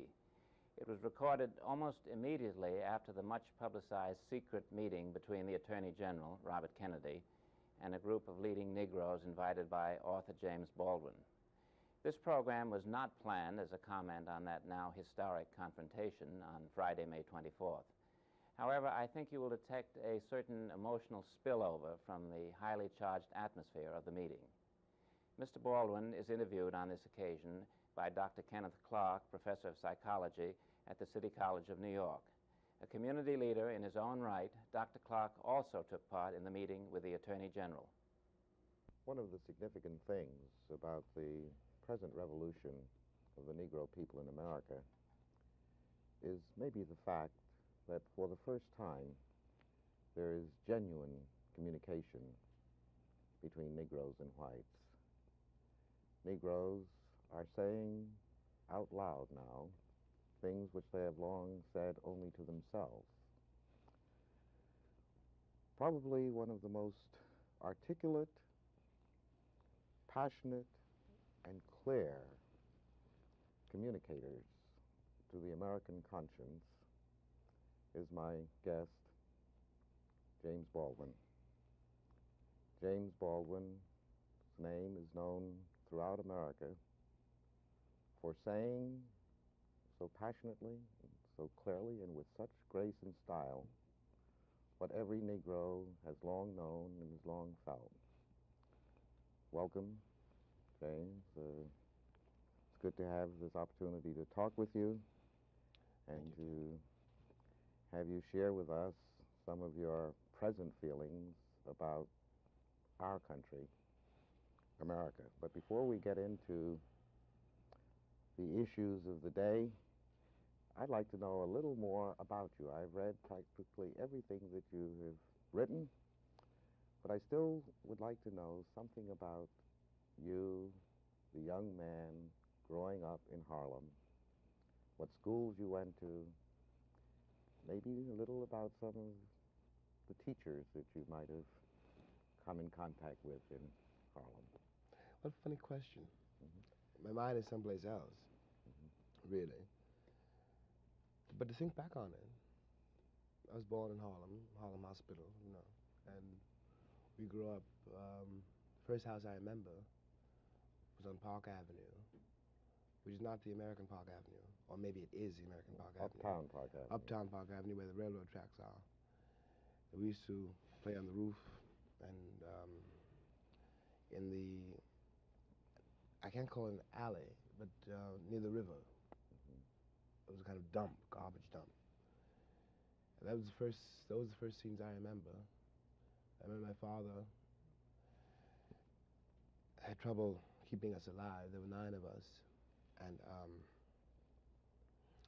I was the oldest, so I took care of the kids and dealt with Daddy, whom I understand much better now. Part of his problem was he couldn't feed his kids.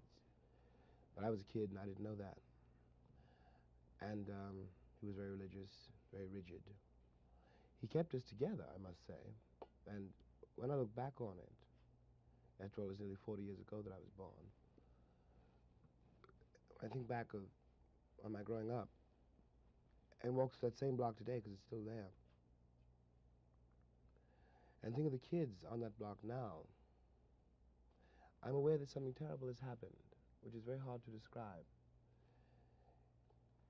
I am in all but technical legal fact a Southerner. My father was born in the South. No, my mother was born in the South.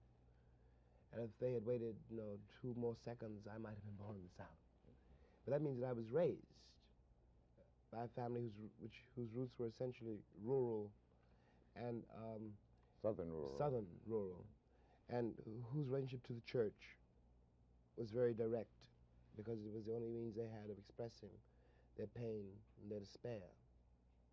But 20 years later, the moral authority which was present in the Negro northern community when I was growing up has vanished. And people talk about progress, and I look at Harlem, which I really know. I know it like I know my hand. And it is much worse there today than it was when I was growing up. Would you say this is true of the schools, too? It's much worse in the schools. What school did you go to? I went to PS 24, went to PS 139. 139. We are fellow alumni. I went to 139.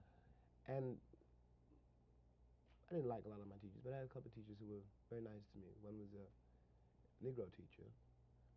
And I remember, you asked me these questions, so I'm trying to answer you. I remember coming home from school, and you can guess how young I must have been. And my mother asked me if my teacher was colored or white. And I said she was a little bit colored, a little bit white. But because she was about your color. And as a matter of fact, I was right. That's part of the dilemma of being an American Negro, that one is a little bit colored and a little bit white. And not only in physical terms, but in the head and in the heart. And there are days, this is one of them, when you wonder what your role is in this country and what your future is in it. How precisely you're going to reconcile yourself to your situation here, and how you're going to communicate to the vast, heedless, unthinking, cruel white majority that you are here. And to be here means that you can't be anywhere else. I could, in my own person, leave this country, and I could go to Africa, I could go to China, I could go to Russia, I could go to Cuba, but I'm an American. That is a fact. Yes, Jim. Am I going ahead? No, this is certainly some of the things that we're after. But as I read your writings and know that you came out of PS 24 and my alma mater, Junior High School 139, I see that no one could write with the feeling and with the skill with which you write if you did not get in PS 24 and 139 a certain type of education. Now, I'd like to go back to the point that you made that the Harlem that you knew when you were growing up is not the Harlem now, and see if we can relate this also even to the school. Let's see if we can. It was probably very important for me. I haven't thought about this for a long time, so it was probably very important for me that at the point I was going to PS 24, the only Negro school principal, as far as I know, in the entire history of New York, was the principal. It was a woman named Mrs. Ayer. And she liked me. And in a way, I guess she proved to me that I could, that I didn't have to be entirely defined by my circumstances. Because you know that every Negro child knows what his circumstances are, though he can't articulate them, because he's born into a republic which assures him, in as many ways as it knows how, and has got great force, that he has a certain place and he can never rise above it. And what has happened in Harlem since is that generation has passed away. Mrs. Ayer was a sort of a model, in a sense. She was a proof. She was a living proof that I was not necessarily what the country said I was. And it is significant, Jim, that we do not have a single Negro principal in the New York public school system today. And it is not because there ain't nobody around who can do it, you know. One's involved in a very curious and a very serious battle, concerning which I think the time is going to be as explicit as one can possibly be. The great victims in this country of the institution called segregation, which is not a Southern custom, but which has been for 100 years a national way of life. The great victims are the white people. The white man's children. Well, Lorraine Hansberry said this afternoon, we were talking about the problem of being a Negro male in this society. Lorraine said that she wasn't too concerned, really, about Negro manhood, since they had managed to do and to endure and to even transcend some fantastic things.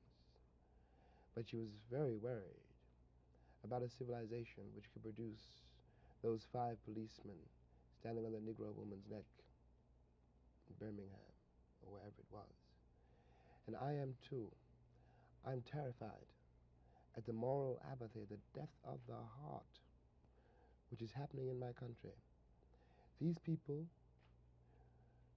have deluded themselves for so long that they really don't think I'm human. I base this on their conduct, not on what they say. And this means that they have become, in themselves, moral monsters. Well, Jim, I can see... That's a terrible indictment. Yes. But I mean every word I say. Well, we are confronted with the racial confrontation in America today. I think the pictures of dogs in the hands of human beings attacking other human beings. In a free country. In a free country. In the middle of the 20th century. This Birmingham is clearly not restricted to Birmingham, as you so eloquently pointed out. What do you think can be done to change, to use your term, the moral fiber of America? I think that one has got to find some way of putting the present administration of this country on the spot. One has got to force somehow from Washington a moral commitment, not to the Negro people, but to the life of this country. It doesn't matter any longer, and I'm speaking for myself, for Jimmy Baldwin, and I think I'm speaking for a great many other Negroes too. It doesn't matter any longer what you do to me. You can put me in jail, you can kill me, but by the time I was 17, you had done everything that you could do to me. The problem now is, how are you going to save yourselves? It was a great shock to me. I want to say this on the air. The Attorney General did not know. You mean the Attorney General of the United States? Mr. Robert Kennedy.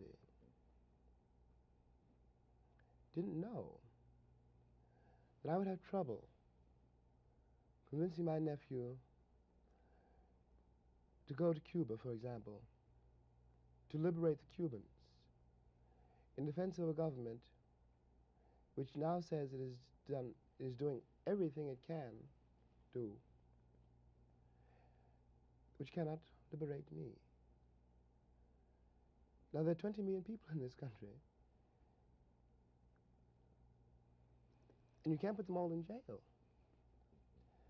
And I know how my nephew feels. I know how I feel. I know how the cats in the barbershop feel. A boy last week who was 16 in San Francisco told me on television, thank God we got him to talk. Maybe somebody will start to listen. He said, I got no country, I've got no flag. Now, he's only 16 years old. And I couldn't say you do.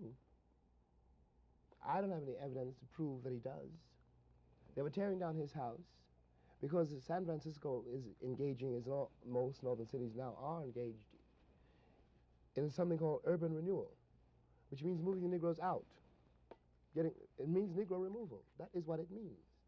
And the federal government is an accomplice to this fact. Now, we're talking about human beings. There's not such a thing as a monolithic wall or, some abstraction called the Negro problem. These are Negro boys and girls who at 16 and 17 don't believe the country means anything that it says and don't feel they have any place here on the basis of the performance of the entire country. But now, Jim... No, am I exaggerating? No, I certainly could not say that you're exaggerating.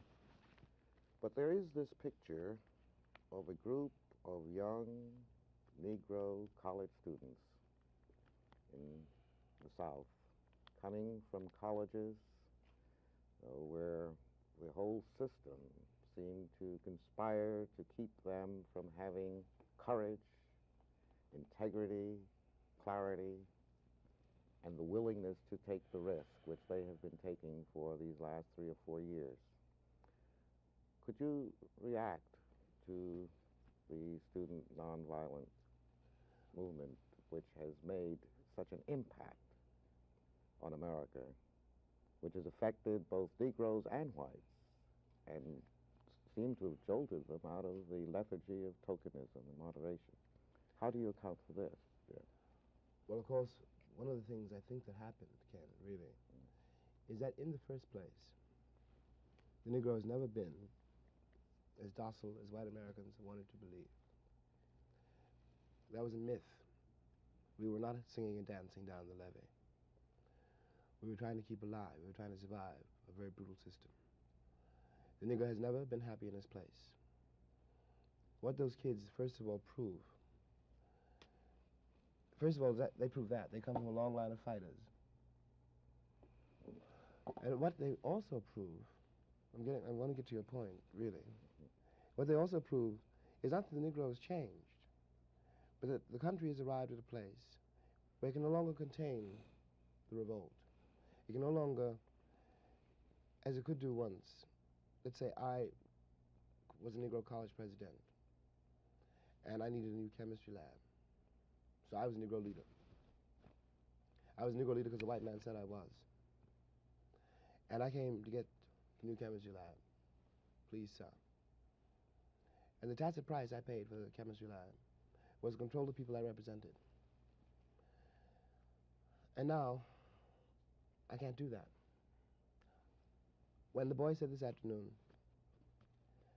we were talking to a Negro student this afternoon who has been through it all, who's half dead, who's about 25. Jerome Smith. And that's an awful lot to ask a person to bear. The country sat back in admiration before those kids for 3 or 4 or 5 years and has not lifted a finger to help them. Now, we all knew, I know you knew and I knew too, that a moment was coming when we couldn't guarantee, that no one can guarantee, that it won't reach the breaking point, you know?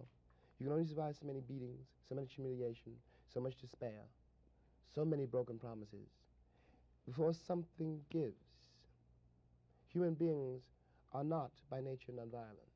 Those children had to pay a terrible price in discipline, in moral discipline, and an interior effort and courage which the country cannot imagine, because it still thinks Gary Cooper, for example, was a man. And I mean his image. I have nothing against him, him.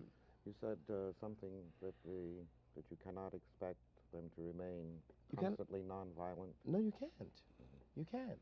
And furthermore, there were always, these students that we're talking about, a minority. The students we're talking about, when I was in Tallahassee, there were some students protesting. But there were many, many, many, many more students who had given up, who were desperate, and whom Malcolm X can reach, for example, much more easily than I can. What do you mean? What Malcolm tells them, in effect, is they should be proud of being black, and God knows that they should be. And that's a very important thing to hear in a country which assures you you should be ashamed of it. Of course, in order to do this, what he does is destroy a truth and invent a history. What he does is say, you're better because you're black. Well, of course, that isn't true. That's the trouble. Do you think that this is an appealing approach, and that the black Muslims, in preaching black supremacy, seek to exploit the frustration of the Negro? I don't think, put it as simply as I can, and without trying now to investigate whatever the motives of any given Muslim leader may be, it is the only movement in the country which we can call grassroots. I hate to say that, but it is true. Because it is only, when Malcolm talks, or one of the Muslim ministers talk, they articulate for all the Negro people who hear them, who listen to them, they articulate their suffering. The suffering which has been in this country so long denied. That's Malcolm's great authority over any of his audiences. He corroborates their reality. He tells them that they really exist, you know? Jim, do you think that this is a more effective appeal than the appeal of Martin Luther King? It's much more sinister because it is much more effective. It's much more effective because it is, after all, comparatively easy to invest a population with a false morale by giving them a false sense of superiority. And it will always break down in a crisis. It's the history of Europe, simply. It's one of the reasons we're in this terrible place. It's one of the reasons that we have 5 cops standing on a black woman's neck in Birmingham. Because at some point they were taught and they believed that they were better than other people because they were white. It leads to a moral bankruptcy. It is inevitable. It cannot but lead there. But my point here is that the country is for the first time worried about the Muslim movement. It shouldn't be worried about the Muslim movement. That's not the problem. The problem is to eliminate the conditions which breed the Muslim movement. Well, I'd like to come back to get some of your thoughts about the relationship between Martin Luther King's appeal, that is effectively nonviolence, and his philosophy of disciplined love for the oppressor. Martin. And what do you think what is the relationship between this and the reality of the Negro masses? Well, to leave Martin out of it for a moment, Martin's very rare, very great man. Martin's rare for 2 reasons, partly because just because he is, and because he's a real Christian, and he really believes in nonviolence. He's arrived at something in himself, which permits him, allows him to do it. And he still has great moral authority in the South. He has none whatever in the North. Poor Martin has gone through God knows what kind of hell to awaken the American conscience. But Martin has reached the end of his rope. There's some things Martin can't do. Martin's only one man. Martin can't solve the nation's central problem by himself. There are lots of people, lots of black people I mean now, who don't go to church no more and don't listen to Martin, and who anyway are themselves produced by a civilization which has always glorified violence unless the Negro had the gun. So that Martin is undercut by the performance of the country. The country is only concerned about nonviolence if it seems that I'm going to get violent. But it's not worried about nonviolence if it's some Alabama sheriff. Jim, what do you see deep in the recesses of your own mind as the future of our nation? And I ask that question in that way because I think that the future of the Negro and the future of the nation are linked. They're indissoluble. Yeah. Now, what do you see? Are you essentially optimistic or pessimistic? And I really don't want to put words in your mouth because what I really want to find out is what you really believe. Well, I'm both glad and sorry you asked me that question, but I'll do my best to answer it. I can't be a pessimist because I'm alive. To be a pessimist means that you have agreed that human life is an academic matter.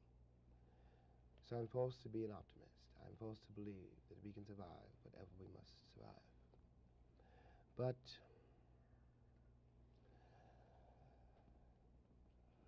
the Negro in this country, the future of the Negro in this country is precisely as bright or as dark as the future of the country.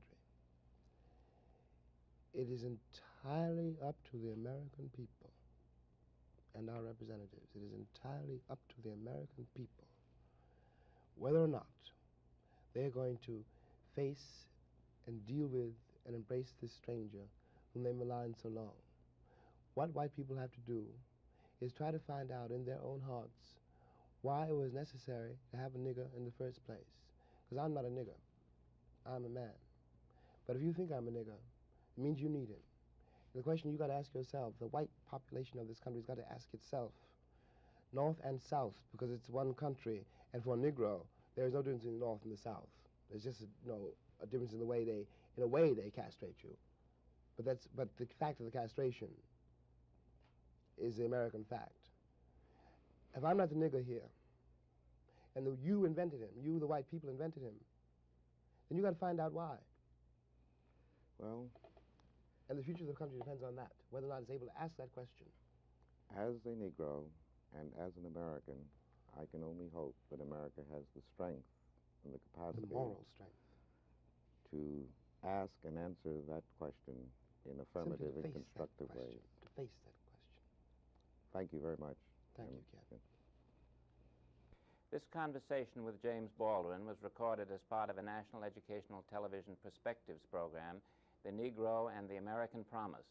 The complete program will be broadcast on this station on the evening of Monday, June 24th. It will also include conversations between Kenneth Clark and Malcolm X, the black Muslim leader, James Foreman, Executive Secretary of the Student Nonviolent Coordinating Committee, and the Reverend Dr. Martin Luther King, Jr., President of the Southern Christian Leadership Conference.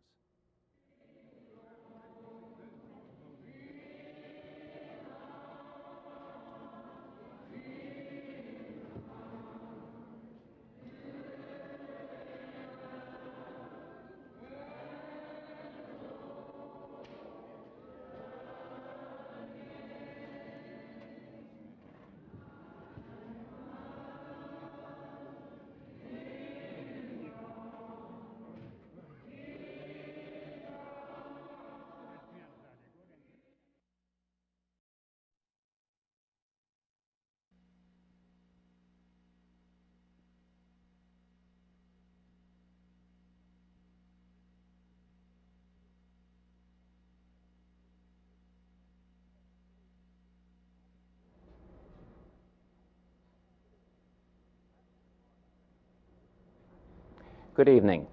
I'm Henry Morgenthau, producer of the program you are about to see. It was recorded almost immediately after the much publicized secret meeting between the Attorney General, Robert Kennedy, and a group of leading Negroes invited by author James Baldwin. This program was not planned as a comment on that now historic confrontation on Friday, May 24th. However, I think you will detect a certain emotional spillover from the highly charged atmosphere of the meeting. Mr. Baldwin is interviewed on this occasion by Dr. Kenneth Clark, Professor of Psychology at the City College of New York. A community leader in his own right, Dr. Clark also took part in the meeting with the Attorney General. One of the significant things about the present revolution of the Negro people in America is maybe the fact that for the first time there is genuine communication between Negroes and whites. Negroes are saying out loud now things which they have long said only to themselves. Probably one of the most articulate, passionate, and clear communicators to the American conscience is my guest, James Baldwin. James Baldwin's name is known throughout America for saying so passionately, so clearly, and with such grace and style what every Negro has long known and has long felt. Welcome, James. It's good to have this opportunity to talk with you and to have you share with us some of your present feelings about our country, America. But before we get into the issues of the day, I'd like to know a little more about you. I've read practically everything that you have written, but I still would like to know something about you, the young man growing up in Harlem, what schools you went to, maybe a little about some of the teachers that you might have come in contact with in Harlem. What a funny question. My mind is someplace else, really. But to think back on it, I was born in Harlem Hospital, you know, and we grew up, first house I remember was on Park Avenue, which is not the American Park Avenue, or maybe it is the American Park Avenue. Uptown Park Avenue. Uptown Park Avenue, where the railroad tracks are. And we used to play on the roof and in the, I can't call it an alley, but near the river. It was a kind of dump, garbage dump. And those were the first scenes I remember. I remember my father had trouble keeping us alive. There were 9 of us. And I was the oldest, so I took care of the kids and dealt with Daddy, whom I understand much better now. Part of his problem was he couldn't feed his kids. But I was a kid and I didn't know that. And he was very religious, very rigid. He kept us together, I must say. And when I look back on it, after all, it was nearly 40 years ago that I was born, I think back on my growing up and walk that same block today because it's still there. And think of the kids on that block now. I'm aware that something terrible has happened, which is very hard to describe. I am in all but no technical legal fact a Southerner. My father was born in the South. No, my mother was born in the South. And if they had waited, 2 more seconds, I might have been born in the South. But that means that I was raised by a family whose roots were essentially rural and Southern rural. Southern rural, and whose relationship to the church was very direct, because it was the only means they had of expressing their pain and their despair. But 20 years later, the moral authority which was present in the Negro northern community when I was growing up has vanished. And people talk about progress, and I look at Harlem, which I really know. I know it like I know my hand. And it is much worse there today than it was when I was growing up. Would you say this is true of the schools, too? It's much worse in the schools. What school did you go to? I went to PS 24, went to PS 139. 139. We are fellow alumni. I went to 139. And I didn't like a lot of my teachers, but I had a couple of teachers who were very nice to me. One was a Negro teacher. And I remember, you asked me these questions, so I'm trying to answer you. I remember coming home from school, and you can guess how young I must have been. And my mother asked me if my teacher was colored or white. And I said she was a little bit colored, a little bit white, but because she was about your color. And as a matter of fact, I was right. That's part of the dilemma of being an American Negro, that one is a little bit colored and a little bit white. And not only in physical terms, but in the head and in the heart. And there are days, this is one of them, when you wonder what your role is in this country and what your future is in it. How precisely you're going to reconcile yourself to your situation here, and how you're going to communicate to the vast, heedless, unthinking, cruel white majority that you are here. And to be here means that you can't be anywhere else. I could, in my own person, leave this country, and I could go to Africa, I could go to China, I could go to Russia, I could go to Cuba, but I'm an American. That is a fact. Yes, Jim. Am I going ahead and... No, this is certainly some of the things that we're after. But as I read your writings and know that you came out of PS 24 and my alma mater, Junior High School 139, I see that no one could write with the feeling and with the skill with which you write if you did not get in PS 24 and 139 a certain type of education. Now, I'd like to go back to the point that you made that the Harlem that you knew when you were growing up is not the Harlem now, and see if we can relate this also even to the school. Let's see if we can. It was probably very important for me. I haven't thought about this for a long time, so it was probably very important for me that at the point I was going to PS 24, the only Negro school principal, as far as I know, in the entire history of New York, was the principal. It was a woman named Mrs. Ayer. And she liked me. And in a way, I guess she proved to me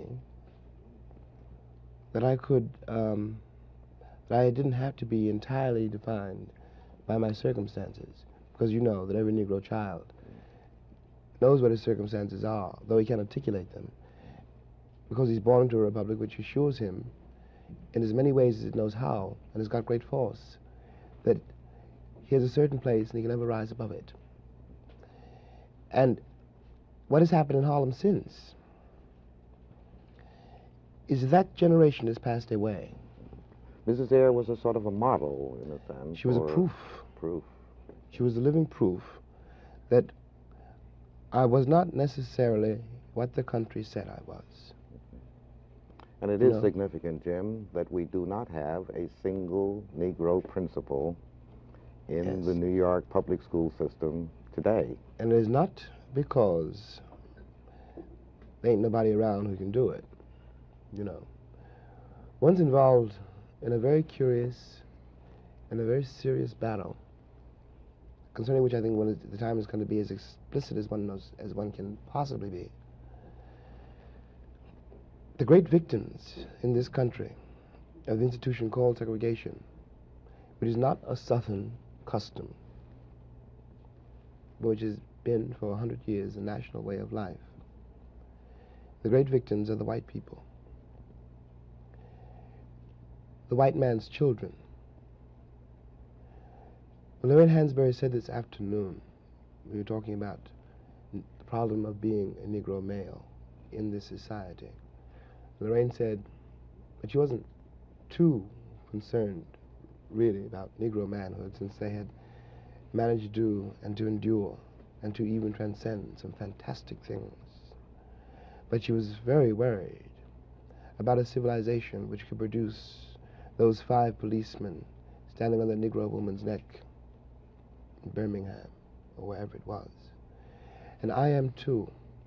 I'm terrified at the moral apathy, the death of the heart, which is happening in my country. These people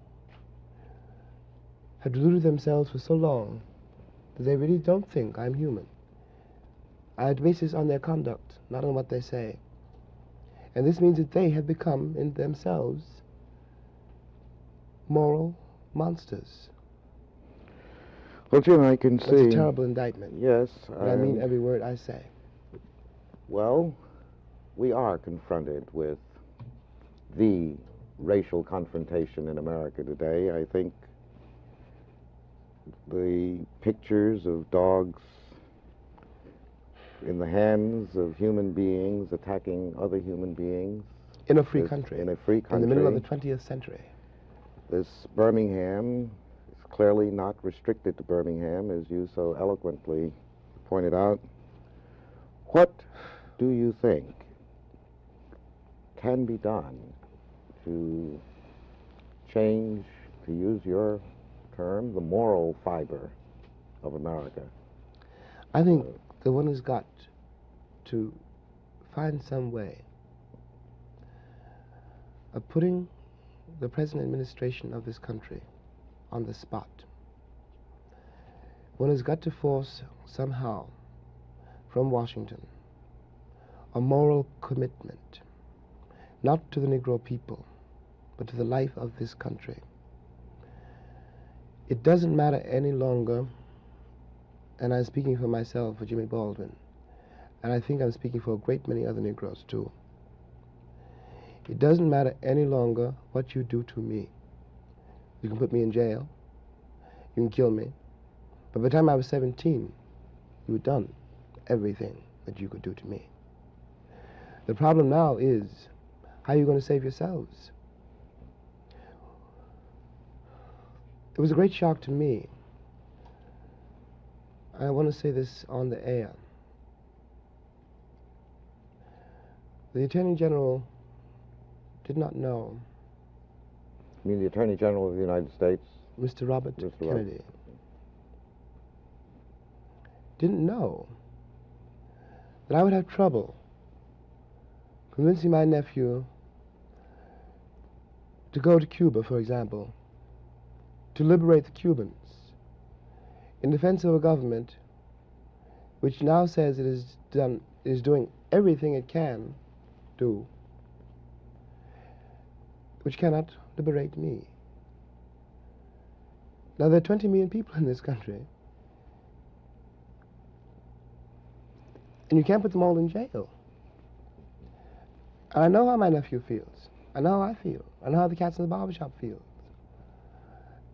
A boy last week who was 16 in San Francisco told me on television, thank God we got him to talk.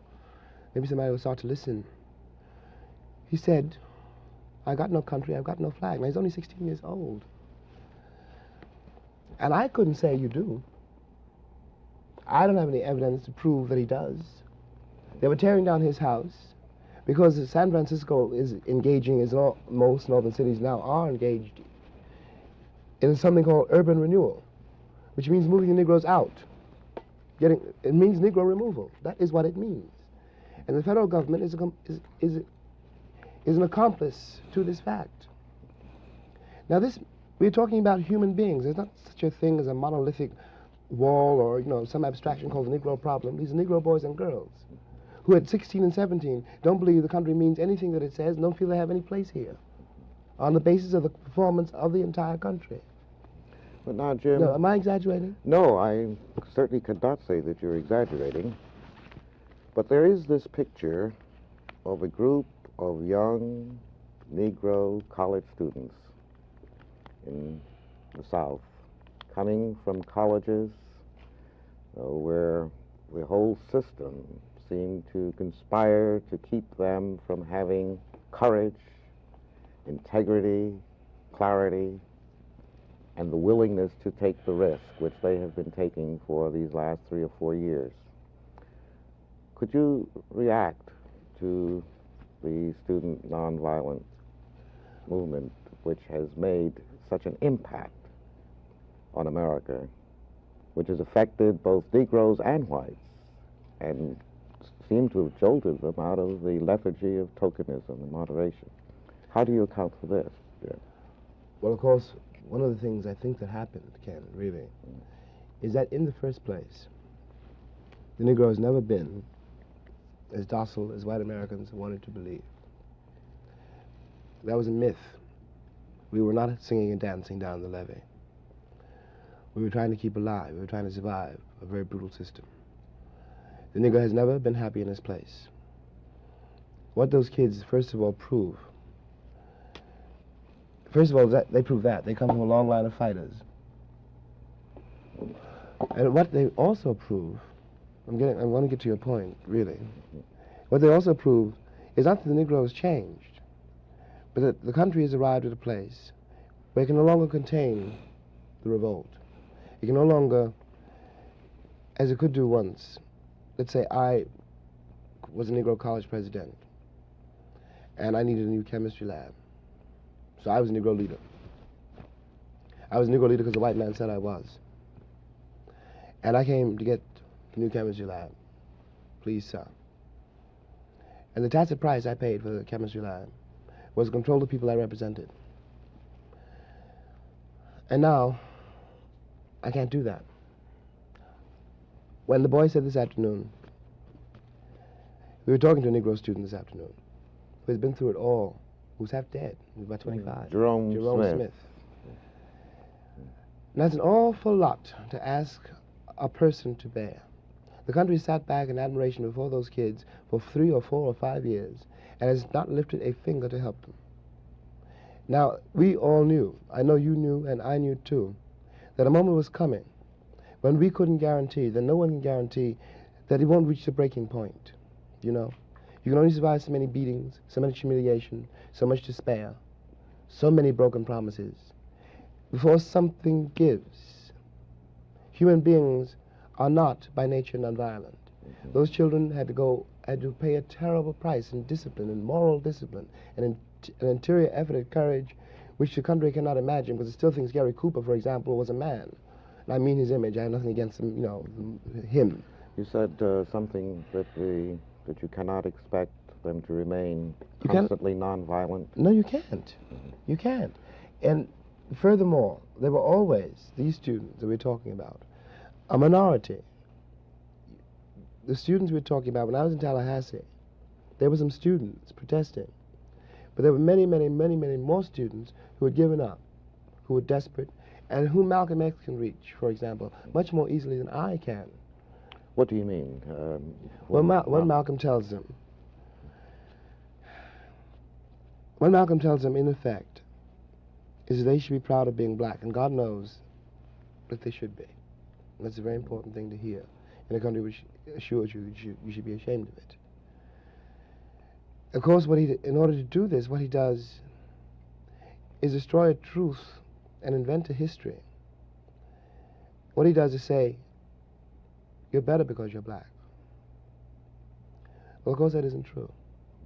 That's the trouble. Do you think that this is an appealing approach, and that the black Muslims, in preaching black supremacy, seek to exploit the frustration of the Negro? I don't think, put it as simply as I can, and without trying now to investigate whatever the motives of any given Muslim leader may be, it is the only movement in the country which we can call grassroots. I hate to say that, but it is true. Because it is only, when Malcolm talks, or one of the Muslim ministers talk, they articulate for all the Negro people who hear them, who listen to them, they articulate their suffering, the suffering which has been in this country so long denied. That's Malcolm's great authority over any of his audiences. He corroborates their reality. He tells them that they really exist, you know? Jim, do you think that this is a more effective appeal than the appeal of Martin Luther King? It's much more sinister because it is much more effective. It's much more effective because it is, after all, comparatively easy to invest a population with a false morale by giving them a false sense of superiority. And it will always break down in a crisis. It's the history of Europe, simply. It's one of the reasons we're in this terrible place. It's one of the reasons that we have 5 cops standing on a black woman's neck in Birmingham. Because at some point they believed, they were taught and they believed that they were better than other people because they were white. It leads to a moral bankruptcy. It is inevitable. It cannot but lead there. But my point here is that the country is for the first time worried about the Muslim movement. It shouldn't be worried about the Muslim movement. That's not the problem. The problem is to eliminate the conditions which breed the Muslim movement. Well, I'd like to come back to get some of your thoughts about the relationship between Martin Luther King's appeal, that is effectively nonviolence, and his philosophy of disciplined love for the oppressor. Martin. And what do you think what is the relationship between this and the reality of the Negro masses? Well, to leave Martin out of it for a moment, Martin's very rare, very great man. Martin's rare for 2 reasons, partly because just because he is, and because he's a real Christian, and he really believes in nonviolence. He's arrived at something in himself, which permits him, allows him to do it. And he still has great moral authority in the South. He has none whatever in the North. Poor Martin has gone through God knows what kind of hell to awaken the American conscience. But Martin has reached the end of his rope. There's some things Martin can't do. Martin's only one man. Martin can't solve the nation's central problem by himself. There are lots of people, lots of black people I mean now, who don't go to church no more and don't listen to Martin, you know, and who anyway are themselves produced by civilization, which has always glorified violence, unless the Negro had the gun. So that Martin is undercut by the performance of the country. The country is only concerned about nonviolence if it seems that I'm going to get violent. But it's not worried about nonviolence if it's some Alabama sheriff. Jim, what do you see deep in the recesses of your own mind as the future of our nation? And I ask that question in that way because I think that the future of the Negro and the future of the nation are linked. They're indissoluble. Yeah. Now, what do you see? Are you essentially optimistic or pessimistic, and I really don't want to put words in your mouth, because what I really want to find out is what you really believe. Well, I'm both glad and sorry you asked me that question, but I'll do my best to answer it. I can't be a pessimist because I'm alive. To be a pessimist means that you have agreed that human life is an academic matter. So I'm forced to be an optimist. I'm forced to believe that we can survive whatever we must survive. But the Negro in this country, the future of the Negro in this country is precisely as bright or as dark as the future of the country. It is entirely up to the American people and our representatives. It is entirely up to the American people whether or not they're going to face and deal with and embrace this stranger whom they maligned so long. What white people have to do is try to find out in their own hearts why it was necessary to have a nigger in the first place. Because I'm not a nigger. I'm a man. But if you think I'm a nigger, it means you need him. The question you got to ask yourself, the white population of this country has got to ask itself, North and South, because it's one country, and for a Negro, there is no difference in the North and the South. There's just a difference in the way they castrate you. But the fact of the castration is the American fact. If I'm not the nigger here, and you invented him, you, the white people, invented him, then you got to find out why. Well, and the future of the country depends on that, whether or not it's able to ask that question. As a Negro and as an American, I can only hope that America has the strength and the capacity, the moral strength, to ask and answer that question in affirmative and constructive ways. To face that question. Thank you very much. Thank you, Ken. This conversation with James Baldwin was recorded as part of a National Educational Television Perspectives program, The Negro and the American Promise. The complete program will be broadcast on this station on the evening of Monday, June 24th. It will also include conversations between Kenneth Clark and Malcolm X, the black Muslim leader, James Foreman, Executive Secretary of the Student Nonviolent Coordinating Committee, and the Reverend Dr. Martin Luther King, Jr., President of the Southern Christian Leadership Conference.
With me is Mrs. Fannie Lou Hamer, a member of the Executive Committee of the Freedom Democratic Party and a candidate of that party for the United States Congress. Mrs. Hamer, tell us a little about yourself, what part of the South you come from, and how you got involved in Freedom Democratic Party politics. Thank you very much. My home is in Rooseville, Mississippi. It's located in the Black Belt of Mississippi, known as the Delta area. And actually, the way I got involved in the Freedom Democrat Party is we tried to get in the regular Democrat Party. We tried from the precinct level up to the county and from the county to the state. I remember when we tried to attend the precinct meeting at the little polling place in Rooseville, It was 8 of us, 8 Negroes, went up to visit the precinct meeting, and the door was locked, and we couldn't get in. And we stood on the outside and held our own meeting. We elected our chairman and our secretary, our delegates and our alternates, and we passed the loyalty resolution. And we moved from the precinct level on through the county and up to the state. The 24th of April in 1964, we organized at the Masonic Temple in Jackson, Mississippi, the Mississippi Freedom Democrat Party. And then the 24th of August in 1964, we went to the National Convention in Atlantic City, New Jersey, to challenge the seating of the regular delegation from Mississippi. In which you were unsuccessful. That's right. We was offered 2 votes at large as a compromise. In the convention? In the convention. But after 100 years, we wouldn't accept a compromise because it didn't mean anything to 63,000 people at that time was registered with the Freedom Democrat Party, so we didn't compromise. So again, in January, beginning the 4th of January, the 3 candidates from the Freedom Democrat Party, Mrs. Gray, Mrs. Devine, and I went up before the door of the House of Representatives to contest the seating of the 5 representatives from Mississippi. And we was turned away, and we wasn't allowed to even go in to have, to contest their seating. We didn't go there to be seated because we knew from the beginning that we wouldn't be seated, but we wanted to explain our side, whereas in a state that 42% of the people can't register, they wasn't representing us. And I think it's time now for somebody to be in Congress that's going to represent the people of Mississippi. And we wasn't allowed to go inside, but that didn't stop the challenge. We did have that day 149 congressmen that stood up against these people being seated. So we are still working with this challenge, and we hope by the last of this month, which is August, that we will have a chance to unseat these congressmen. Because actually, this voting bill that the president passed last week, it doesn't mean anything. And I'm not looking for a voting bill in 1965 when they are not enforcing the voting bill and our voting rights with the 15th Amendment, which guaranteed us the same rights to vote from the 15th Amendment in 1870. And at that time, 1870, Mississippi was readmitted back to the Union because they promised at that time that they wouldn't do anything to disenfranchise Negroes to keep them from registering to vote.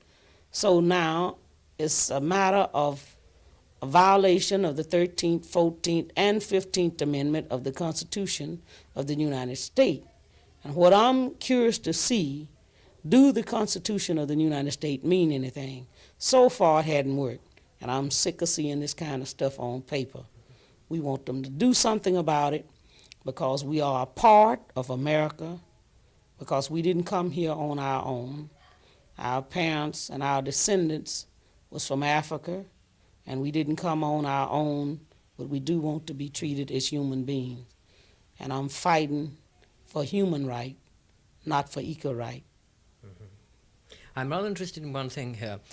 Before you set up your own Democratic Party, you tried to enter the local Democratic Party, and I wondered why you did that, because my instinct, if I'd been in your situation, would be not to join that club, that Democratic club or Democratic organization, but to form another one with all the liberal people in the community to contest the elections as the Democratic Party. The reason we tried, if we hadn't tried to go in it and then just set this one up, they would have said from the beginning, if we had tried, we could have got in theirs.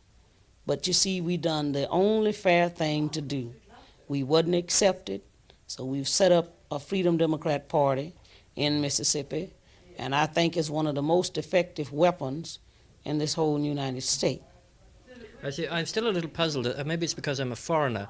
I would never join the Democratic Party in this country if I were an American citizen. because part of the party is racialist, I'd say they'd have to throw them out before I joined it. And perhaps Europeans think more ideologically about their parties. Well, I don't think you're thinking ideologic about it, Well, but we got quite an education in seeing what the whole Democrat Party of this country was like. What at was that your national impression of it? convention, you know. In fact, I cried. I don't know would I really been involved in politics now if I had known it was like it is. But one day, I think, working with this Mississippi Freedom Democrat Party and so many great people that I find in this country, and especially these young people of this country, we will have a great democracy. And only through that we can bring a change, because I'm really fed up with covering up stuff, you know.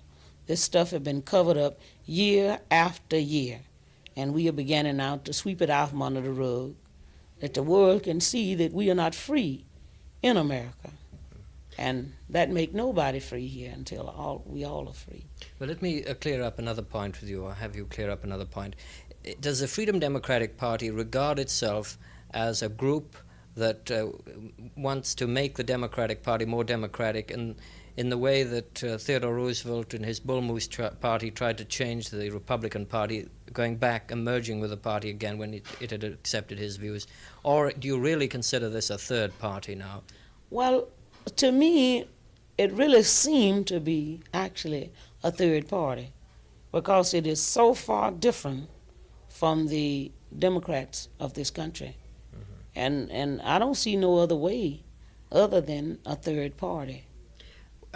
Many people think of the Freedom Democratic Party as principally a civil rights organization that's entered politics. But is it more than that? Does it have a wide sort of program on a great number of issues beside this matter of voting rights and civil rights? Yes, and it is not an organization. It is a party, not an organization. I'm glad you made that clear.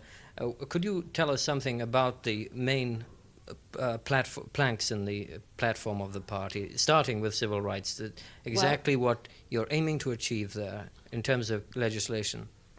Well, we stand, and I don't know what I should say all of this or not, but our policy are far different from from even the National Democrat Party. It is very different. The things that we stand for, you know, and in foreign policies, it's quite a different. Well, good. Now, on domestic policy, I take it you stand for a greater amount of legislation guaranteeing individual rights. Yes. And I gather you don't think in terms of just Negro rights, but individual rights, period. Individual rights, you see. It doesn't matter to me whether the person is an Indian, a Jew, a Chinese, a Mexican, whatever nation they are. I think they should have their rights. Now, what you mentioned foreign policy a moment ago. For instance, the biggest issue in foreign policy at the moment is the war in Vietnam. Does the party take any position in American involvement in an Asian conflict like that? Well, right now I hadn't met with the executive committee to, you know, to say what stand that the Freedom Democrat Party will have on a policy of Vietnam. I have my own personal feelings about Vietnam. But the party will come out with a policy on it? I'm not sure, but we might. We have been accused of saying that, you know, the stand we had taken, but at the time it was said that we had taken, you know, made a policy of what we felt about Vietnam. The executive committees at that time hadn't had a meeting, you know, to say what we would say. But personally, I'm against America going to Vietnam, and the reason, I have several reasons why I don't think that we have any business in Vietnam. First place, I don't think that you can tell me how and clean up my house if your house is, you know, is nasty. I think we'll have to think in terms of cleaning up our own place before we can go and do a job some other place. One of the other major issues regarding Asia, of course, is recognition of China. What they call it Communist China here. And admission of China to the United Nations, of Peking government to the Chinese seat in the United Nations. Does the party have a position on that? Well, we don't have a position on that. But I hear the word communist quite often. In fact, I have been called a communist. And I begin to question now, if communists stand for all the things we fight for? Because, if all the things we fighting for, if communists stand for that, it'd be a whole lot more than we've ever been offered in this country. But I don't know anything about communism. If I've ever seen a communist, I don't know it.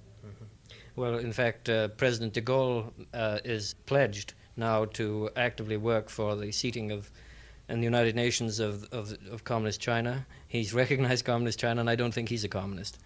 Is that right? Of course, yes. Well, that's great.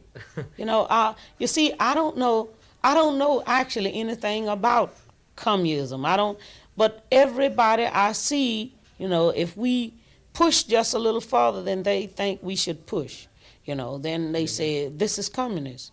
So I began to wonder about communists, because from what the people is really telling us, it must be very good. Well, I've lived around the world. I don't like communism, but the aspects of communism I don't like, which are the repression of certain types of freedom, the control of the press and so forth. We are finding that in many countries we are supporting. That's very true.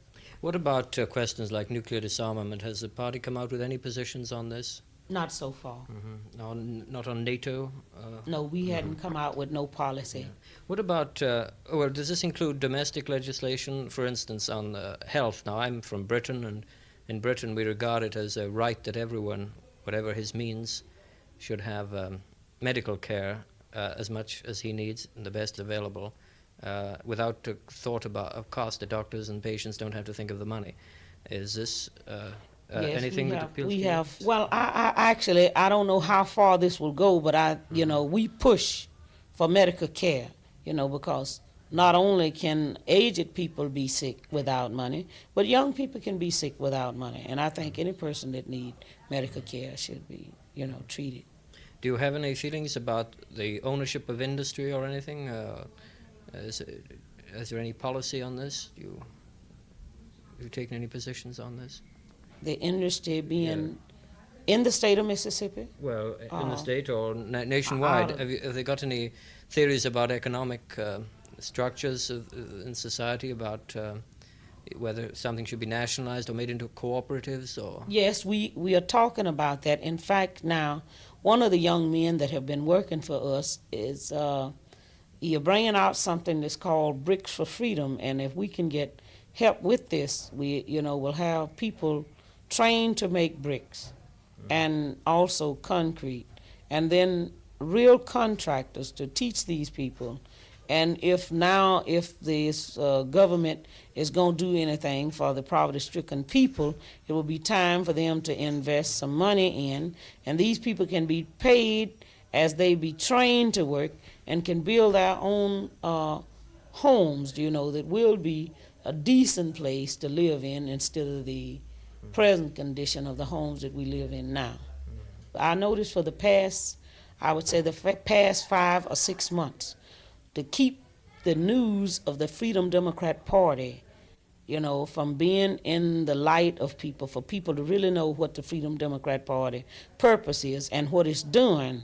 The news about the Freedom Democrat Party has been completely sabotaged. We can't get out news. Sometimes we'll have a press conference and they won't even show it. Even the national papers that have been sympathetic to the Negro cause, like the New York Times? The New York Times hadn't been doing too much recently.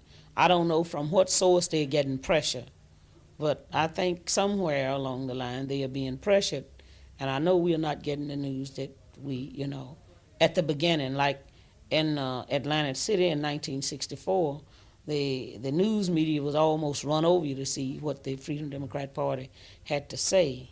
Yes. But now they are, beginning to kind of get away from the Freedom Democrat Party. Now, what has been happening to the fortunes of the Freedom Democratic Party? Has its membership been growing? And would you tell me, first off, whether it's an all-Negro party or whether it's multiracial? Well, we have, the party is open to any person, that's over 21 years old. It's open to all people. In fact, the executive national committee man is a white man, and he is a Mississippian, Reverend Edwin King from Tougaloo College, which is a chaplain there at Tougaloo College. He is the national committee man. It's open to all people. And I would say that it's grown quite a bit for the past, 2 or 3 months. In the last 2 or 3 months, it's been growing more rapidly then? Yes, because so many people now, like the people that's on strike in Mississippi, that wasn't involved in anything, not only now participate with the Mississippi Freedom Labor Union, but the Mississippi Freedom Democrat Party too. Do you have an approximate idea of your membership? Well, it should be, I'm not sure, but it should be close to 78,000. Really? And how are they organized, and where? Are they across Mississippi and Alabama only, or Well, wider? actually right now, the Mississippi Freedom Democrat Party is only in Mississippi, but they have something, I would say, similar to the Freedom Democrat Party. Is beginning to pick up in other states, people is Negroes in other states, even in the North, in New York City, and Brooklyn is beginning to run candidates, in that area. That's right. Must be scaring the daylights out of the Democratic Party to split the vote for them. It might be, but that is what's happening now. That's one way of changing the Democratic Party. And it's one way of bringing a change, for the poor people all across the country. There's another party now forming that's out here called the Federalist Party that breaks away from the Democratic Party and also, of course, from the Republican Party on foreign policy issues and on all these other things that's forming out here with a strong commitment to civil rights and against the war in Vietnam and similar things. Do you know that? No, I didn't. We're just starting here. Before joining the Freedom Democratic Party, Mrs. Hamer had been a sharecropper on a Mississippi plantation. Her husband also worked there. He had advanced to the position of foreman. But even for a foreman, which is the high point of opportunity for a Negro there, life on a southern plantation meant long hours, low wages, humiliating conditions of work, and perhaps worst of all, no hope of being accorded fair treatment, a decent standard of living, and respect as a human being. However, Negroes were now demanding equal rights, and thousands were attempting to register to vote for the first time in their lives. Among them was Mrs. Hamer. Immediately after taking the literacy test to qualify for registration as a voter in Mississippi, she learned what it costs to challenge the system of white supremacy and white privilege in that state.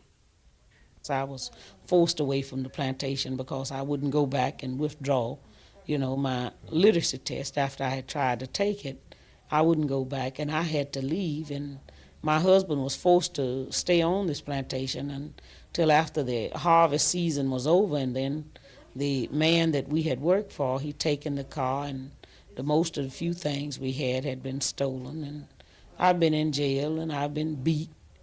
Yeah, tell us about that. On what grounds did they jail you? It wasn't no grounds, I don't understand that until today. I had been to a voter registration workshop, they were just training and teaching us how to register, to pass the literacy test, and it was giving us enough training that we could tell other people, how to pass the literacy test. So we had attended a workshop from the 3rd of June through the 8th. We finished the workshop on the 8th, and then we got the Continental Trailway bus to come back to Mississippi. And we got to Winona, Mississippi, I would say about 10:30 that Sunday morning on our way back to Greenwood, and we had got in 25 miles of the voter registration headquarters. And the bus stopped in Winona, at the bus terminal. And 4 people got off of the bus, to use the restaurant to get food, and 2 people got off to use the washroom while I was still on the bus. When I looked through the glass, I saw the people rush out, and one of the girls who had gone in the washroom, she just got back on the bus, And I stepped off to see what had happened, and Miss Ponder told me that it was a state highway patrolman and a chief of police on the inside, and began to tap them on the shoulders with billy clubs and order them to get out. And I said, well, this is Mississippi. So I got back on the bus, and as soon as I was seated, I saw them when they began to put the 5 people, what was, off the bus, but they wasn't over 6 feet from the bus, began to put them in the highway patrolman's car. And I stepped off again because I was holding one of the ladies' irons, that they was arresting. And she said, get back on the bus, Miss Hamer. And then I heard somebody scream from the car that she was in and said, get that one there. And then a white man stepped out of a car and told me I was under arrest. And when he opened the door and I went to get in the car, he kicked me. And they carried me on down to the county jail where they had, the other highway patrolman had carried the other 5. And they, when I walked in with the 2 white men that had carried me down, and they cursed me all the way down. They would ask me questions, and when I would try to answer, they would tell me to hush. And when I walked inside of the booking room, one of the policemen went over and jumped up on one of the Negroes' feet that was with us, and then they just began to, put us in cells. And I was put in a cell with Miss Yvesta Simpson, and after I was put in this cell, I could just hear some horrible screams and horrible sounds, of licks. And I saw one of the girls was 15 years old, was with us, when she passed my cell, and she was real bloody. And then they asked the little man that cleaned up the jail to go inside and mop up that blood. And then I heard some more screaming, and I heard some awful sounds. And I would hear somebody when they say, can't you say yes, sir, nigger? Can't you say yes, sir? And they would call her names that I wouldn't want to go on tape. And she said, yes, I can say yes, sir. So I said. And she said, I don't know you well enough. And I would hear when she would hit the floor again. And finally she began to pray. And she asked God to have mercy on these people because they didn't know what they was doing. And after a while they passed my cell door with this young woman, Miss Annelle Ponder. And one of her eyes looked like blood, and her hair was standing up on her head, and her clothes had been torn from the shoulder down to the waist. And then 3 white men came to my cell, and one of them was a state highway patrolman because he was wearing a little silver plate across his pocket that said John L. Bassinger. And he asked me where I was from, and I told him I was from Rouville. And he said, I'm going to check that. And he went out, and I guess he called Rouville. And they didn't like me in Rouville because I worked with voter registration there. And when he came back, he said, you damn right. They said, you're from Rouville, all right. And we going to make you wish you was dead. And they led me out of that cell into another cell. And he gave a Negro prisoner a blackjack. And he ordered me to lay down on a bunk bed. And a Negro prisoner said, do you want me to beat her with this, sir? And he said, you're damn right, because if you don't, you know what I'll do for you. And I laid down on the bunk like he ordered me to do. And the first Negro beat me. He beat me until he was exhausted. And after he beat, the state highway patrolman ordered the second Negro to take the blackjack. And during the time he was beating, I began to work my feet because that was a horrible experience. And the state highway patrolman ordered the first Negro that had beat to sit on my feet while the second one beat. And I just began to scream where I couldn't control it. And then the white man got up and began to beat me in my head. I have a blood clot now in the artery to the left eye and a permanent kidney injury on the right side from that beating. These are the things that we go through in the state of Mississippi, just trying to be treated like a human being. But still, this is called a part of America. I suppose it's a naive question, but is there no possibility of you making a civil complaint or criminal complaint or whatever it would amount to against these people for this beating? The Justice Department brought a suit against these 5 law officials from Mississippi. And they had their trial in Oxford. And they had every evidence in the world, if it ever was going to be any people convicted. Because we had flew to Washington, D.C., and had the pictures made, and they have the pictures today of what happened to us in that jail. The bus driver, they even had the waitresses from Winona at the bus terminal that said we hadn't done anything. We hadn't done no demonstration. The Negroes that they forced to beat me, they came and they told the truth. They told how these white men had made them drink corn whiskey before they did beat us, because they figured, you know, if they didn't have something in them, that they might not do it. They told all of that, and nothing have been done. Those same men, I guess, are still wearing their guns. It puzzles me that Negroes in the South have not set up, in a way, territories of their own, with their own armed people. We've got the Deacons now in the South, this armed defense organization, so that you're outside of the control of police officials like this. Why such a rebellion has been impossible? They are very powerful in the state of Mississippi. But some of the people, I think, is beginning to get where now they just don't care. They are beginning to see if they try to do anything for themselves, well, they'll be killed anyway. By the police officials? By the police officials, because it's nowhere that I would call myself going in the state of Mississippi to be protected by a police official, because they are worse than a savage. The federal government isn't able to effectively give you security?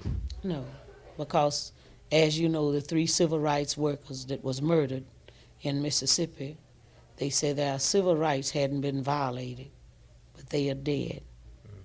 And one of their killers is still the sheriff? That's right. In fact, the same men, Rainey and Price, was assisting the people across the street when they was having memorial service this year for Cheney, Goodman, and Michael Stroner.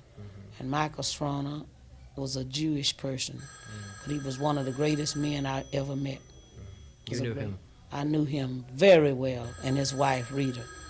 And you know, I couldn't have went there for a memorial service, and let these same 2 police officials guard me across the street. I wouldn't have been low enough to low their death to go across the street, let them guard me across the street. When if it hadn't been for them, they wouldn't have been dead. What do you feel about the Deacons? This is frightening some white people, but I can't understand why they don't understand that this is a natural development. I think it's one of the greatest things that ever happened. In fact, I admire those people. I respect those people because they are doing what I believe every Negro under the heaven feel if he doesn't have the guts to say it. What do you think of Malcolm X? Malcolm X was one of the best friends I ever had. A remarkable man. Oh, he was a great man. In fact, I had invited Malcolm X to come to Mississippi, and he was supposed to come to Mississippi on Monday and was killed that Sunday. Now, he had belonged to the Muslim organization. Are the Muslim groups making much progress in the South? They seem mostly to be in the North. Mostly in the North, because a whole lot of things that the Muslims stand for, I don't agree with their policies. But I did respect Malcolm X, and Malcolm X was a great man. What can you think of that the Muslims advocate that you don't agree with? Can you think of One of the things is setting up a separate state. You know, just give the Negroes a state. They want a state, you know, set up, it would have to be more than a state for 20 million black people in this country, but just to have so much separation, you know, that we couldn't, you know, we wouldn't have to deal with white on no terms, and just put us out, what I would say, on a deserted island. And what we had thought of with a lot of white people in the country, we'd last about 2 days. It's sort of a reverse racism. Yes, and just be wiped off the map.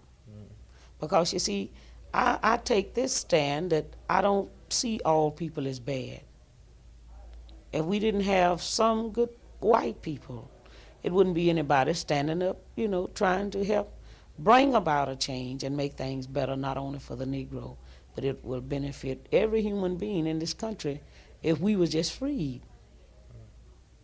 What do the people in your movement think about Dr. Martin Luther King and his approach to this whole problem? Well, I couldn't just say in Mississippi because people have different feelings about Dr. King. They feel that he's accepting too slow a rate of progress?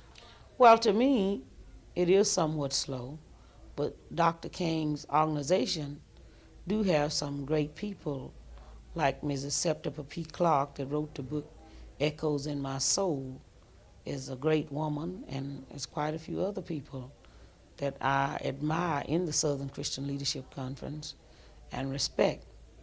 But I take this stand with any person, a person that was born in the middle class that have never had to suffer.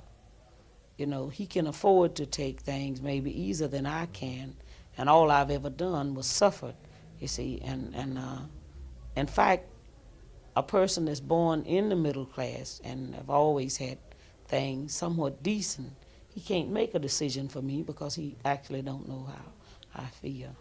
When we mention middle class and middle class Negroes, I'm thinking of Leroy Jones, who's middle class Negro, but is one of the most violent of the young Negro writers and lecturers.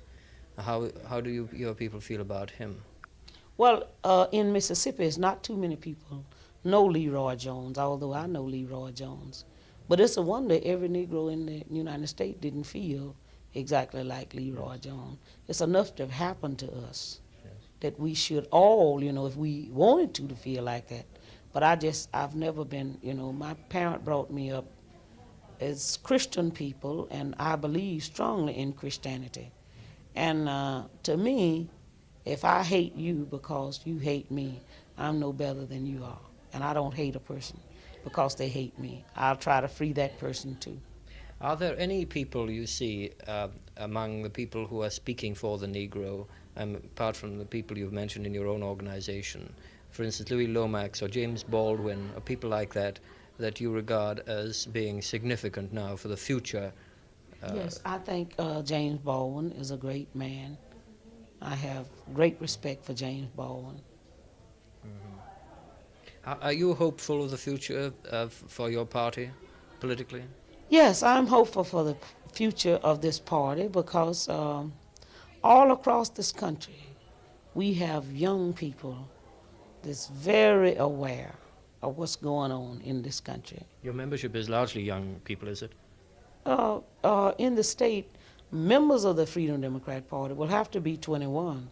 But we have so many other people, you see, out of the state of Mississippi is very concerned about the Mississippi Freedom Democrat Party. Yes, but I mean, people say 21 to 30. Are they is it in that age group you find most of your membership in Mississippi? No, we have people from, I would say, 21 to 75. Including a lot of older people then? Yes. They've given up their old attitude of accepting things. They Yes, have nothing to lose in now. fact, some of the young workers there said that they had never been in a place that had as many older people working as we have in Mississippi. Will you be standing for election at the next congressional elections?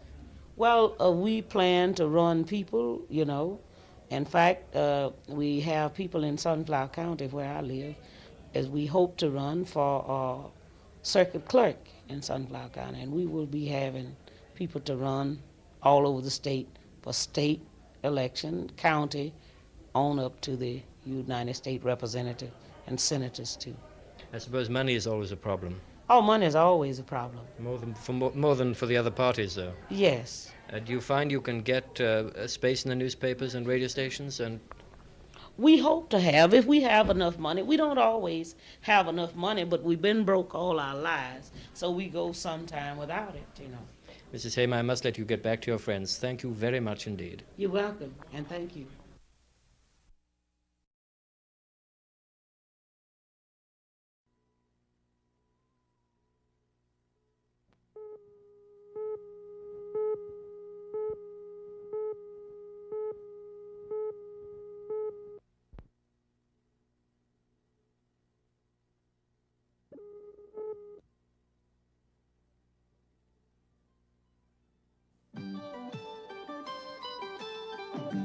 Produced in New York by WNET.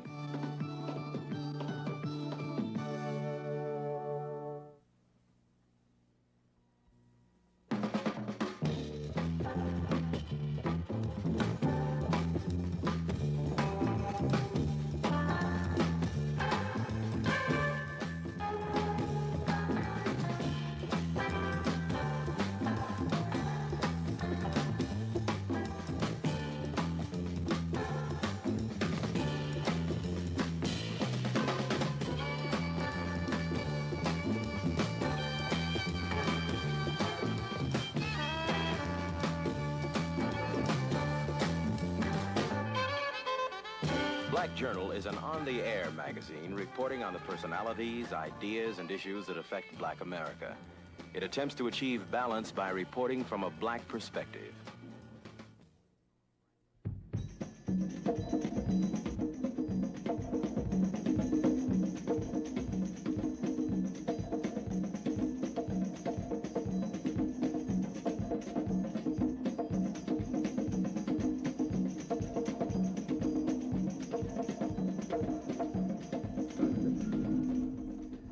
I'm Tony Brown, executive producer of Black Journal.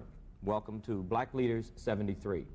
This program has been pre-recorded, and you will not be able at this time to phone in any questions. The questions that you hear were directed in some instances to specific panelists, and in other instances they were not.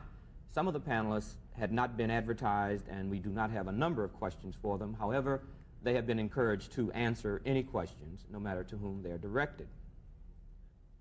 For the next 90 minutes, we will present an unedited two-way communication system between you and our Congress of Black Spokesmen.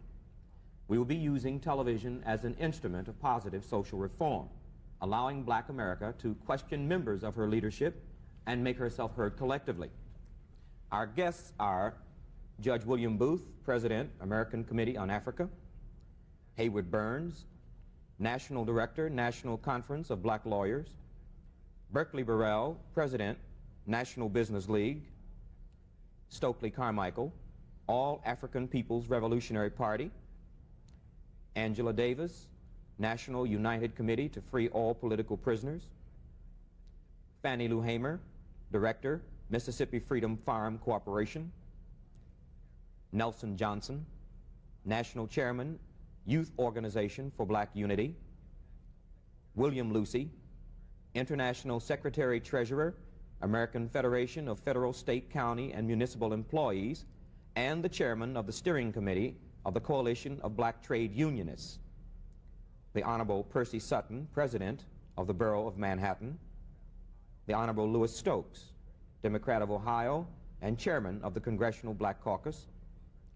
Cindy J. Williams, Jr., President, National Association of Black Social Workers; and James D. Williams, National Urban League. One of our panelists was unable to be with us and wired us his regrets. The following telegram is from Mr. Stanley Scott, Special Assistant to the President of the United States. I will now read his telegram. Deeply regret that I must cancel my appearance on your show because of an assignment recently given me on behalf of the President. I would welcome the pleasure of being your guest at a later date. With every best wishes for a very successful show, Stanley S. Scott, Special Assistant to the President. Indeed, there are many other Black spokesmen, but our physical and technical capabilities have limited us. We do want the public to understand that our Black leadership does include persons not on this panel. To continue to expose more of our leaders, we have invited a different group from our 1972 version. In selecting tonight's panel, we attempted to bring together a diversity of positions and philosophies, held together by the common thread of concern for all Black people. May we now have our first question. Black Leader 73, I have to tell you that we are recording your question, and we need your permission to record it and to edit it and to put it on the air. You have my permission to do that. My name is Carl Smith from Lawton, Oklahoma. A pluralistic society in which all ethnic and racial minorities try to contribute to the mainstream and still retain their cultural identity is often advocated as a desirable goal for our country. My question is it a realistic goal? Is it possible? And if not, why? If you didn't understand that question, I can read it to you again. He said, a pluralistic society in which all ethnic and racial minorities try to contribute to the mainstream and still retain their cultural identity is often advocated as a desirable goal for our country. My question is it a realistic goal? Is it possible? And if so, and if not, why? That's one of the diversities, I guess, that we have among black people. I hate to say black leaders because I don't think of ourselves as black leaders. I don't think any people need leaders. We are working in the field and we're doing our job. But there is the diverse opinion.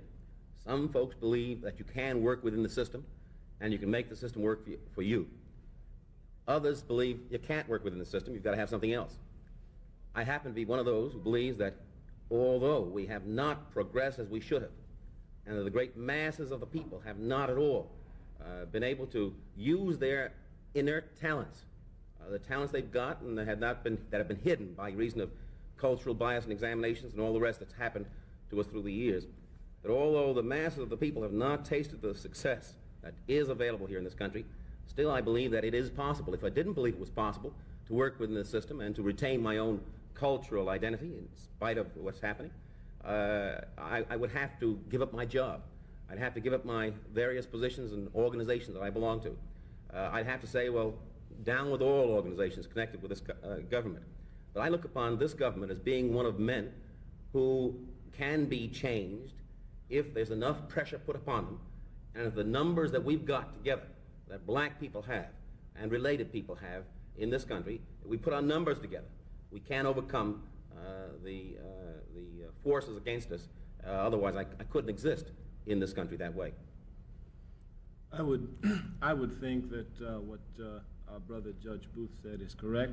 The only question would be, what kind of change do we want? I think everybody would be for that society. The question is whether or not it could come about under the present system of this government, or whether that system must be changed. I, for one, believe that it cannot come about under the present system, a capitalist system. That system must be changed. I believe that. And I think that if we have the same objectives, then it doesn't make a difference where we work. As a matter of fact, a man working to change the system with that objective in mind can do very much inside the system, once he doesn't lose sight of his objective. An example that comes to mind is that a few years ago, it was found out that one of the advisors for President Thieu was working for the Viet Cong. I do think that we make a mistake if we talk about this in terms of absolute doctrines. If we talk about it in terms of black people and integration or black people and separation. It seems to me that that's a false dichotomy that has been set up in terms of the way in which the debate is discussed.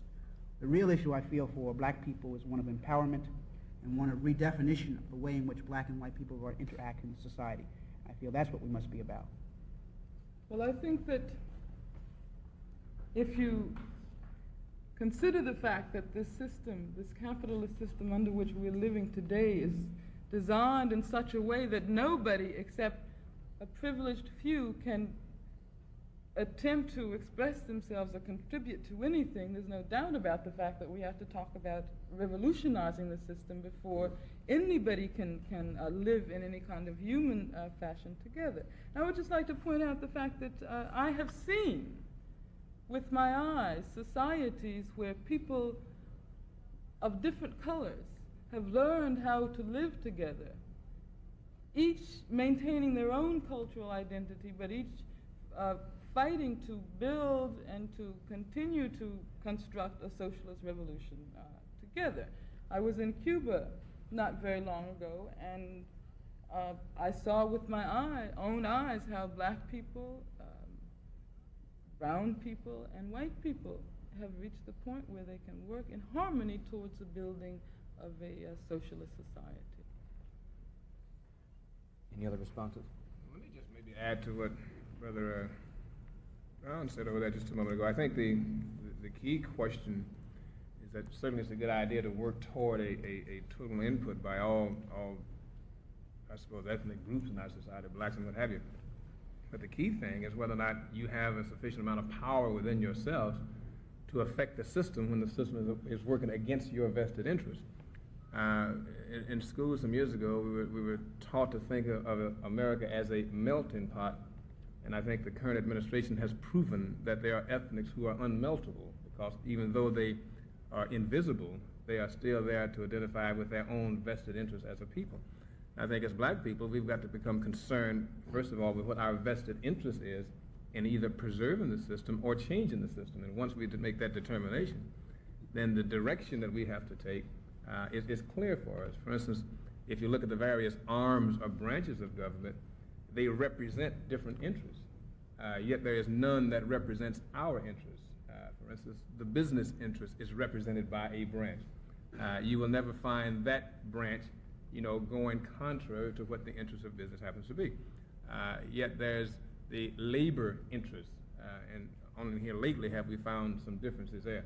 But every segment of our society that represents a power, lever is represented there, except people, and particularly black people. And I think we should be about the business of coming together, not in specifics as to what our interests and goals are, but certainly in generality in terms of what we need to exist in this society. Let me ask a question about your comment. Would it be correct to infer from your comments that you would suggest some attachment of a power mechanism for black people to the governmental apparatus as a solution to the empowerment of black people? No, I think what I'm getting at is the acquiring of power within the black people themselves to affect the system in any way it needs to be affected in order to produce on behalf of the interests of black people. I'm not saying we should have a black agency. That's not what I was referring at all. I'm saying that every other ethnic group in our society has, by some means or other, acquired the power to move out of their depressed or oppressed situation, with the exception of black and brown. I think what I'm saying is that whatever that power has to be to move the government or move local structures, that's what we need to be about. And I think this vested interest should be the basis of our movement. You know, America really is an ethnic society. And I live here in New York now, though I come from Texas, and New York has always been talked about as a melting pot. It really isn't a melting pot. We have Jews, we have Italians, we have blacks, we have Puerto Ricans, a variety of other cultures that live side by side with each other, not always happy with each other.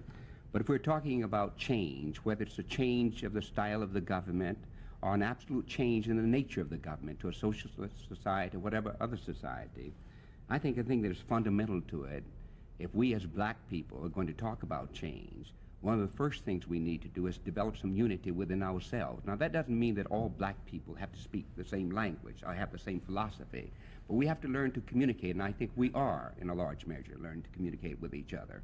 And we've got to develop coalitions with others, because we are a small minority. We have great power, however, if we can unite our minority with other minorities, because there are other groups of people who would wish to move in the same direction as we wish. So it doesn't make me any difference whether we're going, if I thought tomorrow we could stage the revolution and the revolution would succeed, I would give leadership to it. That is, a revolution by whatever method. But at this structure in our development, I believe the kind of revolution that is going to take place is a social revolution without bloodshed. And if this is to be so, one of the first things that must be accomplished is that black people, poor people, must unite themselves and then join forces with others. Now, Harlem has been a barometer for a number of years of perhaps black feeling across the country in terms of mood. What do you see, what direction do you see the mood in Harlem going in? I'm not too sure that Harlem has been the mood of the country. Harlem is one of the most volatile places in the country. When I travel to other places, I'm amazed at the amount of unity. We have unity in Harlem, unity in one thing, that we're different. Many of us are different. We have more nationalist organizations. We have all of the organizations you want to perceive of, many of them have their facets in Harlem. No, I don't think Harlem is the mood. Harlem is a very sophisticated place. Sophisticated in the sense that we all understand the need for others of us to exist. So I could not use it as the barometer of America. But if it should be the barometer of America, I think it would be good. But I'm afraid that it is not. Mrs. Hamer, do you see changes since you're from right in the middle of the rural South, do you see any trend there in terms of black people moving toward unity and moving away from unity? Just generally, what is going on in your area of the country? Well, I do see more unity because the power structures in the South are forcing us to have more unity. You know, there have been a class split with the black community. That's being moved because we are finding out whether you middle class or no class is no different. As long as we black, we in the same boat. And that's forcing us to be together. Because, you know, we've seen what is happening in our schools. You know, like if a principal was a principal and was moved and become assistant principal, his job, if he's black, automatically, if he become assistant principal, his job automatically is to carry toilet tissue from one school to the other one and load up the bus. So he's finding that it's no different in us, and it's forcing us to get together. And I think that the change will come because we have to. It's nothing handed to us on a silver platter, and we have to work together for a change in the South. Congressman Stokes, did your election as the new chairman of the Congressional Black Caucus indicate a new direction? And if it did not, is there a new direction for the Congressional Black Caucus? Well, what we had to do immediately after I assumed the chairmanship was to try and evaluate our role. We found ourselves at that time being 13 black legislators out of a body of 435 congressmen, and having formed a black caucus for the purpose of trying to alleviate the conditions under which poor and black and disadvantaged people live in this country. We had to try and evaluate that role in terms of 1973 and the United States Congress, particularly in light of the present administration in Washington. As we evaluated our role, we realized that we sort of grew up overnight, and we immediately tried to be all things to all people. And for a period of 18 months, we conducted a series of conferences, a series of hearings around points of interest and concern to black and disadvantaged people in this country. And after we had developed all of the hearings and the conferences, we realized we had a great deal of data collected, a great deal of proposed legislative solutions. And so we realized that we ought to get out of the business of conducting conferences and hearings because we had the data, we had the specifics with which to work, and propose legislation which would get at some of the solutions to some of these problems. So consequently, we decided that we would try and make the emphasis of the caucus that of a legislative thrust, that is, to add a black perspective to that legislation coming through the United States Congress, particularly in light of our work on committees, where we can fashion amendments to legislation before it even comes to the floor that would add a black perspective to that kind of legislation. And so it's with this kind of a emphasis or thrust that the Black Caucus attempted to change this direction. I'd like to ask either Mr. Williams and or Mr. Williams, since the National Association of Black Social Workers is definitely interested in services for black people, poor people, and the Urban League is definitely in the business of institutionalizing services. How do you see the recent budget proposals or the appropriations for these service programs affecting black America, specifically during the summer months and on into the years? The way I view it, the current Nixon administration policy is creating or will create a critical condition in the black community. They're cutting back on key services in the area of daycare, welfare, scholarships for students to attend school. Many students would not be able to attend the open school enrollment program, and etc. But even more importantly, currently in the black community, despite the statistics that have been projected by the Nixon administration, you see, we made a survey in both Harlem and Watts, and we came up with these statistics that something like 40 to 50% of blacks that are unemployed at this particular time right now. Now, with the current cutbacks, this is going to create even more unemployment. In fact, some statistics have already been thrown out by some of the black group, that something like 200 or 300,000 black people working in the poverty program would be affected, that are currently employed, that will be affected by the job cuts. So this is only compounding the current unemployment situation that currently exists now in the black community. So I think that we are now past the repression stage. We're in a critical point, because not only does this exist in Harlem and Watts, it exists throughout the major urban areas in the city. And I think that as black people, we're going to have to begin to speak out against this current trend, because it's having a drastic effect on the black community. Well, Tony, to respond to that same question, that we do regard the budget cuts as disastrous, but not only in terms of the actual dollars, but the type of philosophy that these cuts have unveiled. That we're talking, well, let's just deal for a moment with the housing programs.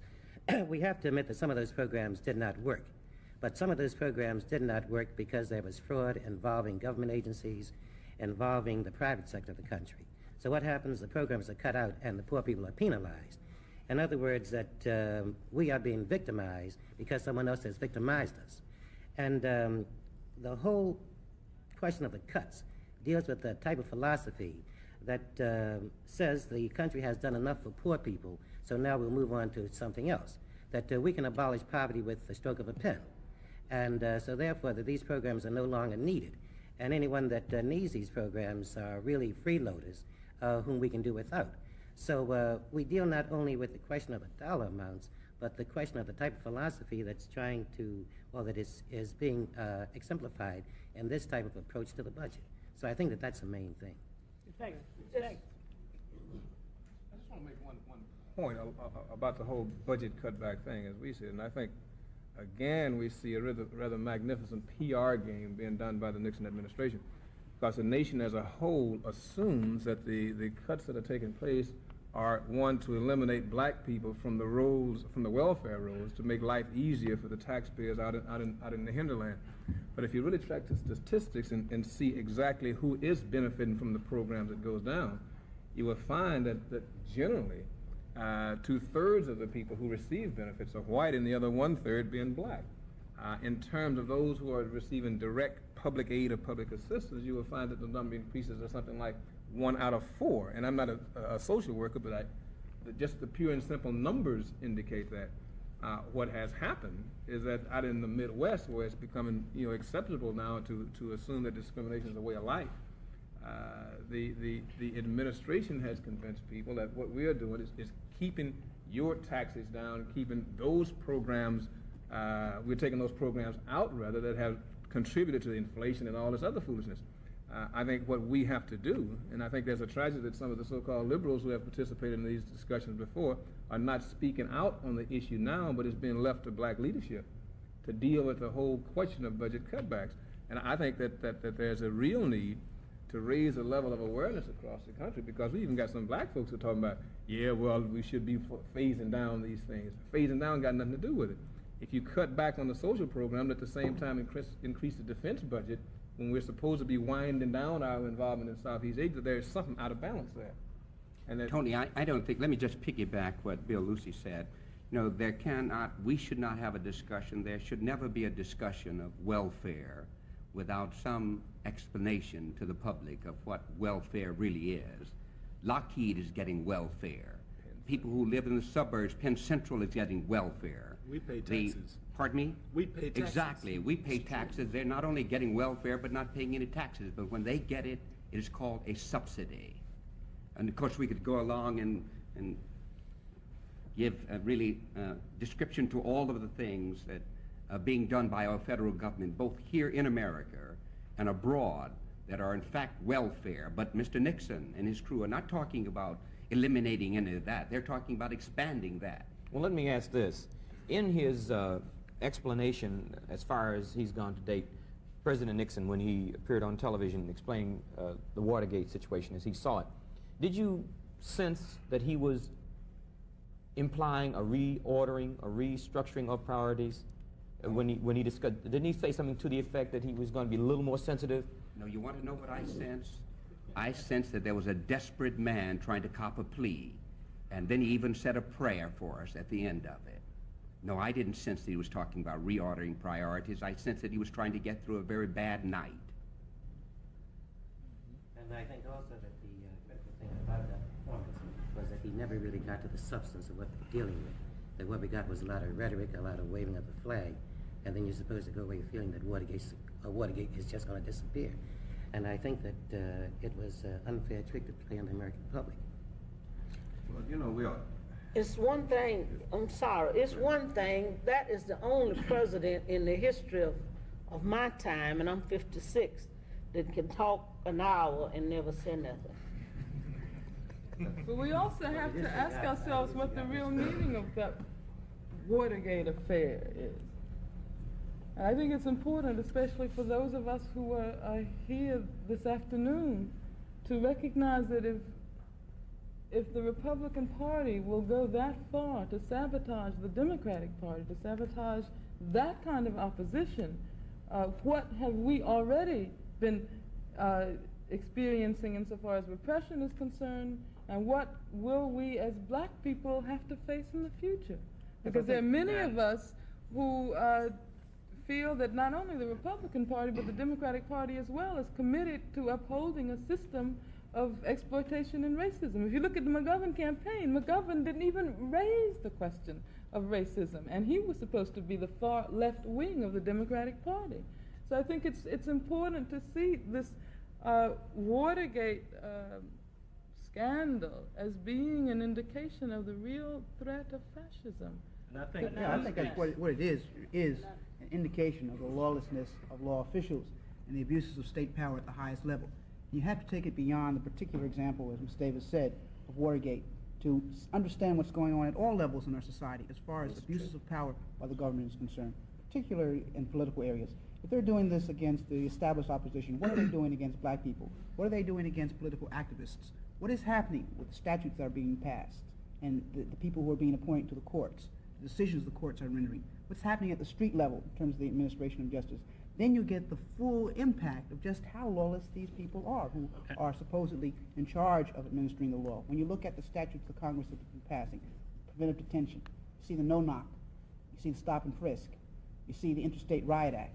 You look at the Supreme Court of the United States consistently cutting back upon what we regard as traditional rights in this country, doing away with the non-unanimous jury. When you look at the street level, the level of violence, officially sanctioned violence that's going on in this country, the political implications of that.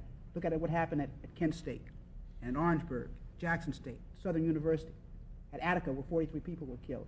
And you look at the way in which the grand jury is being used, and you look at the way in which agent provocateurs are being used, and if you just trace it all the way through, what we see in Watergate is just the top of the iceberg. Look at what's happening in Wounded Knee right this moment. I think we could talk for an hour and a half if we wanted to really expand on this point. Well, I would like to... I'd like to say this, Tony, that really the American people, should shoulder the responsibility for what is going on now, you see, because the Democrats are just alarmed of the bugging because it's affecting them. You see, the Democrats, when they were in power, they were bugging the black movement, and no one made any kind of outcry about that. The only thing now, the chicken had come home to roost, and though now that they are being affected, they are now beginning to do the outcry. We have been crying about that for years, about the invading of our privacy, the bugging, doing the civil rights movement, the bug Martin Luther King, this was well known, and no one spoke out against it. So what is happening now? See, it has been a revelation of what have been going on for years, and I think that the American people now are becoming more aware of what is going on. Now the fact is what they're going to do to begin to deal with it. But I think that I want to go back to another point also. It's very important who the president has around him. You see what I mean? If he have, let's say, crooks around him, then who only have their vested interest at heart and not going to commit the time and the energy that is necessary to design programs to deal with blacks, then we are never going to get the kind of response from the federal government that we need. And I think that this is very important because these fellows up there are more concerned about stashing suitcase full of money. In fact, the $2 million and $4 million that they're stashing away now, that money can be going into the black community helping to deal with some of the problems. And I think that until we began to focus on these kind of situations that we were going to be missing many of the basic points. Stokely, you've been trying. Okay. Go ahead. I yield to the elder statement, my elder brother, the business sector of our community. Well, one of the things that I keep hearing here, and I think you'd have to agree, would be that the capitalistic system in America is the system that we have to deal with, and the problem with it is that we don't have any blacks operating in it. I wonder if we would have the same kind of feeling about the capitalistic system if we were the capitalists and somebody else was sitting outside. I think we would begin then. I would be against it. I think that, well, Stokely says he'd be against it, and Somebody is exploiting me. I don't care whether he's white or black or red or yellow. As long as he's doing the exploiting, there's something basically wrong. It's difficult, really, to say that that people haven't been damaged by the free enterprise system in this country. The failure of our cities is probably a direct result of the failure of the free enterprise system to do something about it. When big business begins to move out and leave poor people to solve the problems of poor people, then you've got a failure. Wait a minute, you can't, I'm sorry, but you can't talk about free enterprise because there's no such thing as free enterprise. Okay. Capitalism in this day and age is monopoly capitalism. It is controlled by multi-billion-dollar firms, multinational firms. You know, it's controlled by the people like Rockefeller and Hughes and DuPont.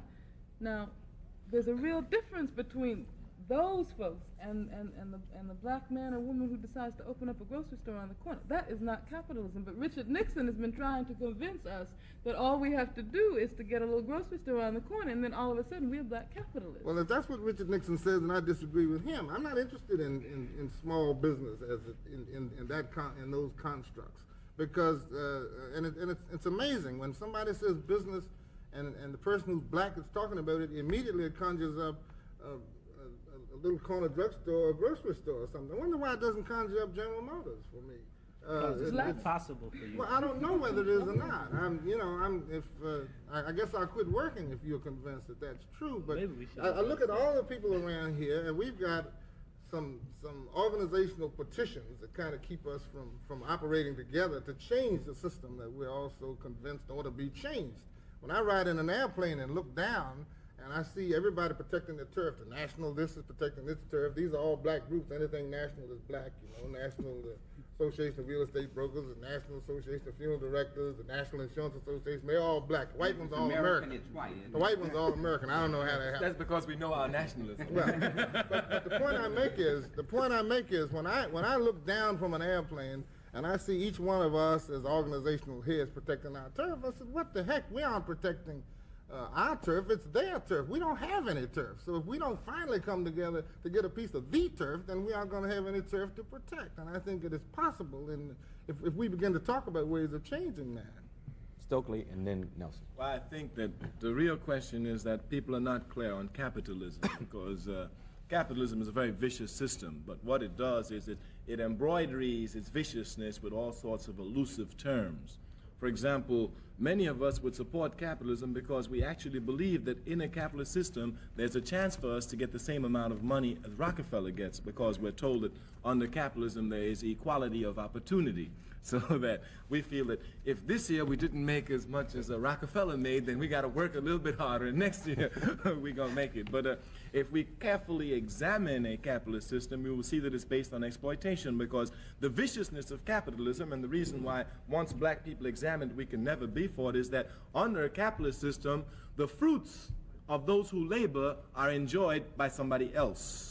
That is, those who do the laboring, the fruits of their labor, they don't enjoy it. As a matter of fact, we could say under capitalism that the fruits of the labor of the toiling masses are enjoyed by those who do not labor. And again, as black people, we have clear examples of it. If we were to get the fruits of our labor from slavery, just from slavery, all we got to do is go to Nixon and say, hey, look, you give us the fruits of our labor from slavery and we forget the score. We would be the richest people in the country, again, because under capitalism, the individual exploits the labor of the people. Now, people get confused because this is a capitalist system and it's a developed system. It's a technological system. So they combine capitalism with technology and development and they think that there is no other possible way to develop. This rapid terms of development without going through the capitalist route. But certainly we have examples that show the opposite of that. China is a clear example of that. Cuba is, North Korea, North Vietnam. These countries certainly in Africa, where countries have chosen the socialist path, such as Tanzania, Guinea, Congo, Brazzaville, Algeria, we see that there is another way to develop and get the same type of things that we have under the capitalist system, but in a system that does not exploit each other, where all of us work and the fruits of our labor are divided evenly. Let me show you how backward capitalism is. It's a backward system. We could make two statements about capitalism to show how backward it is. About America. America's a capitalist country. It's thoroughly capitalist. It's an imperialist country. But we could say that, number one, America is the most technologically advanced country in the world. And that's an undeniable fact. It's a truism. It's a truism. America is the most scientifically developed country in the world. And right under that, we could say a second fact, which will show you how backward America is. We could say that America, in 1945, made for her people better cars than she does in 1973. And if you analyze this, you'll see how vicious the system is, because here's America with its great technological skills, its great scientific ability, and rather than making a safe car for people that will last 20 years, which they can do with the scientific knowledge that's at their fingertip, they rather take this knowledge and build a car which will break down every 2 years, so you're forced to buy another car. Thus, you see, under capitalism, what they do is they take their scientific skills, and rather than using it for the benefit of the people, they use it to further exploit the people. And certainly this type of system is too backward. I think Nelson was next. I concur with the position that Brother Carmike has taken with regards to the system of capitalism, but really I think there are two fundamental questions that we need to get into. The first one was suggested when we started, like what is possible within the context of this system and the coming together of people and that type of thing, which I think as we begin to hear the things that people are saying about capitalism, it tends to start to answer that question. I mean, as we see the very construction of this thing. But see, to me, the most important question, well, let me put it this way. I think that we have to talk, one, about the merits of capitalism, which is what a lot of the conversation has been expended on so far. But secondly, and very importantly, is once we, begin to see that picture, we have to raise the question of how it is that we work within the framework of our existence in a capitalist system that we, I think, can agree that we oppose, at least some of us can. And then we get down to the nitty-gritty of the question that Mrs. Hamer spoke to about whether we're moving toward unity, the question of coalitions, the question of the dynamics of day-to-day work on real problems that affect us as a people. See, because we could hem and haw all day about capitalism and talk about how bad it is. Obviously, it's bad, and if you could tell me the 10 worst things in the world, I could tell you that they have been increasing in this country in the last 5 or 6 years. To give you some idea of the direction that this system that people are talking about is taking. The priorities are insane. There's no sane way of saying that people, should take care of people, that people should take care of 6 people. Things just happen based, again, on the way the system is set up. And so I think that that's, pretty clear. Second thing is the idea of how we work in unity. See, it's my notion that we have to take a second look at this question of unity, because I'm not convinced that it's all that much unity taking place in the black community today.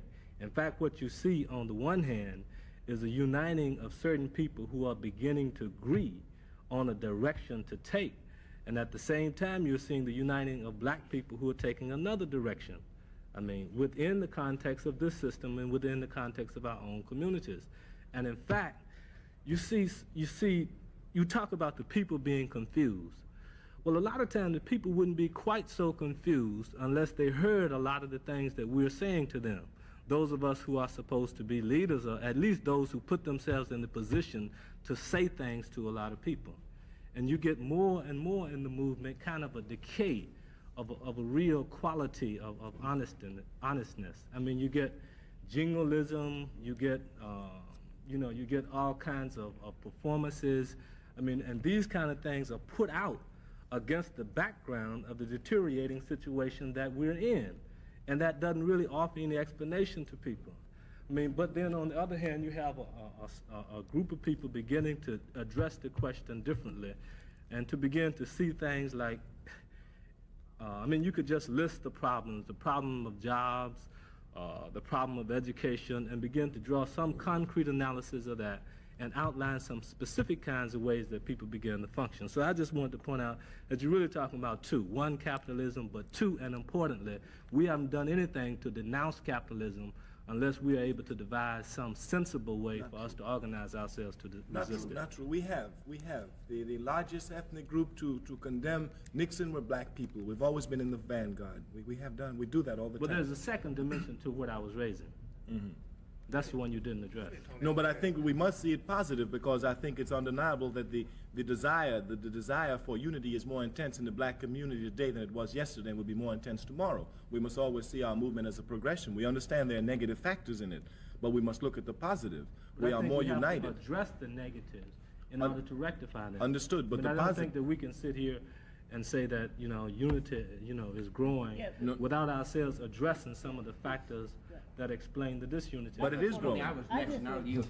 May I use the prerogative of the microphone? Just 1 second, please. Okay, we have a number of questions, and we certainly want to have free exchange, but if we could limit our responses to responses and not speeches, then we can all have more time, and if we could do that. But I don't want to stifle anyone, but I do want to, if we can move. Now, I think the mayor was next, and then the congressman, and then may we proceed that way. After you first. I don't know whether the mayor of Harlem or mayor of Manhattan. Let me yield to the borough of Manhattan.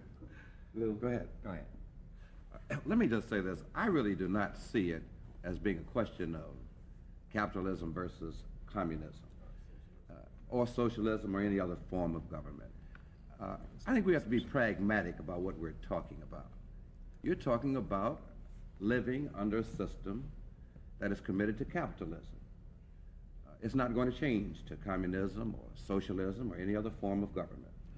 So what do you say, what do you do when you're the oppressed and the repressed under the capitalistic form of government? You examine the system and you see how can you make changes in that system. Now, the one thing that everyone seems to have forgotten here tonight is that what you're talking about under capitalistic form of government is power. This is the only thing that this country responds to is power. Economic power and political power. And the only time that the system reacts is when you've got some of that power. And as black people, we're not going to be able to overcome in a capitalistic form of system unless you do acquire both economic and political power, as every other ethnic group in this country has done. Obviously, I think the thrust in the 70s is in that direction. I think that black communities are demonstrating greater sophistication towards the fact that if they're going to change the system, they have to do it and work within the system. They have to do it by acquiring power in both of those realms.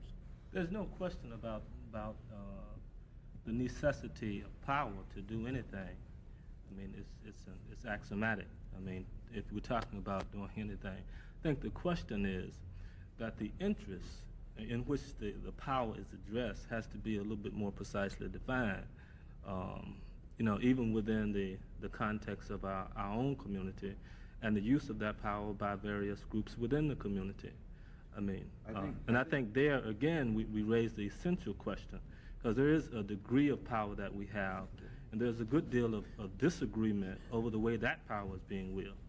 Let me go back, if I can, Tony, to the point that Lou makes, and I agree with it 100%. You see, what we generally do is we get caught up in an awful lot of theoretical discussion about how you change things when we're really faced with a very fundamental problem.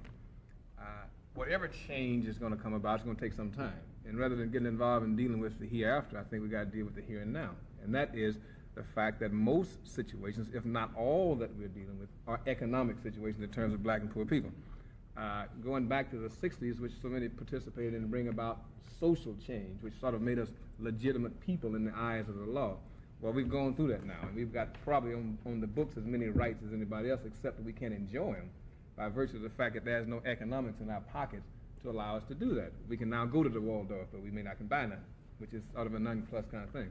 What has to happen, I think, is that people got to pull themselves into a group to function, back to what Lou says, as an economic bloc first. Secondarily, as a political bloc, and that calls for making all kinds of coalitions that I think, as the chairman of the caucus stated one time, which is a coalition of convenience, because there are other groups in the society who may not be as oppressed as blacks, but are certainly as without as blacks. And I think around economic interests, around the development of political power, you can develop a philosophy that is neither communistic, socialist, or capitalist, but the question of pragmatic politics to acquire change. Did you want to make it? Tony, I've watched a number of times events such as this, a number of blacks getting together who either are leaders or purport to be leaders, and their discussions, and we get off to the philosophical discussions of where we're going. And we began today by saying that we are not necessarily the black leaders, not necessarily, we are not the black leaders of America. We are persons who are sitting here. But I've talked about unity, a number of us have talked about unity. It is a hoped-for thing, but let me just tell you that one of the things I really hope for, and I come from a background of family who moving towards socialism, who would like to see a socialist economy, but do live in a capitalistic society, would like to see changes take place. But one of the things I want most of all, which I should like to see in moving towards black unity, sometimes I think it is happening, and that is that black people who have different philosophies can discuss those philosophies. Each of us do that which we think is necessary to meet the common need. Those of us who wish to move towards socialism talk about socialism and not find the necessity in the course of propagating our philosophy, whether it be capitalism, socialism, nationalism, whatever it is, not find the necessity to destroy other persons who are giving leadership in their arena. This is a much needed thing. I've not seen any attacks here today, but it is something that I think troubles a number of persons who are looking for leadership.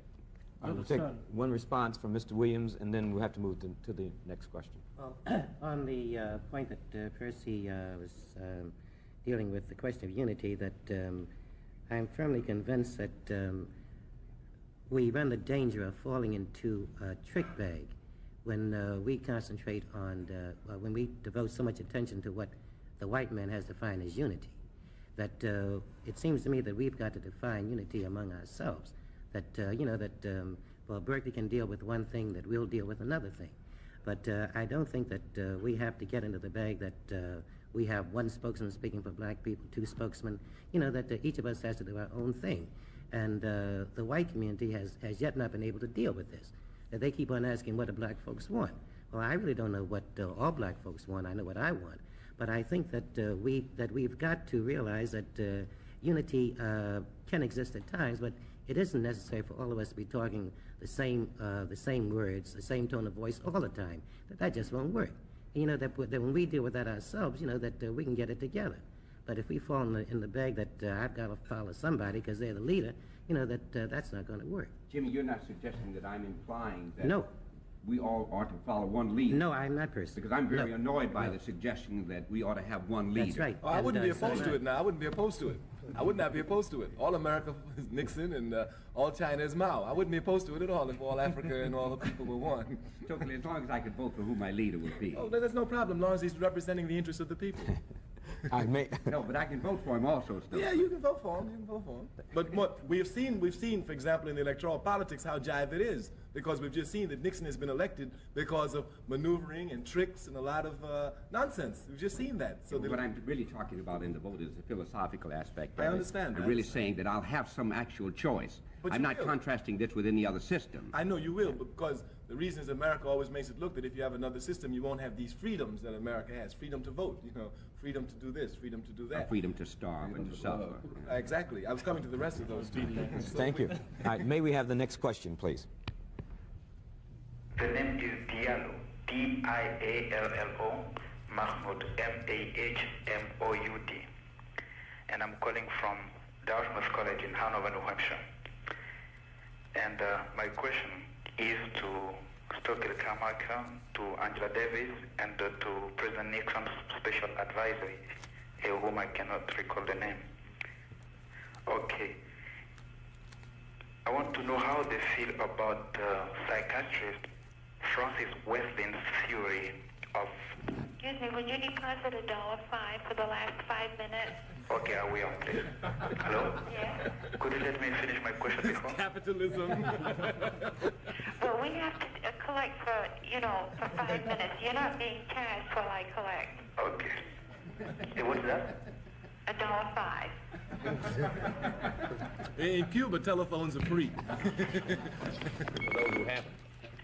Let's give it to everybody. What's it doing? Sorry about that interruption. That's okay.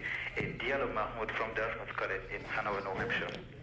And Frances Westlin, who is a psychiatrist, had an interview with Black Journal about 3 weeks ago. And she has developed an attractive theory of black superiority of white people. Brother, would you just give me your question, please? Okay, and my question is, how does Stokely Carmichael, Angela Davis, and President Nixon's advisor feel about this theory? And do they agree or disagree with it, and why? Let me attempt to paraphrase that. First of all, for the caller, as I stated, President Nixon's advisor was unable to be here. However, Mr. Carmichael and Ms. Davis might want to respond. He's referring to Dr. Frances Welsing, who is a black psychiatrist, who says that white racism is due to the fact that whites do not hate blacks because blacks are black. Whites hate blacks because whites are not black. And that racism is a reaction formation to something that you can't be and can't have. And that the state of whiteness is, in essence, a state of genetic deficiency and a state of albinism. Well, first of all, I would say that in trying to understand what racism is all about, we have to look at history, because as in the other institution, racism is a historical phenomenon. And it developed in conjunction with the development of capitalism. If you look at this country in particular, you see that the whole ideological network of racism arose in order to justify the use of black slaves, the kidnapping of black people from Africa and the use of black slaves in order to lay the basis for an agricultural capitalism in the South, and then eventually in order to provide for the capitalist system in this country a group of people who could be super exploited, who could be used as a reserve labor force. And I think it's important to recognize the fact that the reason why those who presume to be the leaders of this country have resorted so consistently to racism is because of the fact that it assists the ruling class to reap more profits. Let me just give you an example. If you look at the wage differential of black workers and white workers, you have something like $21 billion. If you add Chicanos and Indians and Puerto Ricans and other people of color, you get about $28 billion. Now that $28 billion means a lot to the capitalists of this country. But racism also serves another purpose, and I think it's important to understand this. Racism is used by the rulers of this country in order to convince white people who are also, the masses of white people are also exploited. They aren't exploited as we are, and they are not, there is a qualitative difference in the sense that we are racially and nationally oppressed, whereas white people are not. But white people, the masses of white people are working people, and the fruits of their labor are robbed by the capitalists.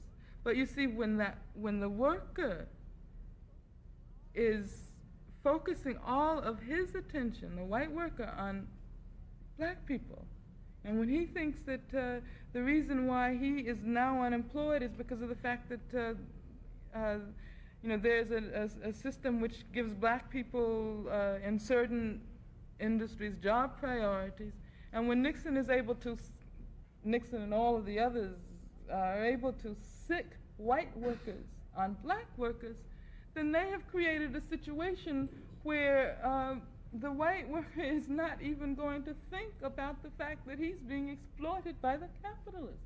I mean, I think that the whole question of dividing and ruling has been one of the ways in which the oppressors historically have most efficiently dominated. Racism serves the ruling class in precisely that way. And I think that right now, in this country today, racism is perhaps the fundamental question we're facing. And white people have to understand this, because white people have to understand that they have to wage on their own initiative a struggle against the racism which is also used in order to make it in order to facilitate their own exploitation by those who dominate this country. Stokely, would you like to respond? Well, I would say that I imagine that my sister Frances had a lot of examples and certainly documentary facts to back up her theory, and I wouldn't get into disagreeing or agreeing with her. What I would ask is, how do we destroy it? While that may be the major problem, I'll grant her that. Let's say that is the major problem. White people are able to enforce racism through capitalism. That's how they amass their power. And racism is really a question of power. That's all it is. It's whether or not one race has more power to inflict punishment on another. For example, if a white boy wants to lynch me, that's his problem. If he lynches me, it's my problem. Thus, it behooves me to build as much power as I can to protect myself against racism, and also to destroy the base that gives the racist the reality, power, the power reality to lynch me or to inflict power upon me. He amasses that through capitalism. Thus, it is my job to thoroughly dismantle that system, which will render him powerless. And once he's rendered powerless, then perhaps we can begin to deal with the question of racism. So I would not, again, the question of, there's no doubt that the major problem that the black man faces all over the world is a problem of economic exploitation. That's the core question. The answer is, how do you get to it? I know that the only way you can get to it is through politics. You must first politically organize before you can amass the economic power. May we take two quick responses from Judge Booth and Mr. Sutton, and then go I just want to say that much of the attack here today, this evening, has been on Nixon. And I think everybody should know that we're not just on Nixon, we're on the entire society, the entire system as it operates. And I have had a chance to go to South Africa and to Namibia on a couple of occasions, and I've seen how our government, not just the president, but the Congress, the courts, and everything else, our government is sponsoring the racist regime in South Africa and in Namibia. I don't know, I think the media is responsible to a great degree because the media of this country, the press, television, radio, magazines, all of it, have kept from the American public the link between South Africa and the United States. I have found in my dealings in the American Committee on Africa and otherwise that, for example, our Defense Department permits the South African Post Office to use our tracking station in Pretoria, South Africa, for communication purposes. And for communication purposes in order to deal with the black people of South Africa who are now rising up. There is a war on in all of Southern Africa, and the United States is helping the racist regimes there to win the war against black folks by permitting free of charge, the South African Post Office to tack in to our tracking station in Pretoria. We are using the American government and all the American people and all the American tax dollars to help racism there. We likewise are sending ships, airplanes to Portugal so they can use them against black people in Angola and Mozambique. We're doing a great deal of these kinds of things. We're selling herbicides, and we're covering it up by selling these things to private companies, which in turn turn it over to the government and use them against black people in South Africa. And I think that maybe we ought to try to get these facts across to the American people, and particularly to the black American people, so that they can use them to dismantle if we want to. Look, Stokely, you go your way. And I think we can go different ways if we want to, but we've got to recognize we've got the same goal. And however way each of us want to go, we ought to recognize that we do have similar goals and we can work toward the same end. Sir, I've always been for unity in the black community, will always be for it. Our party, the All African People's Revolutionary Party, has been calling for a black united front, the meetings of all black people, irrespective of ideology. We want our people free. Thus, for example, I think this is very beautiful. It's unfortunate we can't get this unless someone calls us to be on TV. But I've always been for that. I learned that from Dr. King and from Malcolm X. The Newark Black Power Conference, of course, 67 and all the rest since then have indicated the same kind of thing. May we have a response from Mr. Sutton? The question I believe phoned in was whether or not one agreed with the philosophy that racism, white racism, is an anger on the part of whites because they're not black. I don't think that at all. I quite agree with my sister Angela Davis that racism is really a matter of exploitation. It's an economic thing. And whether it's in South Africa or South United States or Northern United States, it is a method of exploitation, and the exploitation does not really benefit the whites. That is not the white working class. Maybe I did disservice in, and I'm sure I did now, in recalling the theory, because what Dr. Welsing said was that race was the dynamic around which the political and the social system was organized to oppress blacks. Well, that makes a difference. Yes. That does make a difference. Yes, it does make a difference in the question. Okay, can we have a short remark and then take the next question? Nelson? Yeah, my comment was on the same question, and I think it's important in terms of the solution or the approach to solving the problem, created by racism, that we come to some clarification again on what it is and where it comes from. And I'm referring to Stokely's comments about, that perhaps was not central. And I'm saying that you can't really devise a strategy to begin to deal with the problem of racism in the society without a comprehension of its source, because and why it's there, where it comes from, the motive forces that created it. And again, I think that leads us back to what Angela said as a point of departure, in our efforts to dismantle racism. All right. Next question, please. Robert Alexander, San Antonio, Texas. Is it possible to persuade existing black organizations to assign appropriate staff from each of these organizations to convene and develop for presentation a cogent list of priorities? Would it be possible, once this list of priorities has been developed, to utilize the network of organizational units such as NACP, Urban League, SCLC, CORE, so forth, and the black colleges in this country to verify this list of priorities as being relevant to our cause, and then to rally the blacks in this country to begin promoting the activities at the local, state, and national level to culminate as the national agenda by 1976, the 200th anniversary of the birth of our country. Difficulty hearing, I will restate his question.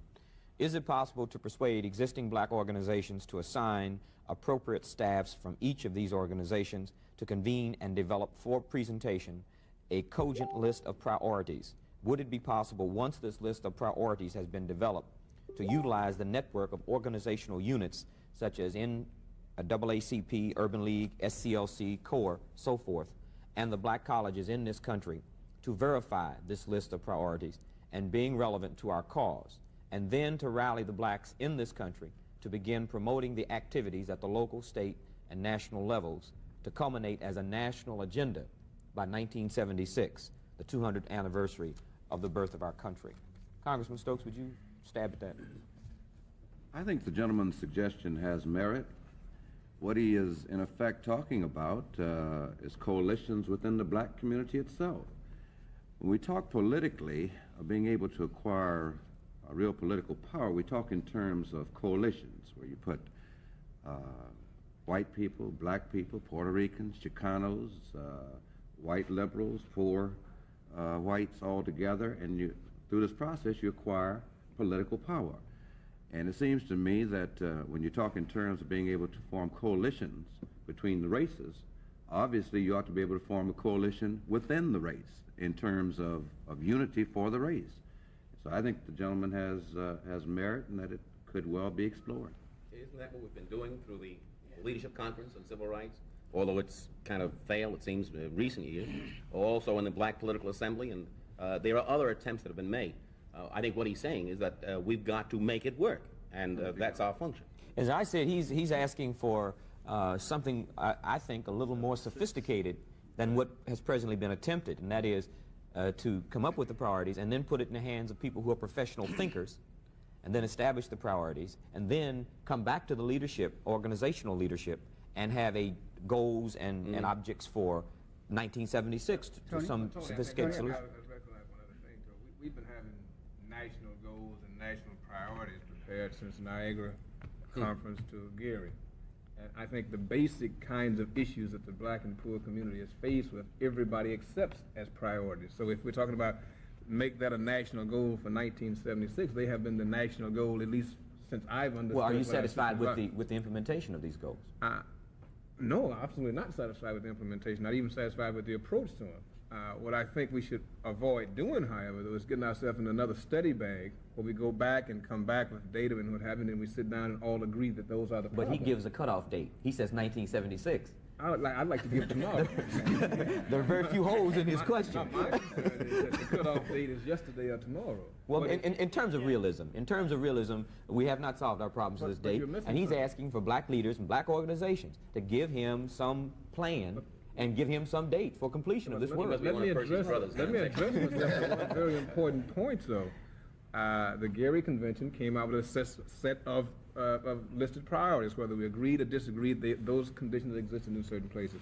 The Congressional Black Caucus, who after a number of exhausted hearings involving all parts of community thinking, came down also with a list of priorities which was addressed to the National Congress in their State of the Nation message, I believe, in the earlier part of the Congress.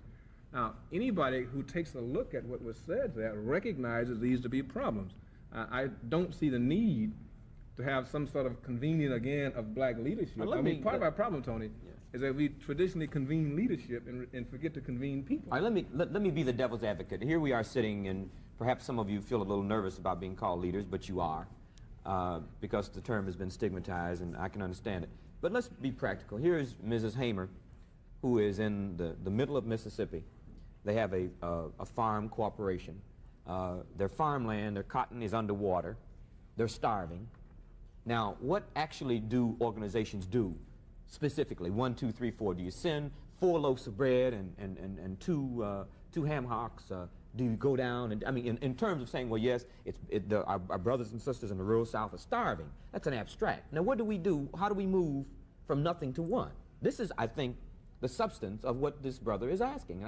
I just don't see it not being a legitimate concern. I'm saying let's talk about a disaster situation, and we talk about the federal government as the institution to relieve that disaster, or local government. What I'm saying is that there is a clear procedure to follow in that situation. For instance, our illustrious leader has declared certain parts of it a disaster area, so fine. The machinery of the Red Cross or whoever cranks up and does something. But if they had been Jews, the national Jewish community would have fed them. Israel would have aided them. This is, we say on one hand that we can't depend on the federal government. Then when a black person's in trouble, we say the federal government should do something. I think another point of that, Tony, in terms of our past experience with disaster areas, and I think that perhaps we can advance this discussion a little further using this example, is that in the past when we have had disaster areas in the South, Mississippi in particular, the federal government has acted in a discriminatory fashion in administering disaster aid. And one of the things that was needed then was close monitoring by a concerned black community, by skilled black people to go in and at first address the immediate problems that the people had, but as well to make the federal government live up to the standards that it had enunciated for itself. Not only that, I think that many times we don't understand that unity is a struggle. Because when the black man tries to unify, it is obvious and expected and understood that the white power structure of this country does not want that to happen.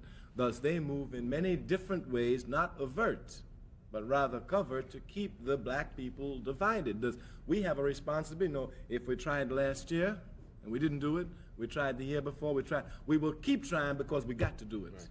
We got to do it. What is the alternative? And the other question is that on the question of leaders versus people, it is just a simple systematic way of organizing. You represent the state, county, federal, municipal employees. That's a large number of black people in this country and other people, okay? But large number of black people, undeniably so. You represent that sector.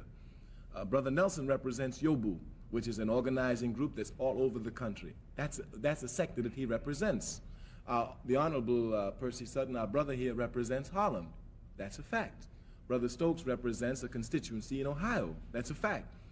If these people sit down and come together, they will create an atmosphere in which your constituency, his constituency will now be inspired to come together. Thus, we have to understand what it's about. Just bringing the leaders together is to set an atmosphere of unity. Because when your constituency, when Brother Sutton's constituency, when Brother Stokes' constituency look up to those who they see as national leaders, they see them divided. Thus, it demobilizes them. But if they saw us in constant contact, they would be inspired, and thus we would speed up the process of organizing the very people. Just one second. I think, but it's important we understand. I was not saying. Could we make our remarks short? I was not saying that leaders should not come together. My concern is to not become bogged down in 4 or 5 years of trying to determine priorities. For instance, when the administration came in with their wage price guidelines, more wage control, that was an instant kind of thing that poor people were confronted with. Not rich people, not doctors, not bankers, where interest rates, profits, but wages. I'm saying that we've got to be prepared to deal with that. For instance, the power hunks in the country immediately moved. Steel workers, auto workers, whoever was necessary to relieve the pressure from their people, they could move to get themselves exempted or excluded. We must be unified. It's not necessary to be unified. We must be powerful. All right, thank you. Well, you're going to get power from unity. All right. Brother Sutton? Only way we're going to get it. Yes. Tony, you pointed out just then with regard to the Jewish community that had there happened within the realm of the interests of the Jewish community that which happens, and you're mentioning in Mississippi to Fannie Lou Hamer, there would have been a different response. We're talking about monitoring the federal government in what it gives. And the Jewish community would have been talking about monitoring the federal government in what it gives, but also in themselves doing something. We have not reached that point in our development, and it goes back to what Angela Davis has said.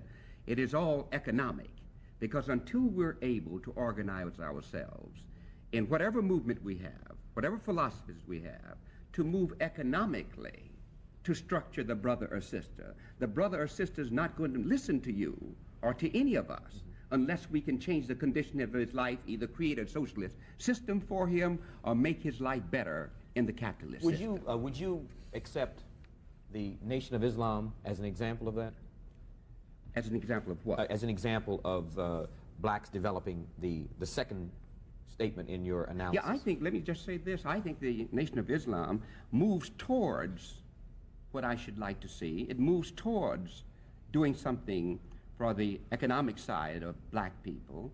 Unfortunately, it has not had the impact many of us would wish it would have. And I guess the reason it has not had that impact is because there are not yet a sufficient number of believers. I think Charles and Mary Beard said many years ago the problem with regard to the white work in America is that it was not sufficiently class conscious. I think the problem with black people in America is that we're not sufficiently class conscious. We still keep believing that we're going to make it in the system. Brother Williams? The problem of, I want to get back to that question, the problem of setting priorities or developing a national black agenda, I don't think is a difficult one for black people and black groups. I think that the difficulty lies whenever we began our attempt to implement these agendas and priorities. And here has been our ideological differences began to interfere with our ability to function as a collective group. Now, the question also of unity, I think that we must understand that we are a large group of people, something like 40 to 50 million in this country, and there are going to always be differences of opinion. I think our primary concern should be developing some kind of mechanism for operational unity. In other words, when we come up with that national black agenda, with those priorities, then we, despite our different ideologies, should have that kind of mechanism that will embrace all these ideologies so that we can implement the national black agenda. And I think that here where we break down as a collective group, and that can be clearly seen right now in terms of our different political ideologies. Now, for instance, we are constantly loyal to the Democratic Party. We are constantly dampering with the Republican Party. We are constantly, we are maintaining a permanent coalition with the white racist union that is one of our greatest enemies in this particular country in terms of keeping black people out of the union and subsequently keeping them unemployed.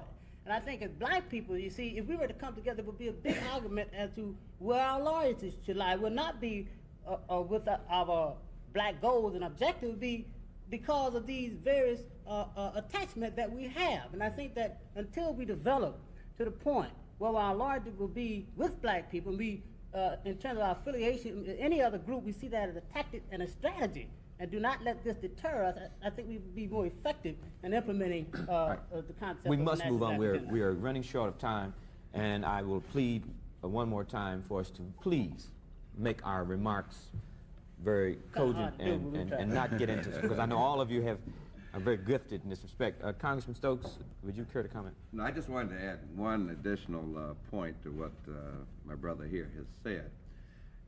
Someone a few moments ago mentioned the Jewish people. Now, they may differ ideologically or philosophically about many things. The one thing they all agree upon is Israel. And it seems to me there's a lesson in that for black people. That's not true. Okay, but all right. That's not true. All right. That's not May we? Okay. Very few disagree. All right. May we have a comment from him, and then I think they're in a minority. I think Very we do. few disagree. That's right. I think we do owe it to those who have phoned in questions to try to handle those questions out of courtesy. So could we very expeditiously move toward that? And Mr. Williams, you've been trying to make a point. Just one point that I hope your viewers don't get the impression from what's been said so far that there is no cooperation in the black community. Because I think, that they might feel that way, that all of us are doing our own thing and we never relate to one another.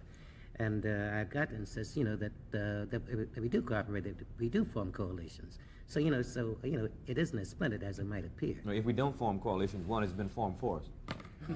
Well, yeah, by birth. That's what I mean. That's trouble. Many times we think we've got something going, and the buck that has caused us to get into those hotels and have those meetings and caucuses and seminars and all the rest has come from the white community without our knowledge sometimes, without the knowledge of some of us. And so therefore the conference takes a tack that is totally different. And also splits us up, too, because of our ideologies. It makes us think about ourselves as being different. We're not. We've got a great deal to work with. We're going to have one short remark from Ms. Burrell, and then we'll go to the next question.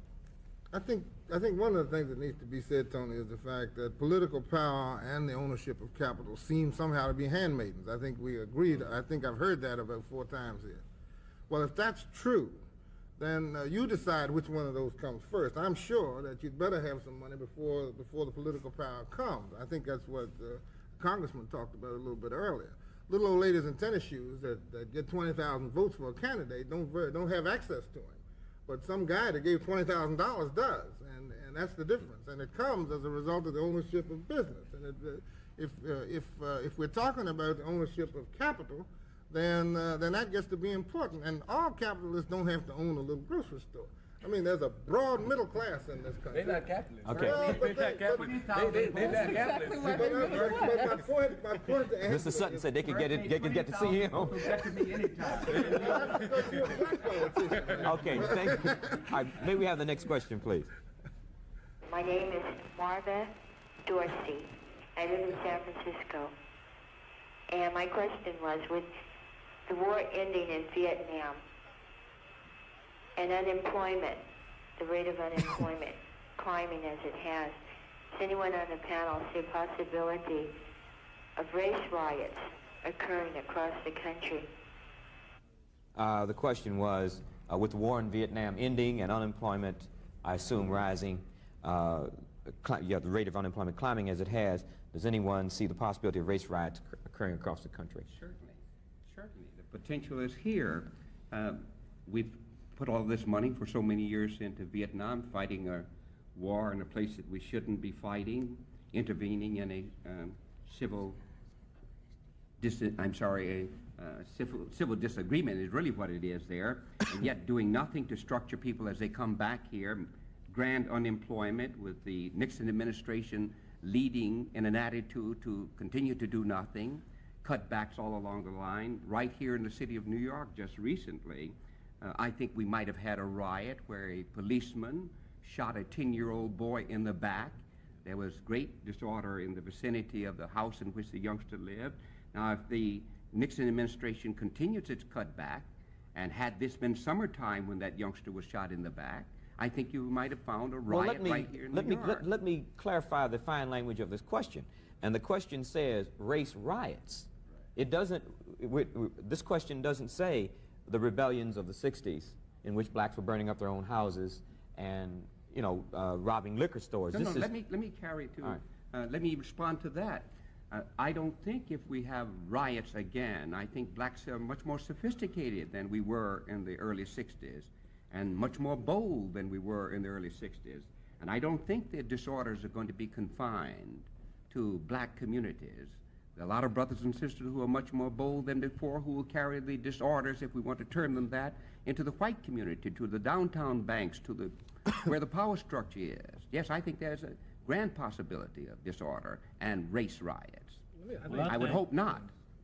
Well, I think that we have a responsibility because no doubt the atmosphere is that we have a responsibility to construct that consciousness that will now rise and to guide it in whatever channels we see, irrespective of whether we say we're violent or nonviolent. I think we do have a responsibility to try and channel that. Right, because while we can agree on an increase in racism, I mean, I think it would be inappropriate to draw the conclusion that that will manifest itself in race riots, and in fact, it becomes our responsibility to work to make sure it does not. Let's see if I understood the question, whether there was a possibility. Yes. And yes. my answer, yes, was a possibility. Well, I agree with you. As related to unemployment. We have an obligation. Right. Of course we a do. responsibility, a responsibility to channel it. Now, it can take different forms. All right, gentlemen, Mrs. Hamer. It's things that I really don't understand about that war because I've never seen the war end and people still shooting. Now, I don't understand that. You know, when they make that clear to me, then I really want somebody to clarify that because, and number two, I couldn't understand why so many black men were sent over there to fight and everybody I seen talking that got off of them planes was white men. It's just a lot of things that I don't understand about that. You know, and well, you know, this is enough to make people upset because that upset me. That upset other people because I do know that it was more than white people went to Vietnam. And I know that, you know, somebody else should have been, you know, it was two things that really upset a lot of people in the South. And I can't understand if the war is over and the prisoners at home, why are they still shooting? I think the point is clear. The war in Southeast Asia is still going on, but as well there is now an increased war here at home in terms of the conditions that people are having to live under and the conditions that returning veterans are having to face.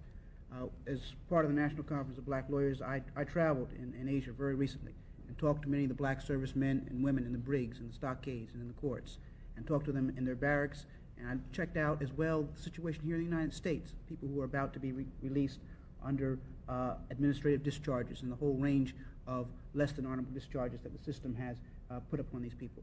And I think that not only do we have to take Sister Hamer's point about the war going on in Southeast Asia, there's a war going on right here in the United States in terms of the conditions that these people are going to have to face when they come out and the kind of lives that they're going to be forced to live.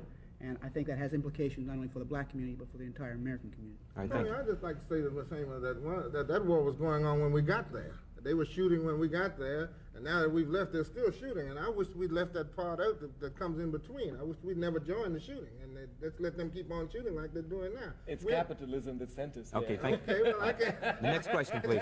Well, I didn't do it, Stokes. Mrs. Hamer's point is that they have not really left. May we have the next question, please? Still there. My name is Ronald Woodson. I'm from Brooklyn, New York.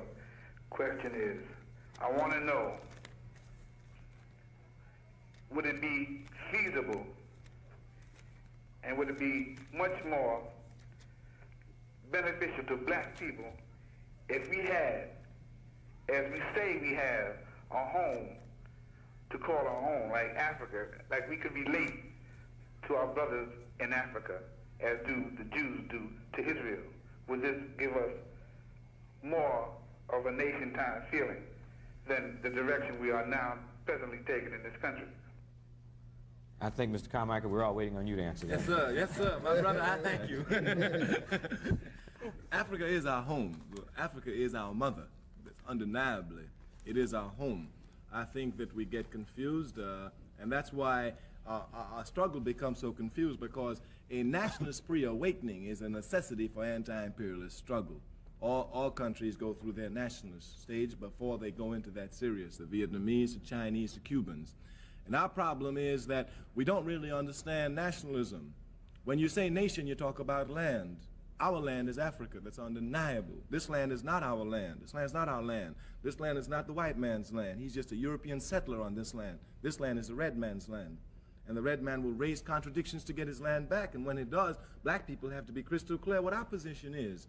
The red man fighting in Wounded Knee right now, our position can only be but one. We support him to reclaim his land, while we also wage our struggle to take back our land. Now, the way people now ask the question is, well, Brother Stokely, what am I supposed to do? Am I supposed to leave America and go to Africa? I think that's an incorrect way of phrasing the question. Once we understand that Africa is our home, then the way we raise the question is, Brother Stokely, I'm in America. What can I do to help home? Right.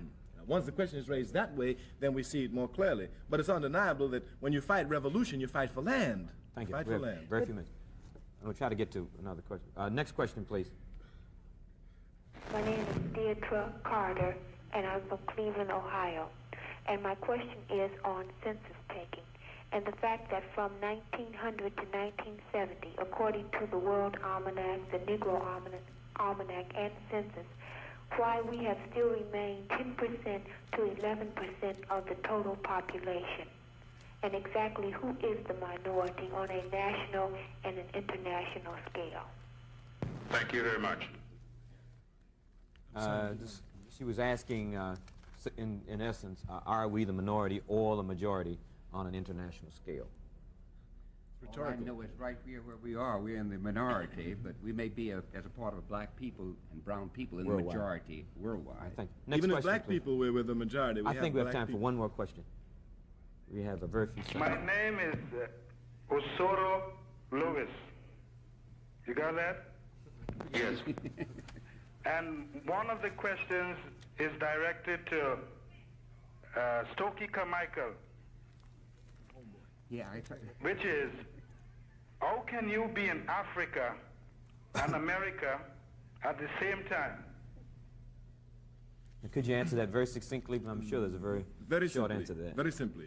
When I was in Africa for the last 4 years, my mother was in America and she was in Trinidad. But she's my mother. I have a responsibility to take care of her. I took care of my mother wherever she was. For my brother, I would tell him that he should read the works of the Honorable Marcus Garvey, and he will see that the Honorable Marcus Garvey never saw Africa, never saw it. Yet it is undeniable that the Honorable Marcus Garvey worked harder for Africa than any man in his lifetime during that period, and he never saw America. We have a few seconds. Angela, let me ask you, what is your involvement now in the political prisoner movement specifically? We have about a half a minute. Well, we are trying to build a movement embracing all of those thousands and tens of thousands who supported me, as well as anybody else who can see the need to free more political prisoners and victims of political repression. We're talking about fighting around the case of Rochelle McGee, the San Quentin Six, Carlos Feliciano, Rap Brown right here in New York. I was visiting just Angela, a few days ago Rochelle McGee in San Quentin. I hate to interrupt you. I feel like the bad guy on this program, but it's been very interesting, and I'm sure the audience has gotten some tremendous insights. Black Journal would like to thank you for coming and giving us your ability and your wisdom. Well, we thank you for helping to bring us together. If even on this level, it will now inspire us to work harder to unite amongst ourselves. Amen, brother.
presenting history's best on PBS.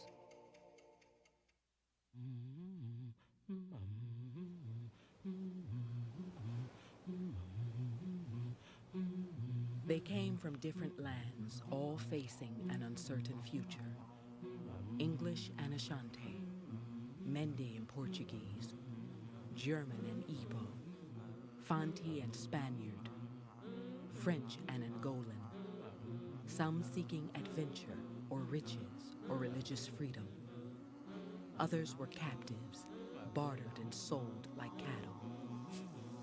Together they would build a nation and struggle over the very meaning of freedom and create the America we have inherited today.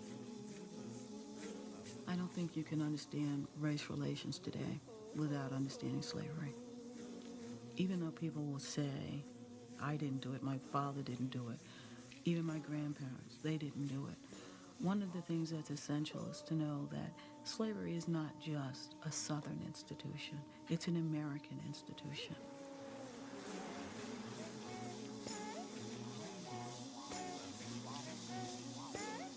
What evolves in North America is a belief system where to be black meant to be a slave, and to be a slave meant to be black.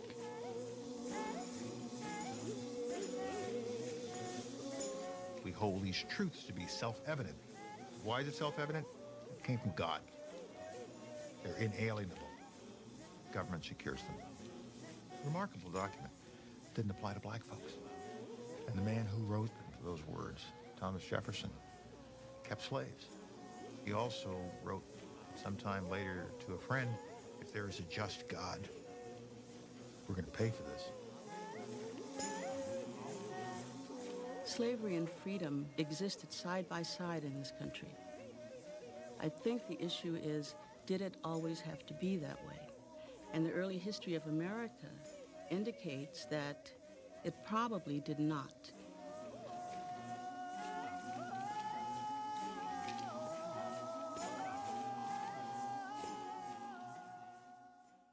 Your country, how came it yours? Before the Pilgrims landed, we were here. Your country, how came it yours? Before the Pilgrims landed, we were here. Africans in America has been made possible by a grant from the National Endowment for the Humanities, expanding America's understanding of who we were, who we are, and who we will be. They were torn from homes and families, yet they never let go of their courage and perseverance, and our nation is stronger because of it. That's why Africans in America is proudly brought to you by Bankers Trust, architects of value. A home is more than four walls and a roof. It's safer streets, better schools, stronger communities. The American Dream. The Fannie Mae Foundation, helping Americans on the path to home ownership. It's not just African American history, it's American history. McDonald's is proud to support this presentation of Africans in America. Additional funding is provided by the Ford Foundation, the John D. and Catherine T. MacArthur Foundation, Stratford Foundation, the Rockefeller Foundation,